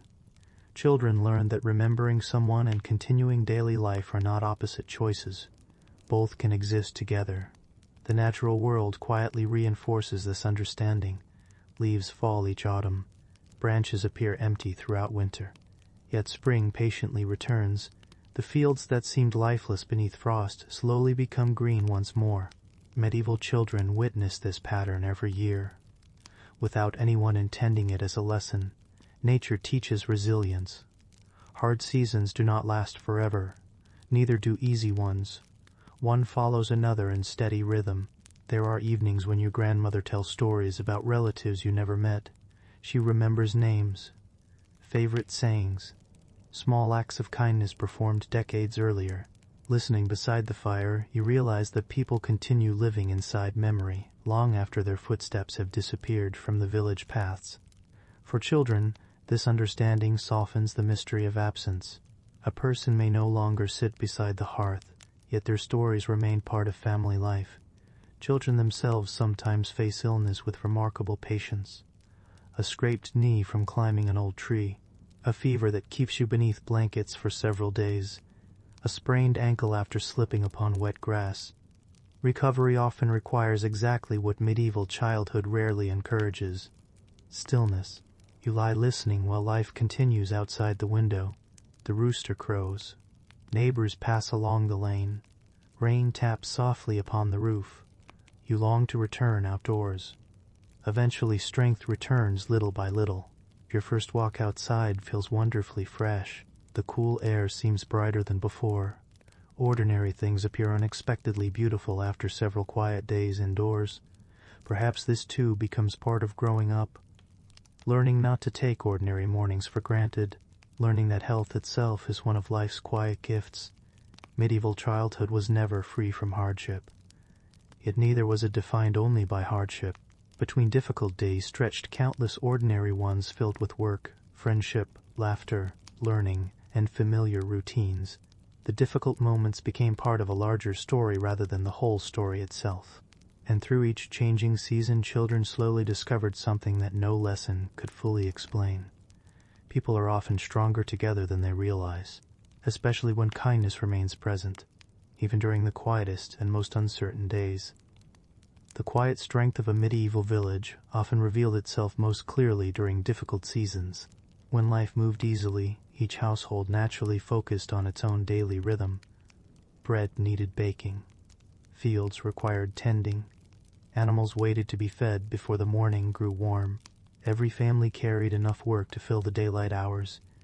Yet when hardship entered one cottage, the boundary between their household and our village often became a little softer. Imagine that a harsh winter has settled across the countryside. Snow lies in uneven drifts beside the narrow lanes, and the familiar paths between cottages have become marked by footprints pressed into frozen ground. The trees stand silent, their bare branches outlined against a pale sky that seems to hold the cold itself. Inside your family's home, the fire burns steadily, though everyone knows the woodpile must last until spring.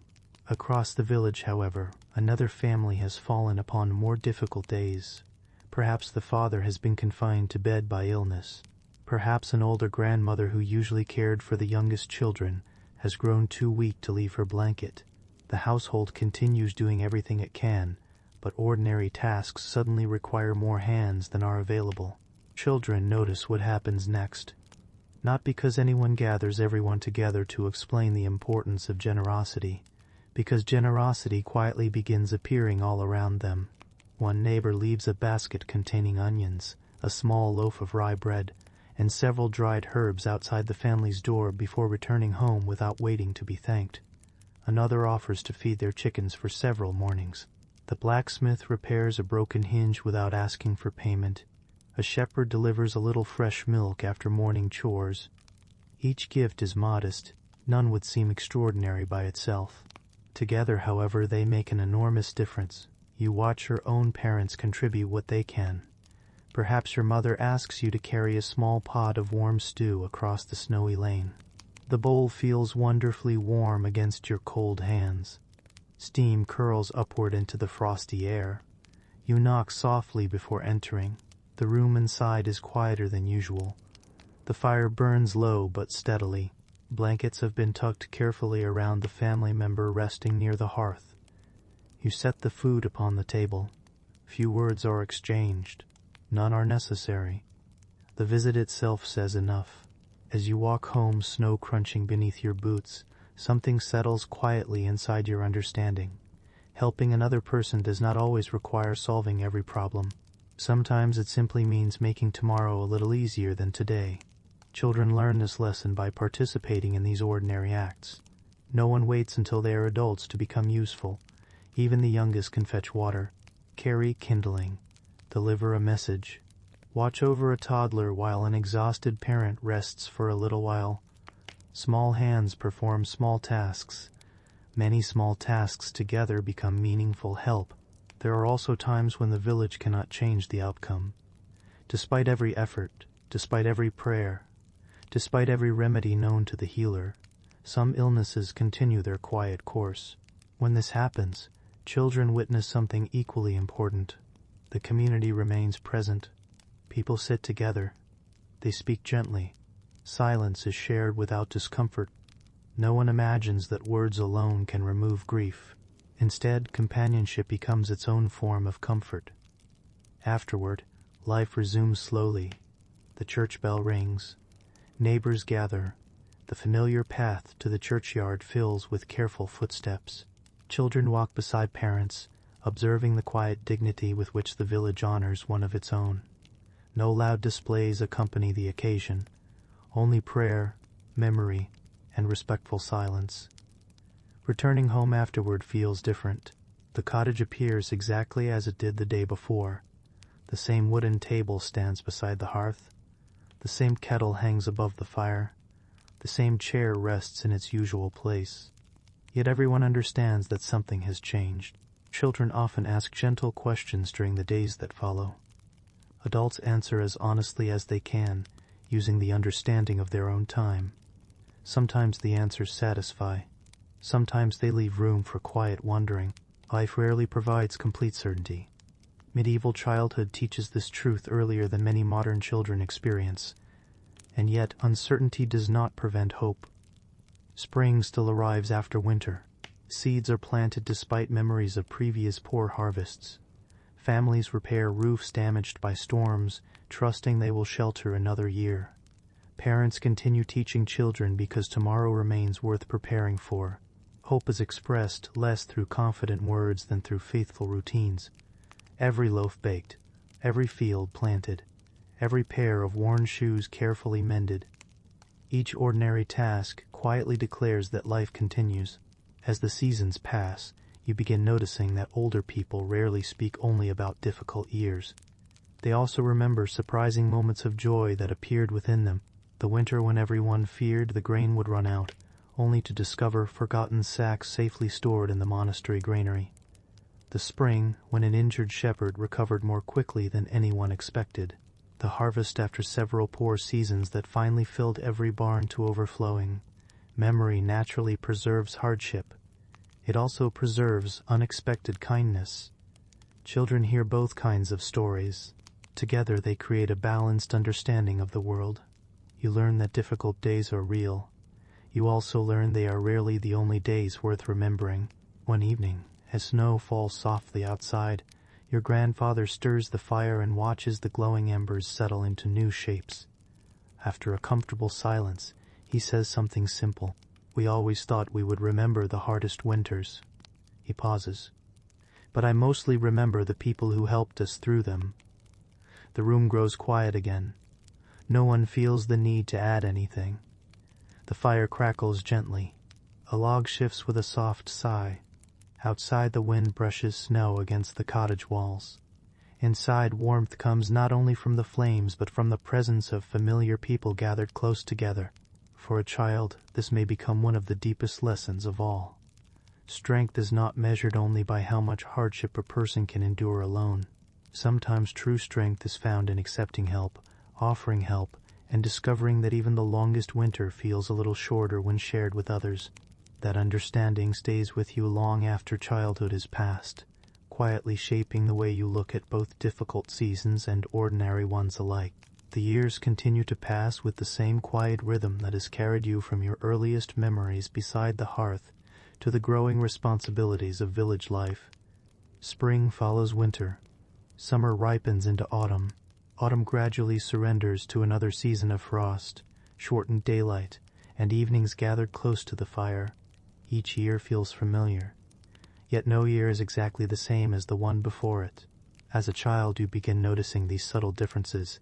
The apple tree beside the lane grows a little broader. A younger cousin who once struggled to walk now races confidently across the village green. The apprentice who arrived nervous and uncertain now carries himself with steady confidence. The elderly shepherd who always paused to greet every child walks a little more slowly each season. Life changes quietly, rarely all at once. You discover that resilience is built in much the same way, not through one remarkable act of courage, but through hundreds of ordinary days lived faithfully. One cold morning after several days of snow, you wake to an unusual stillness. Fresh snow has covered every familiar path. Even the fences appear softened beneath white drifts. The village seems to be holding its breath.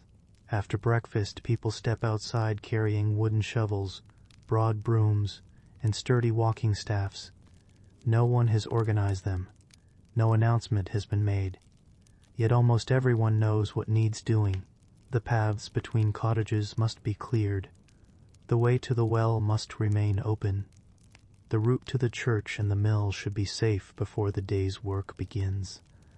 You take a small broom, sized more for your hands than for the task itself. At first, your efforts seem almost invisible beside the work of the adults. The snow quickly covers the little space you have cleared. Then an older neighbor smiles and begins widening the path from the other direction. Someone else joins. Before long, the narrow trail becomes broad enough for everyone to use. Standing back, you realize that your small beginning mattered after all. No single person cleared the lane. Many people did. This is how resilience often appears, not through one heroic effort, through many modest contributions quietly combined. There are similar moments throughout every season. During spring planting, children scatter seeds into carefully prepared soil, while adults guide the plow. At harvest, younger hands gather the smaller bundles left behind after the larger sheaves have been carried. When storms scatter branches across the common path, children collect the lighter sticks while older villagers remove heavier limbs. No task is too small when shared by many. This understanding becomes so familiar that you hardly notice it anymore. One evening, after helping stack fresh firewood beneath the shelter beside your cottage, you sit outside for a little while before darkness fully settles. The air smells faintly of damp earth and pine. Somewhere beyond the fields, an owl calls softly. Smoke rises from neighboring chimneys, each thin column reminding you that families are gathering for another ordinary supper. You think about the years that have passed, not in exact numbers. Children rarely measure time that way. Instead, you remember life through seasons. The spring when you first carried water by yourself. The autumn when you learned to gather apples without bruising them. The winter when your grandmother taught you how to mend a wool mitten. The summer you spent watching the carpenter shape your first small wooden stool. Memory arranges itself gently, like carefully folded blankets placed one upon another. None of these moments seemed especially important when they happened. Together, however, they have quietly shaped the person you are becoming. Looking back from the present, historians often speak about medieval childhood in terms of hardship, disease, labor, or survival. Those realities certainly belonged to the age. Children worked earlier than many would today. Illness remained unpredictable. Food depended upon successful harvests. Winters demanded preparation long before the first frost arrived.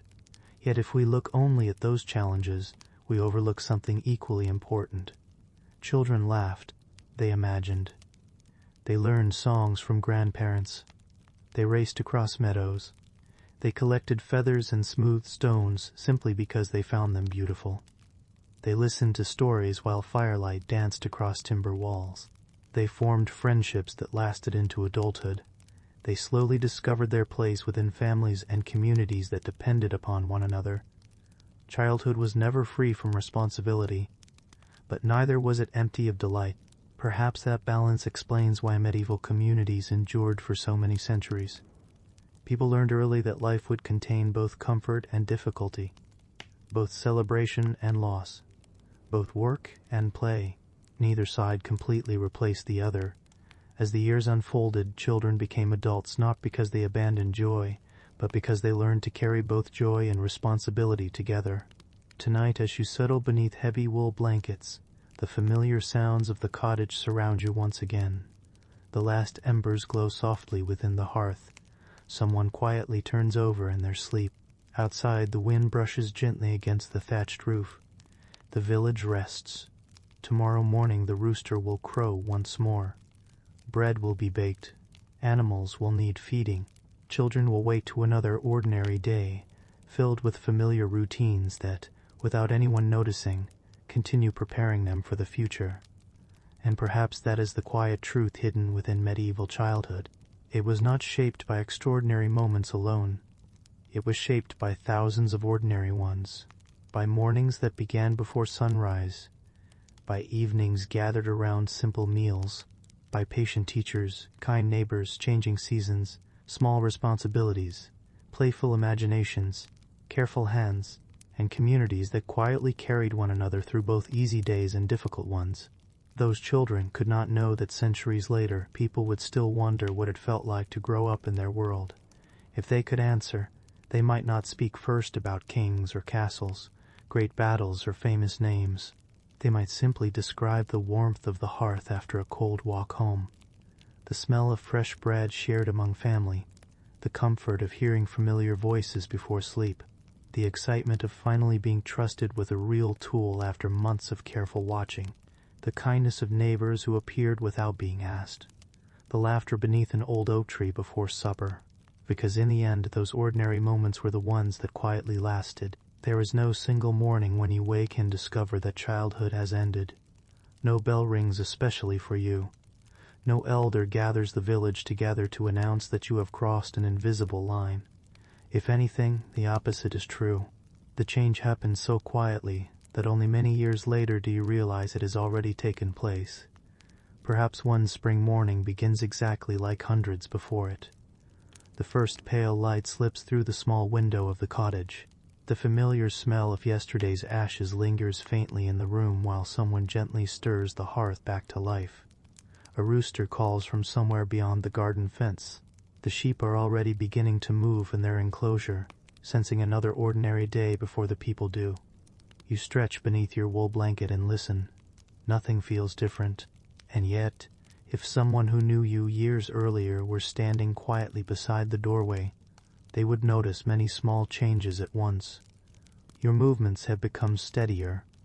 You dress without being reminded. Your boots are repaired where they once would simply have been outgrown.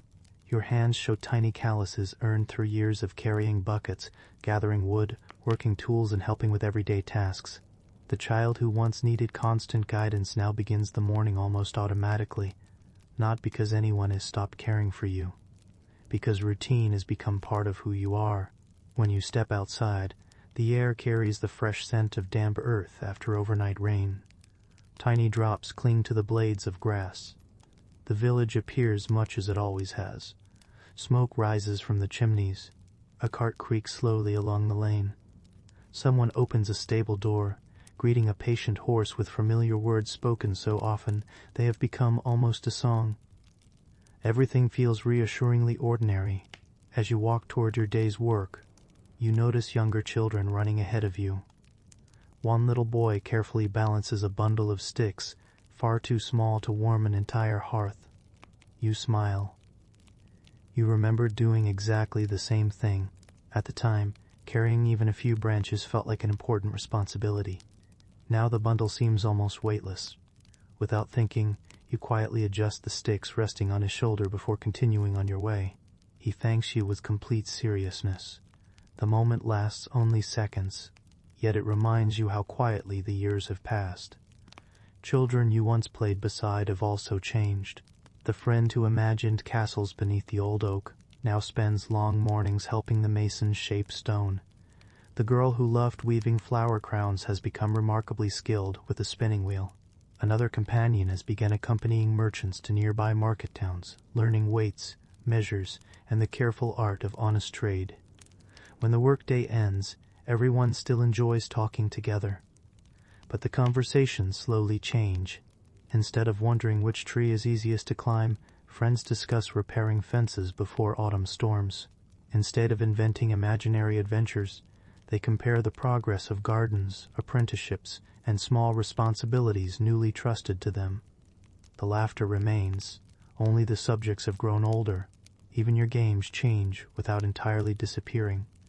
A friendly contest to see who can split firewood most evenly replaces an afternoon spent pretending sticks or swords. Throwing smooth stones becomes practice for judging distance while repairing walls or driving livestock. Walking long woodland paths, searching for imaginary treasure, slowly becomes gathering useful herbs, mushrooms, or kindling. Play and work gently overlap until separating them becomes difficult. This quiet blending surprises no one. It has happened to every generation before yours. The older villagers watch with calm satisfaction. They remember the same gradual transformation in themselves. Your parents too begin speaking to you differently, not with greater harshness, with greater trust. Instead of saying, "Come with me," they say, "Would you take this to the mill?" Instead of explaining every step of a familiar chore, they simply nod toward the task, confident you already understand. Instructions become shorter, because experience has grown longer. Trust, you discover, often sounds wonderfully quiet. One afternoon, your father asks you to bargain gently with a passing merchant over the price of a small sack of salt. The conversation is simple. Polite greetings, careful questions, thoughtful listening. You return carrying both the salt and a few small coins saved through patient negotiation. Your father smiles, not because the savings are large, because he trusted you to represent the household well. That quiet confidence feels heavier than the bag itself. Responsibilities continue arriving almost unnoticed. You are asked to watch younger children while adults finish repairing a roof. You help count sacks of grain before winter storage. You remember appointments, promises, and errands without needing reminders. These are ordinary moments. None seems important enough to mark on a calendar, yet together they reveal that others increasingly depend upon you. Dependability grows through repetition. The village itself also begins looking different, not because the buildings have changed, because your eyes have. As a small child, every cottage seems simply like another house. Now you recognize each family by the little details surrounding it. The cooper's yard is filled with unfinished barrels drying in neat rows. The blacksmith's doorway bears faint marks left by years of sparks. The baker's chimney sends out the comforting smell of fresh bread long before sunrise.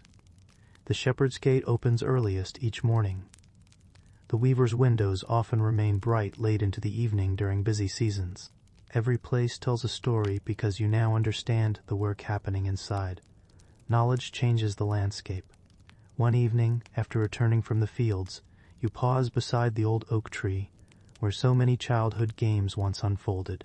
The lower branches seem smaller than you remember, not because the tree has shrunk, because you have grown. Your hand rests against its rough bark. For a few quiet moments, memories arrive one after another. Running barefoot across warm summer grass, laughing until sunset with friends whose voices have grown deeper over the years, collecting smooth stones simply because they looked interesting, imagining distant kingdoms hidden beyond familiar hills. Those memories remain precious, yet you feel no sadness that they belong to another season of life. They prepared you well for everything that followed. Perhaps that is the gentlest truth about growing older in the medieval world. Childhood was never left behind all at once. It simply widened into adulthood, one ordinary morning after another, until the person you had been and the person you were becoming quietly met somewhere in between.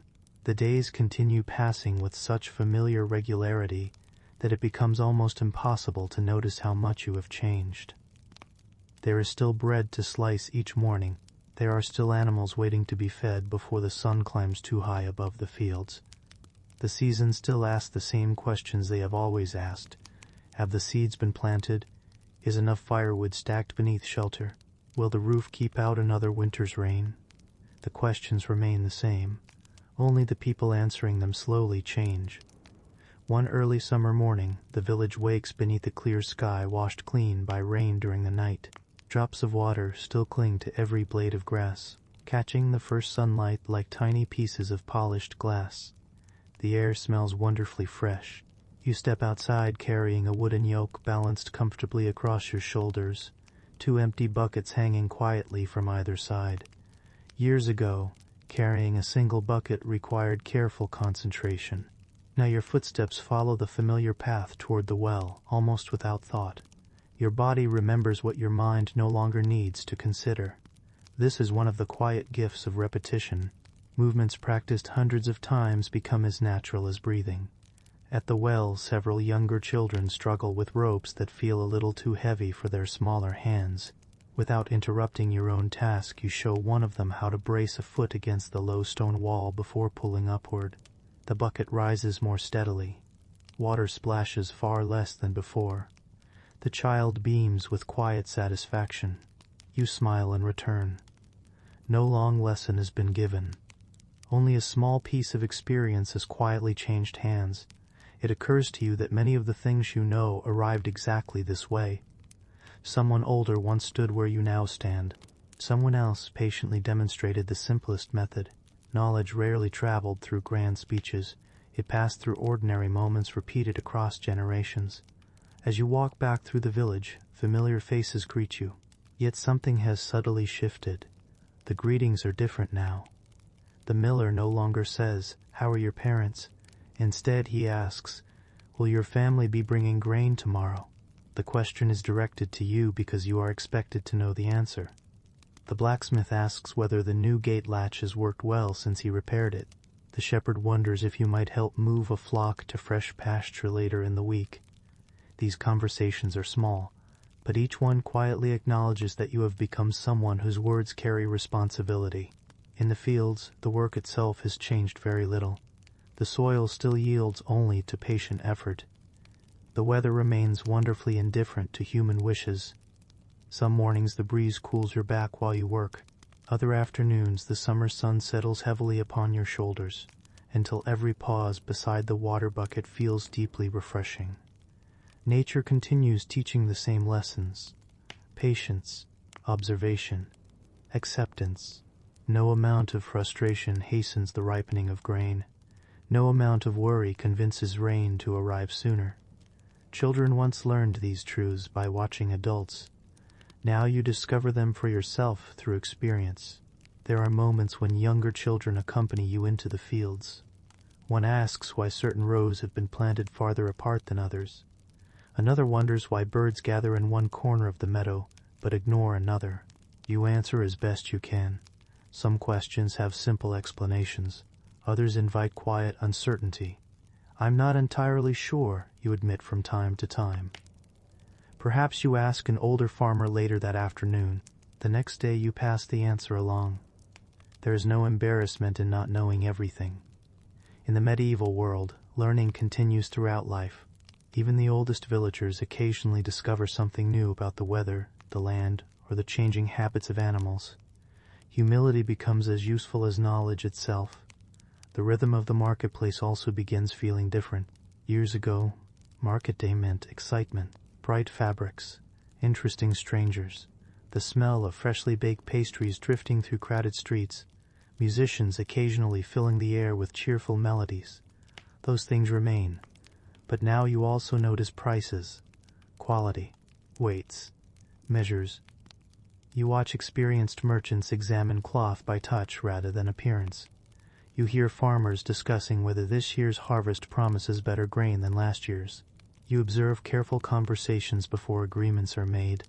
The market has become another classroom, not because someone designed it that way, because adulthood gradually teaches you to notice different things.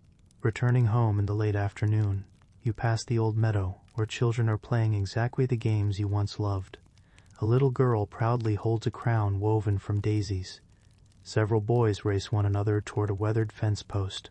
A group of younger children invents an elaborate story involving a fallen tree that has somehow become both a castle and a merchant ship at the same time. Their laughter carries easily on the warm breeze. You pause for only a moment, not because you wish to join them, because the scene feels comfortingly familiar. Nothing has been lost. Another generation is simply beginning the same quiet journey.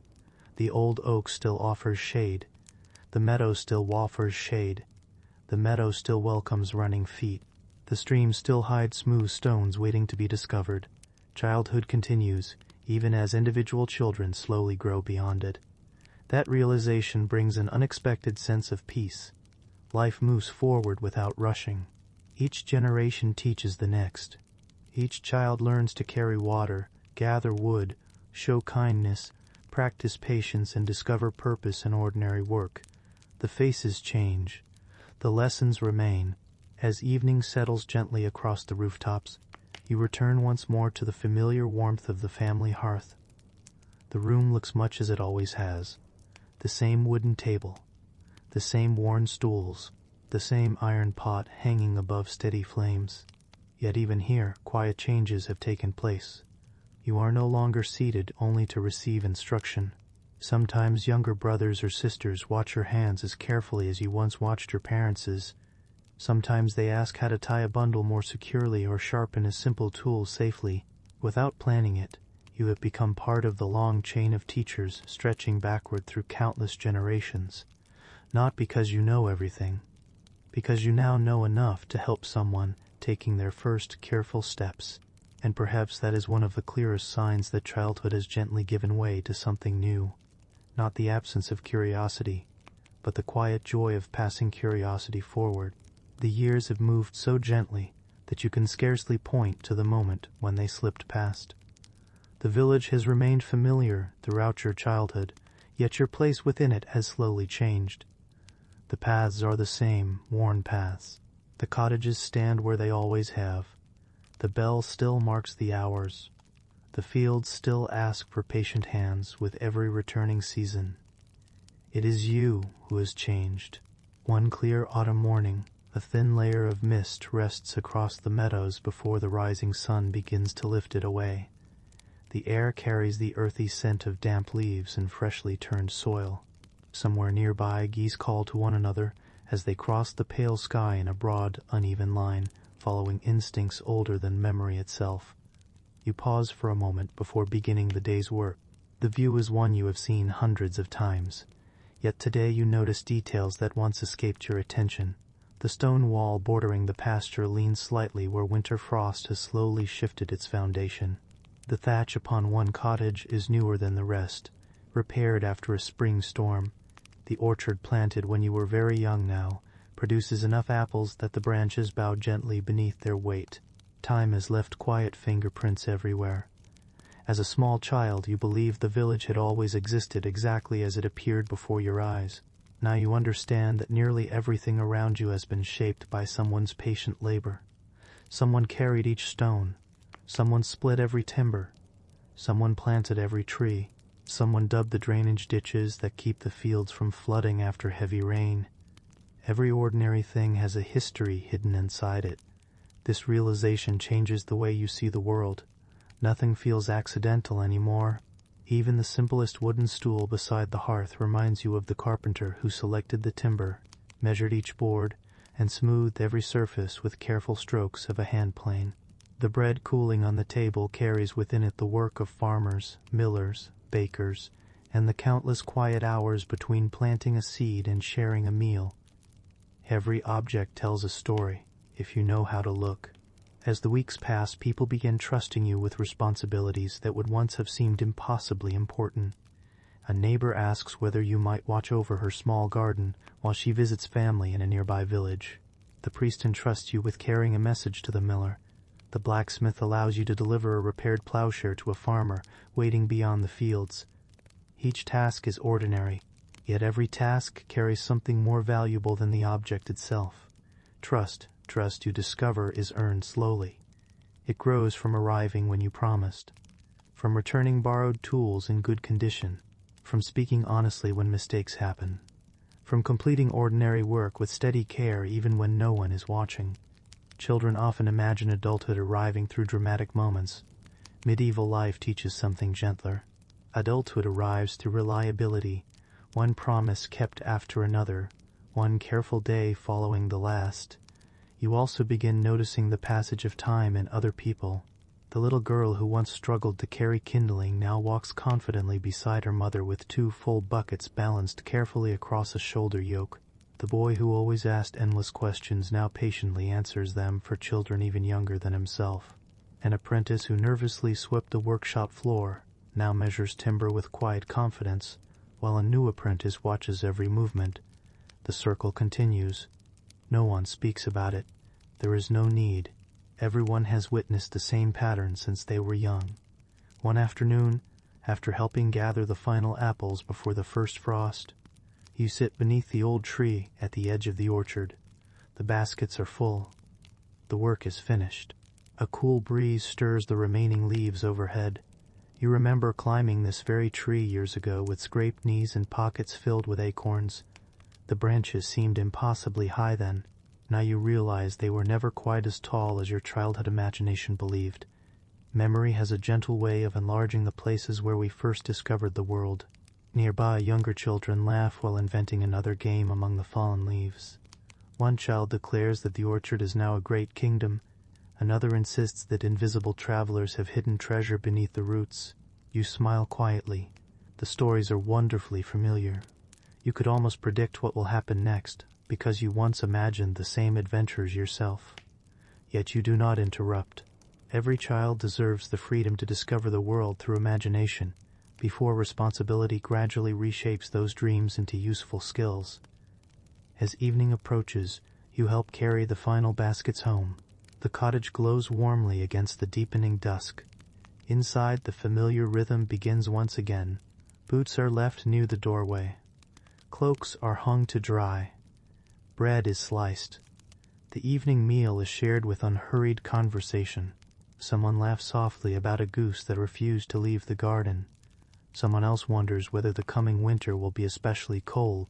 The youngest child proudly announces having gathered an entire basket of fallen twigs for tomorrow's fire. Everyone listens. Even the smallest contribution receives quiet appreciation. You realize something as you look around the table. This room once seemed filled entirely with adults. Now you notice that you are one of the people helping shape the conversation. Your thoughts are asked for. Your observations matter. Your work contributes to the comfort of everyone gathered there. No announcement marked this change. It arrived through years of ordinary mornings. Perhaps that is the greatest surprise waiting at the end of medieval childhood. Growing older does not feel like stepping through a doorway. It feels like walking along a familiar path until one day you look behind and discover that the distance has quietly become much greater than you imagine. The child who once reached upward for every lesson has become someone others now look toward in return. Not because you have finished learning.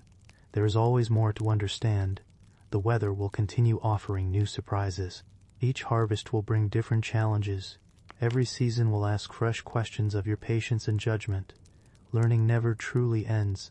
Instead, it changes its pace. You become both student and teacher, listener and storyteller, helper and guide. That balance is perhaps the finest inheritance medieval childhood could offer. It prepared children not for a single important day, but for an entire lifetime of ordinary ones. And in those ordinary days, shared meals, familiar work, quiet kindness, patient craftsmanship, changing seasons, and the steady company of neighbors' life revealed its deepest lessons, almost too gently to notice while they were unfolding. If you could remain in the village for another 10 or 20 years, something curious would happen. At first it might seem as though almost nothing had changed. The same church bell would continue marking the hours. The same brook would still wind quietly past the meadow. The old oak tree would spread its branches over children who had never known the games you once invented beneath its shade. The village would appear wonderfully familiar. Then, little by little, you would notice the differences.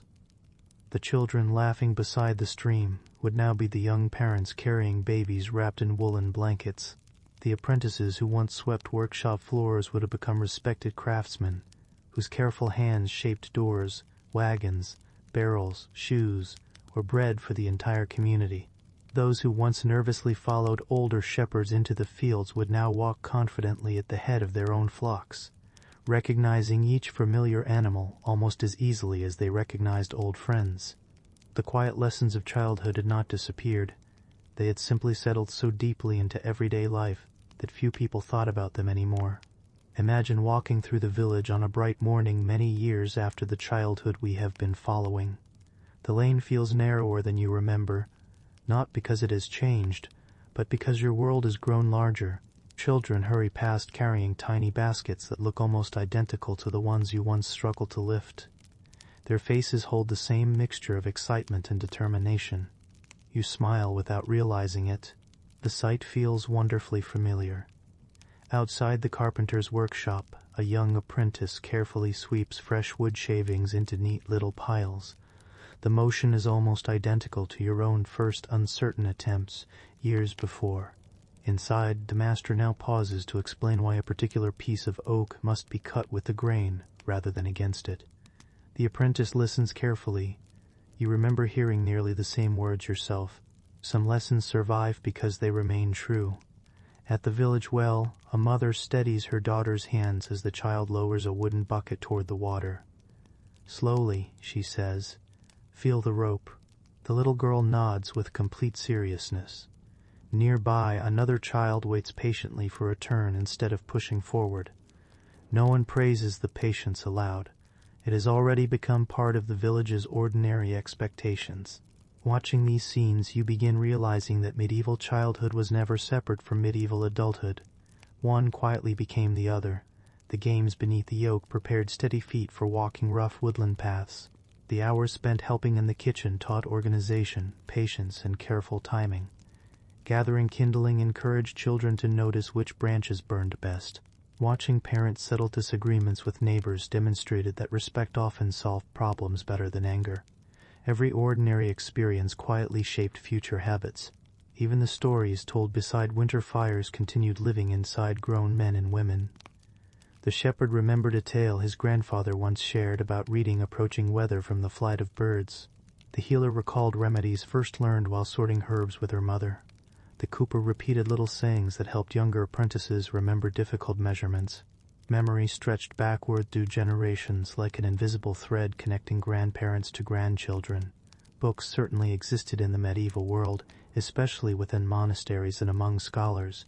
Yet for most ordinary families, memory remained the greatest library. Knowledge lived inside people. It traveled through conversation, demonstration, repetition, and trust. This way of learning required something modern life often forgets: attention. When someone older spoke, you listened carefully because the lesson might not be repeated many times. When the blacksmith demonstrated how to recognize properly heated iron by its color, your eyes watched every movement. When your grandmother explained which herbs belonged in a healing tea and which should never be gathered, you remembered. Forgetting could carry real consequences. Children therefore developed remarkably attentive habits simply because daily life encouraged them. Responsibility also looked different from many modern expectations.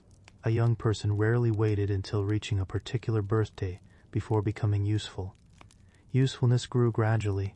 One year you carried water. The next you learned to care for chickens.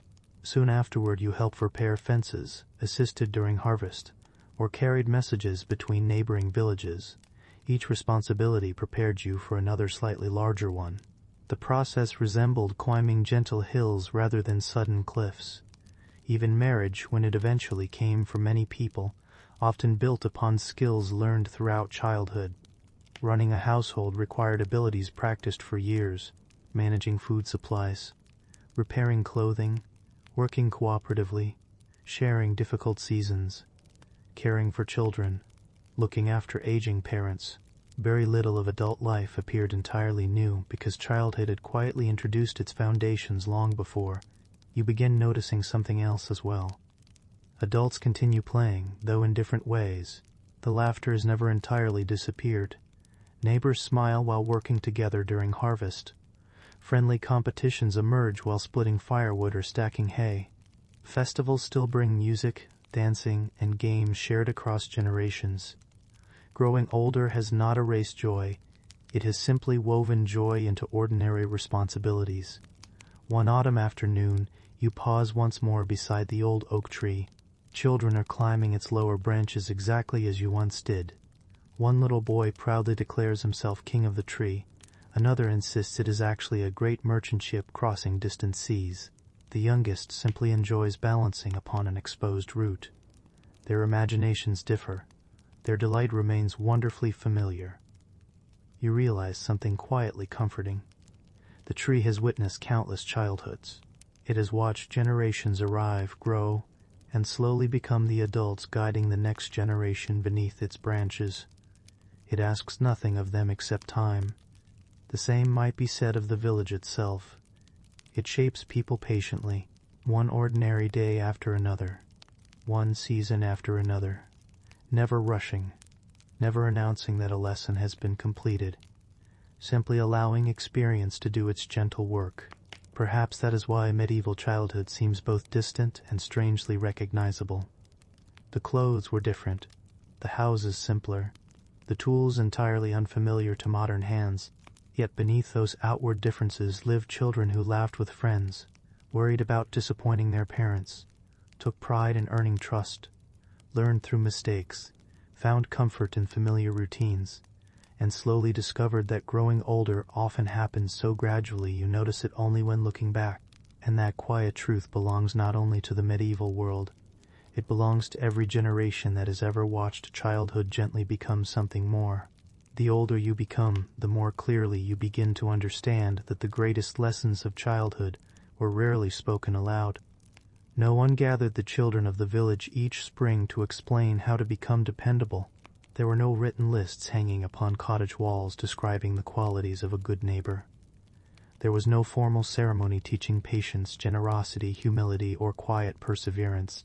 Instead, these qualities settled into everyday life so naturally that most people hardly noticed them arriving. Imagine another ordinary morning, several years after you have become a trusted member of the household.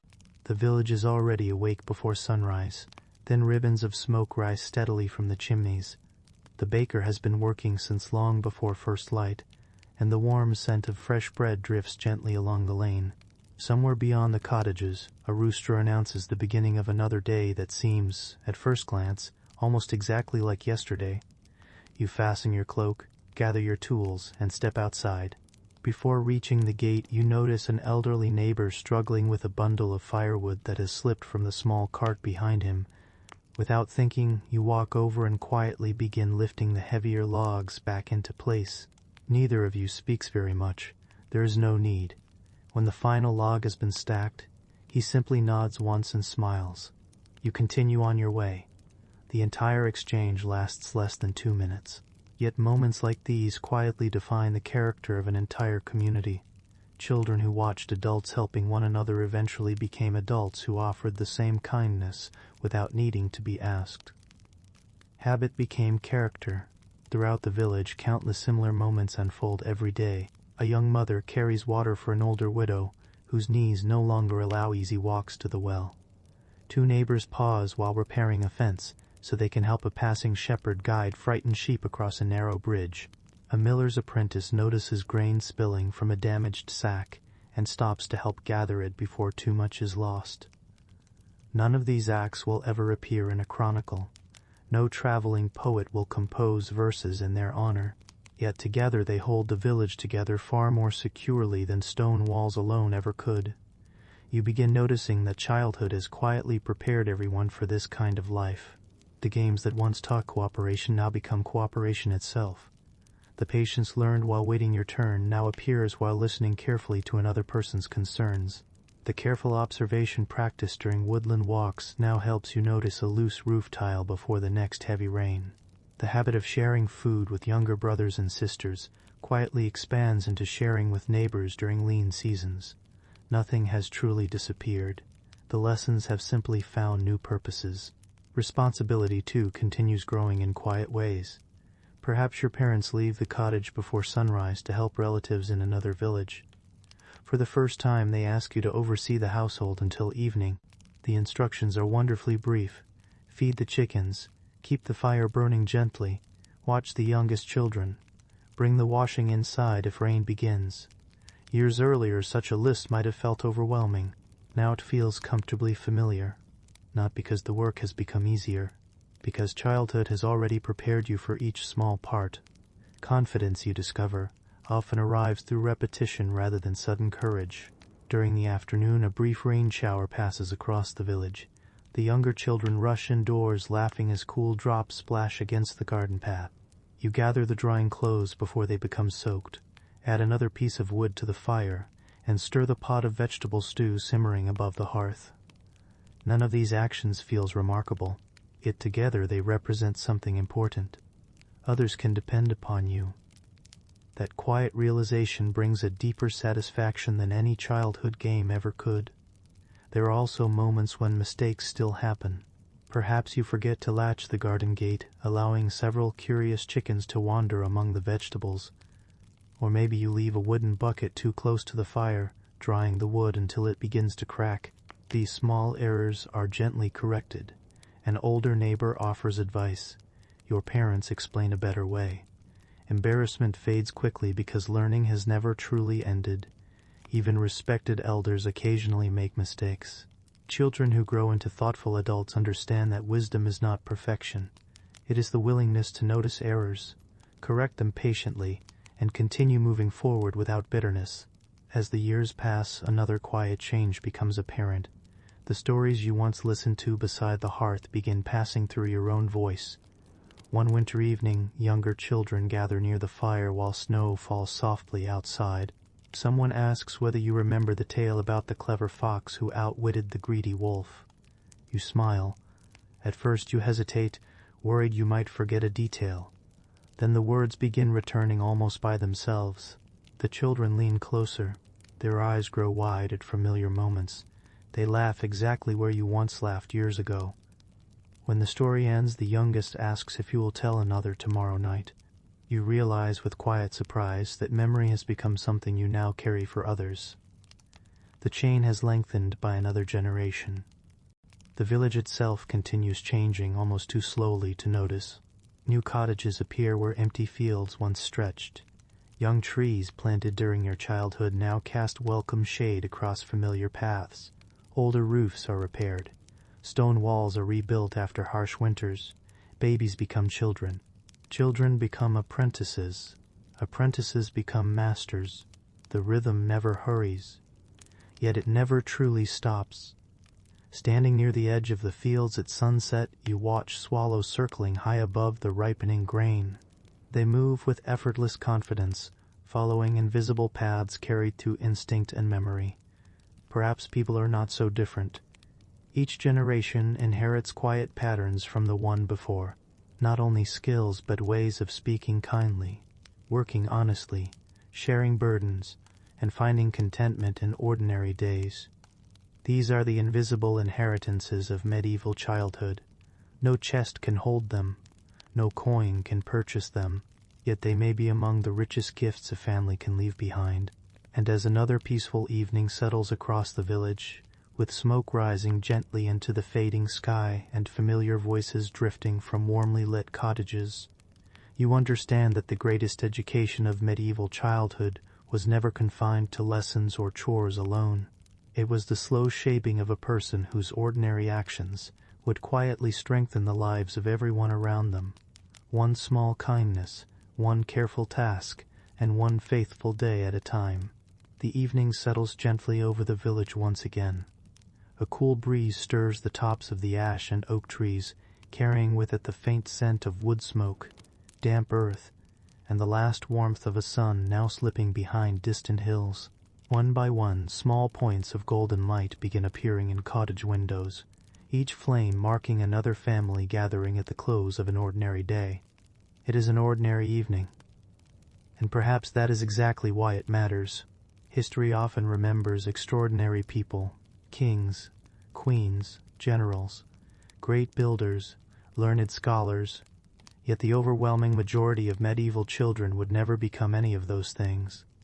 They would become mothers and fathers, farmers, millers, weavers, carpenters, bakers, shepherds, blacksmiths, servants, craftsmen, neighbors, friends, people whose names would never be written into great chronicles. And yet it was their ordinary lives that allowed villages, towns, monasteries, and kingdoms to continue from one generation to the next. The greatest success of medieval childhood was not producing famous people, it was producing dependable ones. You see this most clearly during harvest. The fields stretch before you in soft shades of gold, gently moving beneath the early autumn wind. Dozens of familiar figures work together, almost without speaking. Each person understands their place. One cuts grain. Another gathers the stalks. Children collect the scattered ears left behind. Older villagers bind neat bundles. Someone carries fresh water. Someone else sharpens a dull sickle. No single task seems especially important. Together, every task becomes essential. No one learned these rhythms in a single lesson. They absorbed them over years of watching, helping, trying, making mistakes, and trying again. The harvest is simply childhood made visible in adulthood. The same quiet pattern appears inside every cottage. A woman kneads bread while speaking gently with her daughter, whose smaller hands imitate each movement with careful concentration. Across the room, a father repairs a wooden stool while his son watches the angle of every tool. Neither parent delivers long speeches. Instead, instruction arrives through demonstration, patience, and repetition. Years from now, these children will make the same movements without thinking. The lessons will have settled so deeply they become part of the body itself. Knowledge, in the medieval world, often lived first in the hands. Later, it found words. Walking through the village, you notice another change. Many of the elders who once seemed impossibly old no longer carry the heaviest burdens. They still offer advice. They still remember old stories. They still notice when weather is changing or when a young apple tree should be pruned. But increasingly, younger adults perform the hardest physical work. Without ceremony, responsibility has shifted once again. The older generation has slowly become the teachers. The younger generation has quietly become the caretakers. No one announced the exchange. Time itself arranged it. Children who once reached upward to receive guidance now offer an arm to someone walking more slowly beside them. This too is part of growing up. One peaceful afternoon, you find yourself walking alone along the narrow path leading toward the edge of the woodland. It is a route you first explored as a curious child searching for bird feathers and interesting stones. The path seems shorter now. The trees appear less mysterious.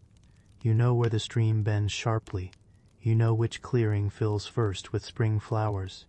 You know where mushrooms appear after several days of autumn rain. Nothing has become less beautiful. It has simply become familiar. Perhaps adulthood is not the loss of wonder. Perhaps it is learning that wonder often lives inside familiarity. You kneel beside the stream where you once floated little sticks as though they were grand ships crossing distant seas. The water still murmurs gently over smooth stones. Dragonflies skim its surface.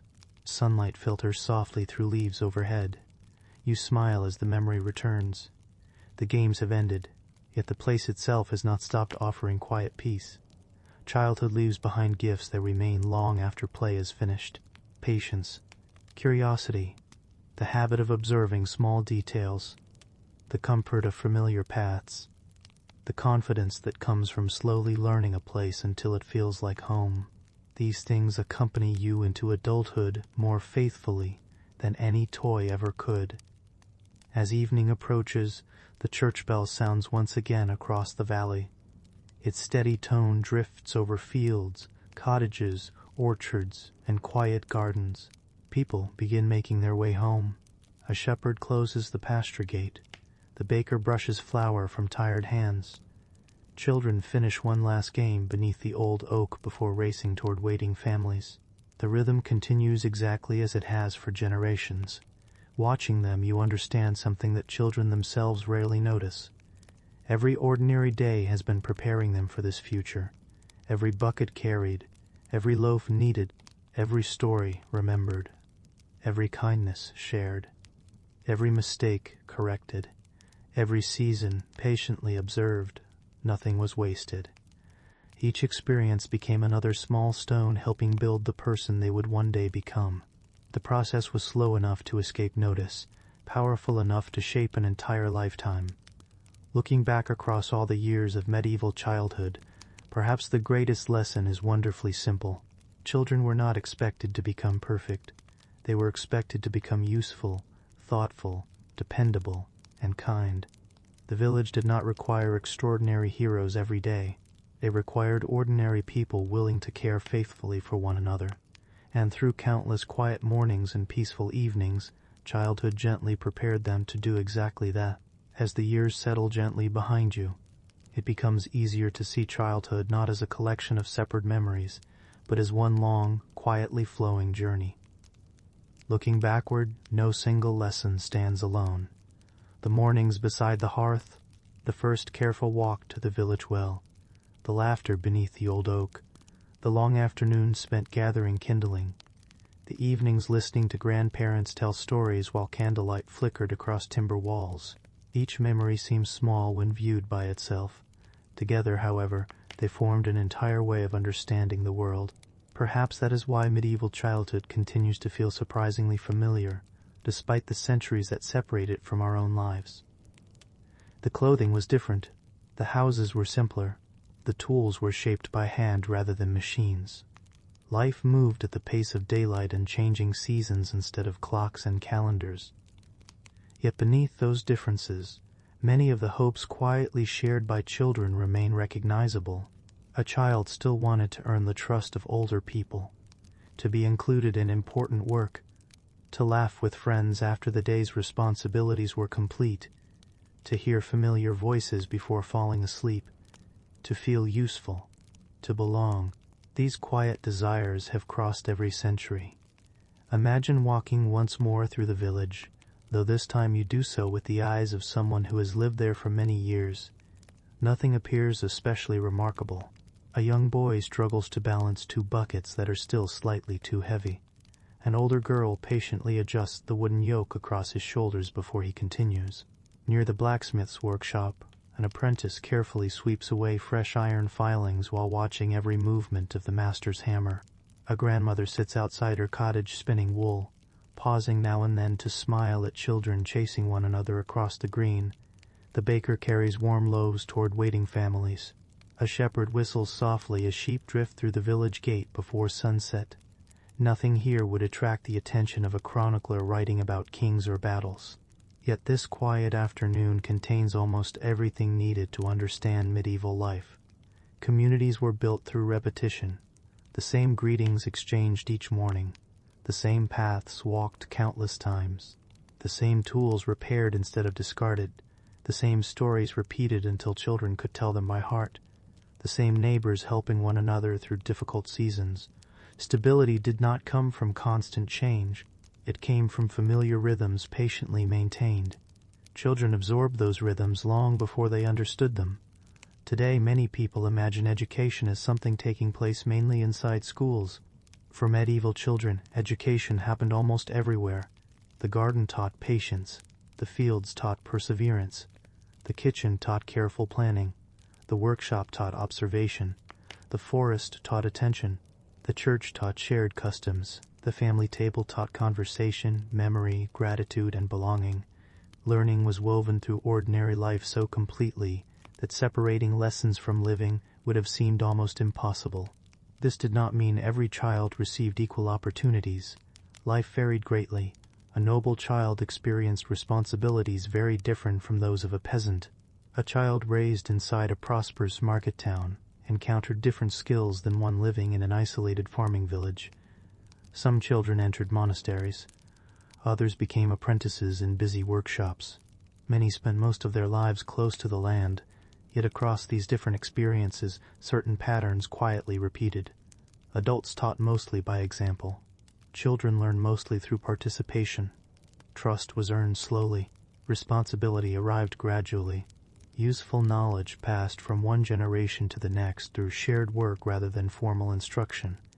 You begin realizing something else. Medieval childhood offered remarkably few opportunities to separate daily life into neat categories. Work belonged beside family. Learning belonged beside work. Play borrowed from both. Stories explained practical wisdom as often as they entertained. Meals strengthened both bodies and relationships. The same ordinary afternoon might include all these things without anyone noticing where one ended and another began. Perhaps this closeness explains why childhood prepared people so naturally for adulthood. There was no sudden leap, only gradual participation. One day you watched, the next you helped. Soon afterward you carried the task yourself while another child watched in your place. The cycle continued quietly across generations. As evening settles over the village once more, you notice younger children sitting beside their grandparents outside a cottage warmed by the last golden light of sunset. One grandparent points toward birds crossing the sky. The children follow with curious eyes. Perhaps they are learning the changing seasons. perhaps simply admiring the beauty overhead. The lesson hardly matters, the moment itself does. Knowledge often begins with shared attention. Someone older notices something. Someone younger learns to notice it too. That simple act has carried human understanding forward for thousands of years. There is another lesson hidden within medieval childhood that becomes clearer the longer you observe it. People rarely expected comfort to remain constant. Rain interrupted plans. Harvests varied. Winters sometimes lasted longer than hoped. Illness visited unexpectedly. Children learned early that life included uncertainty. Yet they also learned that uncertainty did not prevent joy. A summer evening beneath the oak tree remained worth enjoying. Fresh bread still tasted wonderful after a difficult season. Songs were still sung. Festivals still celebrated. Neighbors still laughed together while repairing fences or gathering hay. Happiness did not require perfect circumstances. It often appeared quietly within imperfect ones. Perhaps that understanding made medieval communities more resilient than we sometimes imagine.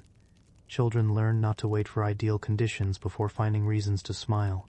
They discovered contentment woven into ordinary days, not because life was easy, because they had learned to recognize small blessings without expecting them to last forever. As the shadows lengthen across the village green, and another peaceful evening draws near, you begin to understand that medieval childhood was never trying to create extraordinary people. It was patiently shaping ordinary people capable of living meaningful lives together. And perhaps, after all these centuries, that quiet goal still speaks gently to us today. The longer you remain in this imagined village, the more its quiet rhythm begins to feel familiar.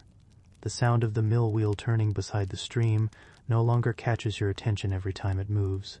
The church bell has become part of the landscape, as ordinary as birdsong at dawn or the crackling of the hearth before sunrise. The scent of fresh bread drifting from the baker's oven seems less like a pleasant surprise and more like a faithful companion returning each morning. Perhaps that is one of the greatest differences between visiting a place and belonging to it. Visitors notice remarkable moments. Those who belong learn to appreciate ordinary ones. For a medieval child, belonging began long before the word itself could be understood. It began in the steady repetition of familiar faces, the woman who always smiled while drawing water from the well, the shepherd who greeted every passer-by with the same quiet nod, the blacksmith whose hammer rang through the village each afternoon with comforting regularity, the old dog sleeping outside the cooper's workshop, the apple tree that bloomed every spring, lost its fruit every autumn, and stood patiently through each winter waiting for warmth to return. These things formed the background of childhood. Because they rarely changed, they created a quiet feeling of security. Children knew where they belonged because the world around them behaved in familiar ways. Even change itself arrived gently. The lambs appearing each spring, the first swallows returning after winter, the leaves slowly turning from green to gold, the smell of damp earth after the season's first rain. Each event reminded children that life moved in dependable circles. Not every year would be generous. Not every harvest would be abundant. Yet the seasons themselves continued faithfully onward. That quiet certainty gave people something steady to hold, even when individual years proved difficult. There is another gentle truth hidden within medieval childhood. Children were rarely entertained by objects alone. A carved wooden horse or a cloth doll might be deeply treasured, but its greatest value often came from the stories surrounding it. A stick became a knight's lance because imagination transformed it. A smooth stone became treasure because children agreed that it should. An empty field became an entire kingdom because several friends chose to believe together for an afternoon. The object mattered, but the shared imagination mattered even more. As adulthood approached, that imagination did not disappear. It simply found new purposes. The child who once imagined building castles from fallen branches might later design stronger fences for protecting livestock. The girl who invented stories while weaving flower crowns might become a gifted storyteller during winter evenings. The boy fascinated by streams and tiny boats made from bark might grow into a skilled miller or ferryman, understanding water with quiet instinct earned through years of playful curiosity. Play had never stood apart from learning. It had quietly prepared the mind to see possibilities. Walking through the village now, he began noticing how many adults continue observing the world with the same careful attention they practiced as children. A farmer studies clouds before deciding whether to cut hay. A shepherd notices subtle changes in the behavior of sheep before a storm arrives. A baker judges dough by touch more than measurement. A carpenter runs weathered fingers across rough timber, feeling hidden flaws long before the eye can detect them. These are not mysterious talents. They are patient habits strengthened over many ordinary years. Children who spent their days noticing birds, weather, soil, plants, sounds, and seasons often became adults capable of remarkable practical wisdom. No one hurried this process. Nature itself refused to be hurried. Trees grew slowly. Children did as well. One evening you find yourself sitting outside the cottage after supper, while twilight settles across the fields. The sky fades from pale gold into soft lavender before deepening toward blue. Bats flutter silently above the gardens, chasing insects invisible in the growing darkness. Somewhere nearby, a family finishes singing a familiar evening hymn. The melody drifts gently through the still air before fading into silence. You realize that silence itself was once an important companion of medieval childhood. Without constant noise, small sounds became easier to notice. The rustling of leaves before rain, the distant call of an owl, the steady breathing of sleeping family members gathered around the hearth, the quiet splash of water against the village mill wheel. Listening became another form of learning. Perhaps modern people sometimes imagine silence as emptiness. For medieval children, silence was often filled with subtle conversations taking place between the natural world and those patient enough to hear it. Another memory returns. You remember sitting beside your grandmother while she sorted beans into careful piles before planting season. She spoke very little. Occasionally she pointed toward one seed or another, quietly explaining why one should be kept while another discarded. The lesson lasted no more than a few minutes, then both of you simply continued working together. Years later you discover that your own hands now make the same quiet decisions almost automatically. You never realized how deeply those afternoons had settled inside you. That is the nature of gentle teaching. It rarely announces itself. It becomes visible only much later, when your hands repeat movements that once belonged to someone else's. And perhaps this is the greatest inheritance medieval childhood offered. Not wealth, not comfort, not certainty, but continuity. The quiet passing of knowledge from experienced hands to curious ones. The confidence that ordinary skills, patiently practiced, could sustain families through changing seasons. The understanding that kindness, shared work, attentive listening, and dependable routines were not small virtues. They were the very foundations upon which village life rested. As darkness settles fully across the countryside, and the last cottage windows glow softly beneath the stars, the village grows still once more. Children drift peacefully to sleep after another day that felt entirely ordinary. They cannot know which memories will remain with them for the rest of their lives. They do not realize that years from now they will tie bundles, mend clothing, knead bread, tell stories, comfort frightened children, and greet neighbors using gestures first learned almost without noticing. Childhood is quietly doing its work, just as surely as the seasons continue turning outside their windows. And perhaps that quiet, patient work is among the most remarkable histories of all. The night has become wonderfully quiet. Above the village, countless stars stretch across the sky with a clarity rarely seen in places touched by modern light. The narrow lanes have emptied. The workshop doors are closed. The fields lie still beneath a thin silver glow, and only the gentle murmur of the nearby stream continues its patient conversation with the darkness. Inside the cottages, families are settling into sleep.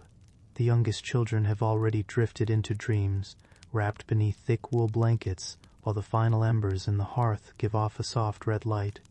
Parents speak only in whispers now. An elderly grandparent quietly adds one last piece of wood to the fire before lying down beside the rest of the household. Another ordinary day has come to an end. If you were to ask these families whether today had been important, they might smile politely at the question. Nothing unusual happened. The hens laid eggs. The bread baked well.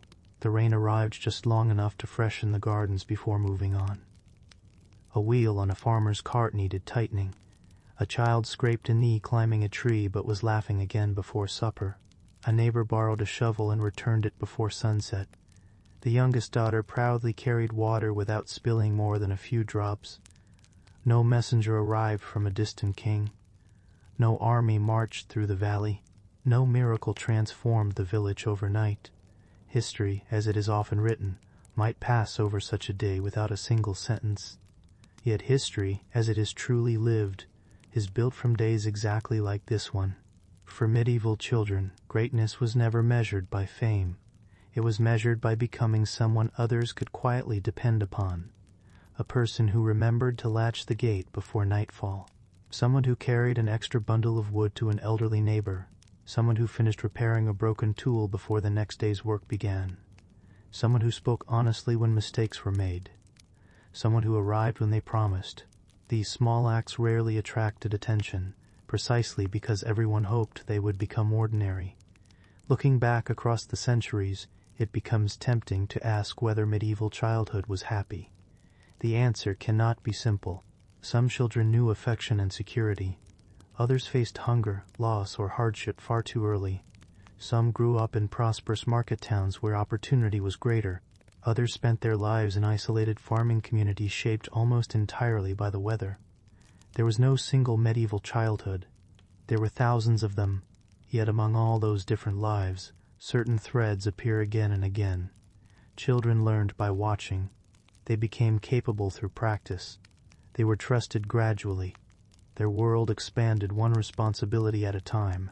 They belonged to families whose lives were closely tied to neighbors, seasons, faith, and shared labor. The details changed from village to village. The rhythm remained surprisingly familiar. Perhaps the greatest misunderstanding about medieval childhood is the belief that it existed only to prepare children for hard work. Certainly it did that, but it also prepared them for friendship, for patience, for marriage, for parenthood, for grief, for celebration, for old age, for the quiet art of living beside other people year after year. Childhood was not merely an apprenticeship for labor. It was an apprenticeship for belonging. You think again of the old oak trees standing faithfully at the edge of the village. Generations climbed its branches. Countless children rested beneath its shade. Friends argued there and made peace again before supper. Young imaginations transformed it into castles, ships, forests, and kingdoms. Years later, many of those same children walked past it carrying tools instead of toys, children of their own following close behind. The tree remained. People changed. Yet each generation quietly repeated the same journey. There is something deeply comforting about that image. The world moves forward. New children arrive. Older voices grow quieter. Stories pass from one pair of hands to another. The seasons continue. Nothing lasts forever, yet not everything disappears. Some things endure precisely because they are shared. A recipe remembered, a song quietly sung, a way of mending a fishing net, a family blessing spoken before meals, the habit of greeting neighbors by name, the instinct to help without waiting to be asked. These invisible inheritances outlive stone buildings, wooden fences, and even written records. They survive because people carry them within themselves. Perhaps that is why studying ordinary childhood offers such an extraordinary window into history. Kings and battles can reshape borders. Laws can alter kingdoms, but childhood shapes the people who quietly sustain every generation afterward. Long after famous names fade from memory, someone is still teaching a child how to knead bread, tie a bundle of sticks, listen respectfully, notice approaching rain, comfort a frightened sibling, or share the last piece of bread fairly. History continues through those moments just as surely as through any great event. And now, as the village sleeps beneath the stars, there is nothing left to accomplish today. The buckets have been filled. The animals are safely enclosed. The tools rest where they belong. The fire burns low. Tomorrow will arrive in its own gentle time. The rooster will call before sunrise. Doors will open. Smoke will rise once more from cottage chimneys. Children will wake to another day that feels wonderfully ordinary. Without realizing it, they will spend that day becoming the adults their community quietly needs, not all at once, not through dramatic moments, but through another collection of small choices, shared routines, patient lessons, kind words, careful hands, changing seasons, and familiar paths. Exactly as generations before them once did, exactly as generations after them always will. As our journey through the medieval world slowly comes to its natural resting place, there is no great revelation waiting at the end. No hidden treasure has been uncovered. No forgotten king has stepped from the pages of history. No single moment explains everything we have seen together. Instead, what remains is something much quieter, a feeling, a rhythm, a way of living that unfolded so slowly it could easily be overlooked. Over the course of this long evening, you have walked beside children whose names were never written into famous books. You have watched them wake before sunrise as pale light crept through tiny windows. You have carried water with them from the village well. You have followed them into gardens, workshops, orchards, kitchens, churches, fields, and forests. You have listened as grandparents shared stories beside glowing hearths while winter winds brushed softly against timber walls. You have stood beneath old oak trees, where imagination transformed ordinary branches into castles and kingdoms. You have watched small hands slowly become steady hands.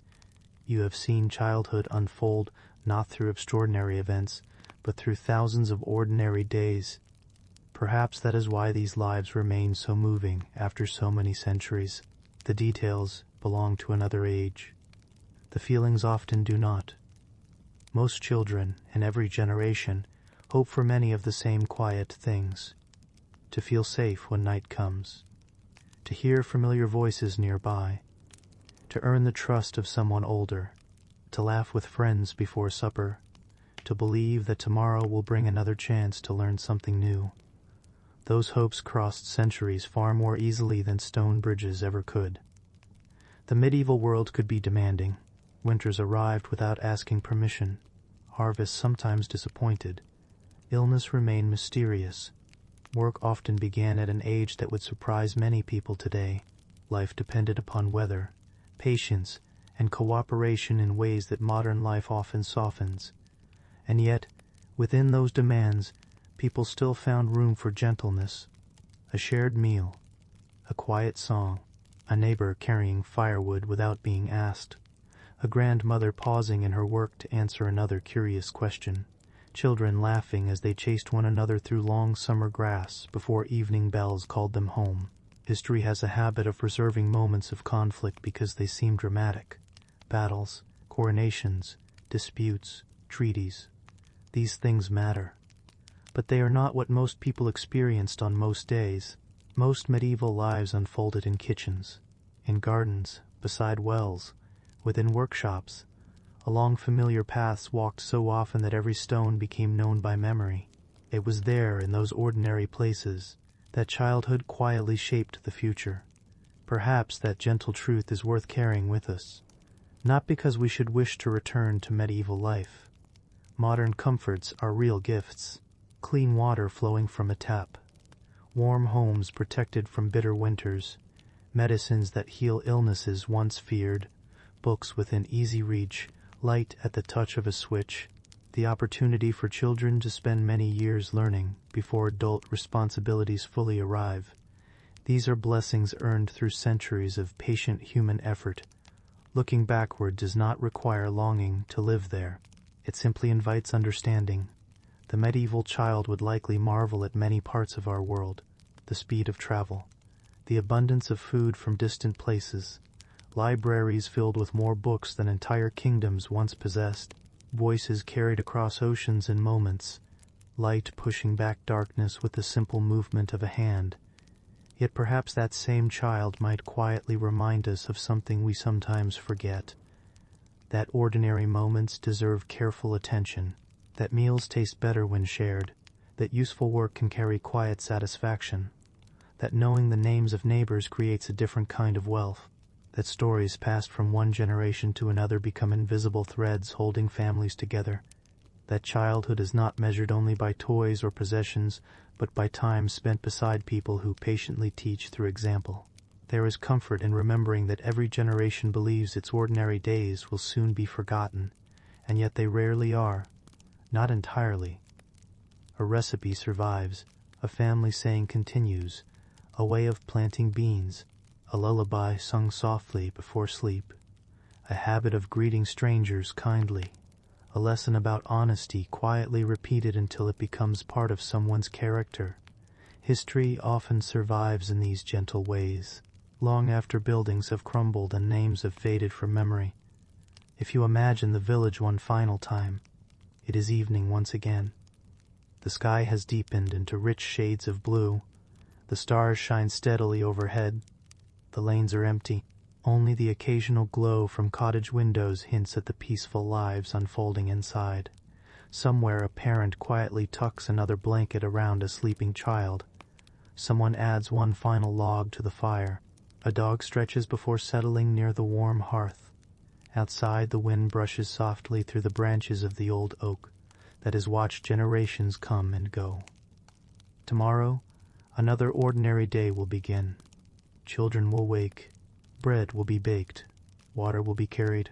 Lessons will be learned without anyone calling them lessons. Laughter will find its place beside responsibility. Small kindnesses will pass quietly from one person to another. And childhood will continue its patient work of shaping the future. Not with hurry, not with noise. Simply through another day, faithfully lived. As for us, our own walk through this village now draws gently to a close. The cottages grow quieter. The firelight grows softer. The distant sounds fade one by one until only the peaceful stillness of the countryside remains. If sleep has already begun to find you, then perhaps you can leave these medieval lanes just as the villagers themselves leave them each evening, without urgency, without unfinished business, without needing every question answered. The old oak will still be standing tomorrow. The mill wheel will continue turning. Morning light will once again touch the rooftops. And somewhere, another child will begin discovering the world, one ordinary moment at a time. Thank you for spending this quiet journey with Sleepy Historian. If you found comfort in wandering through these forgotten centuries, perhaps you'll return another evening for another peaceful walk into the past. Until then, may your own night be warm, your thoughts unhurried, and your rest as gentle as the last embers, glowing quietly within a medieval hearth.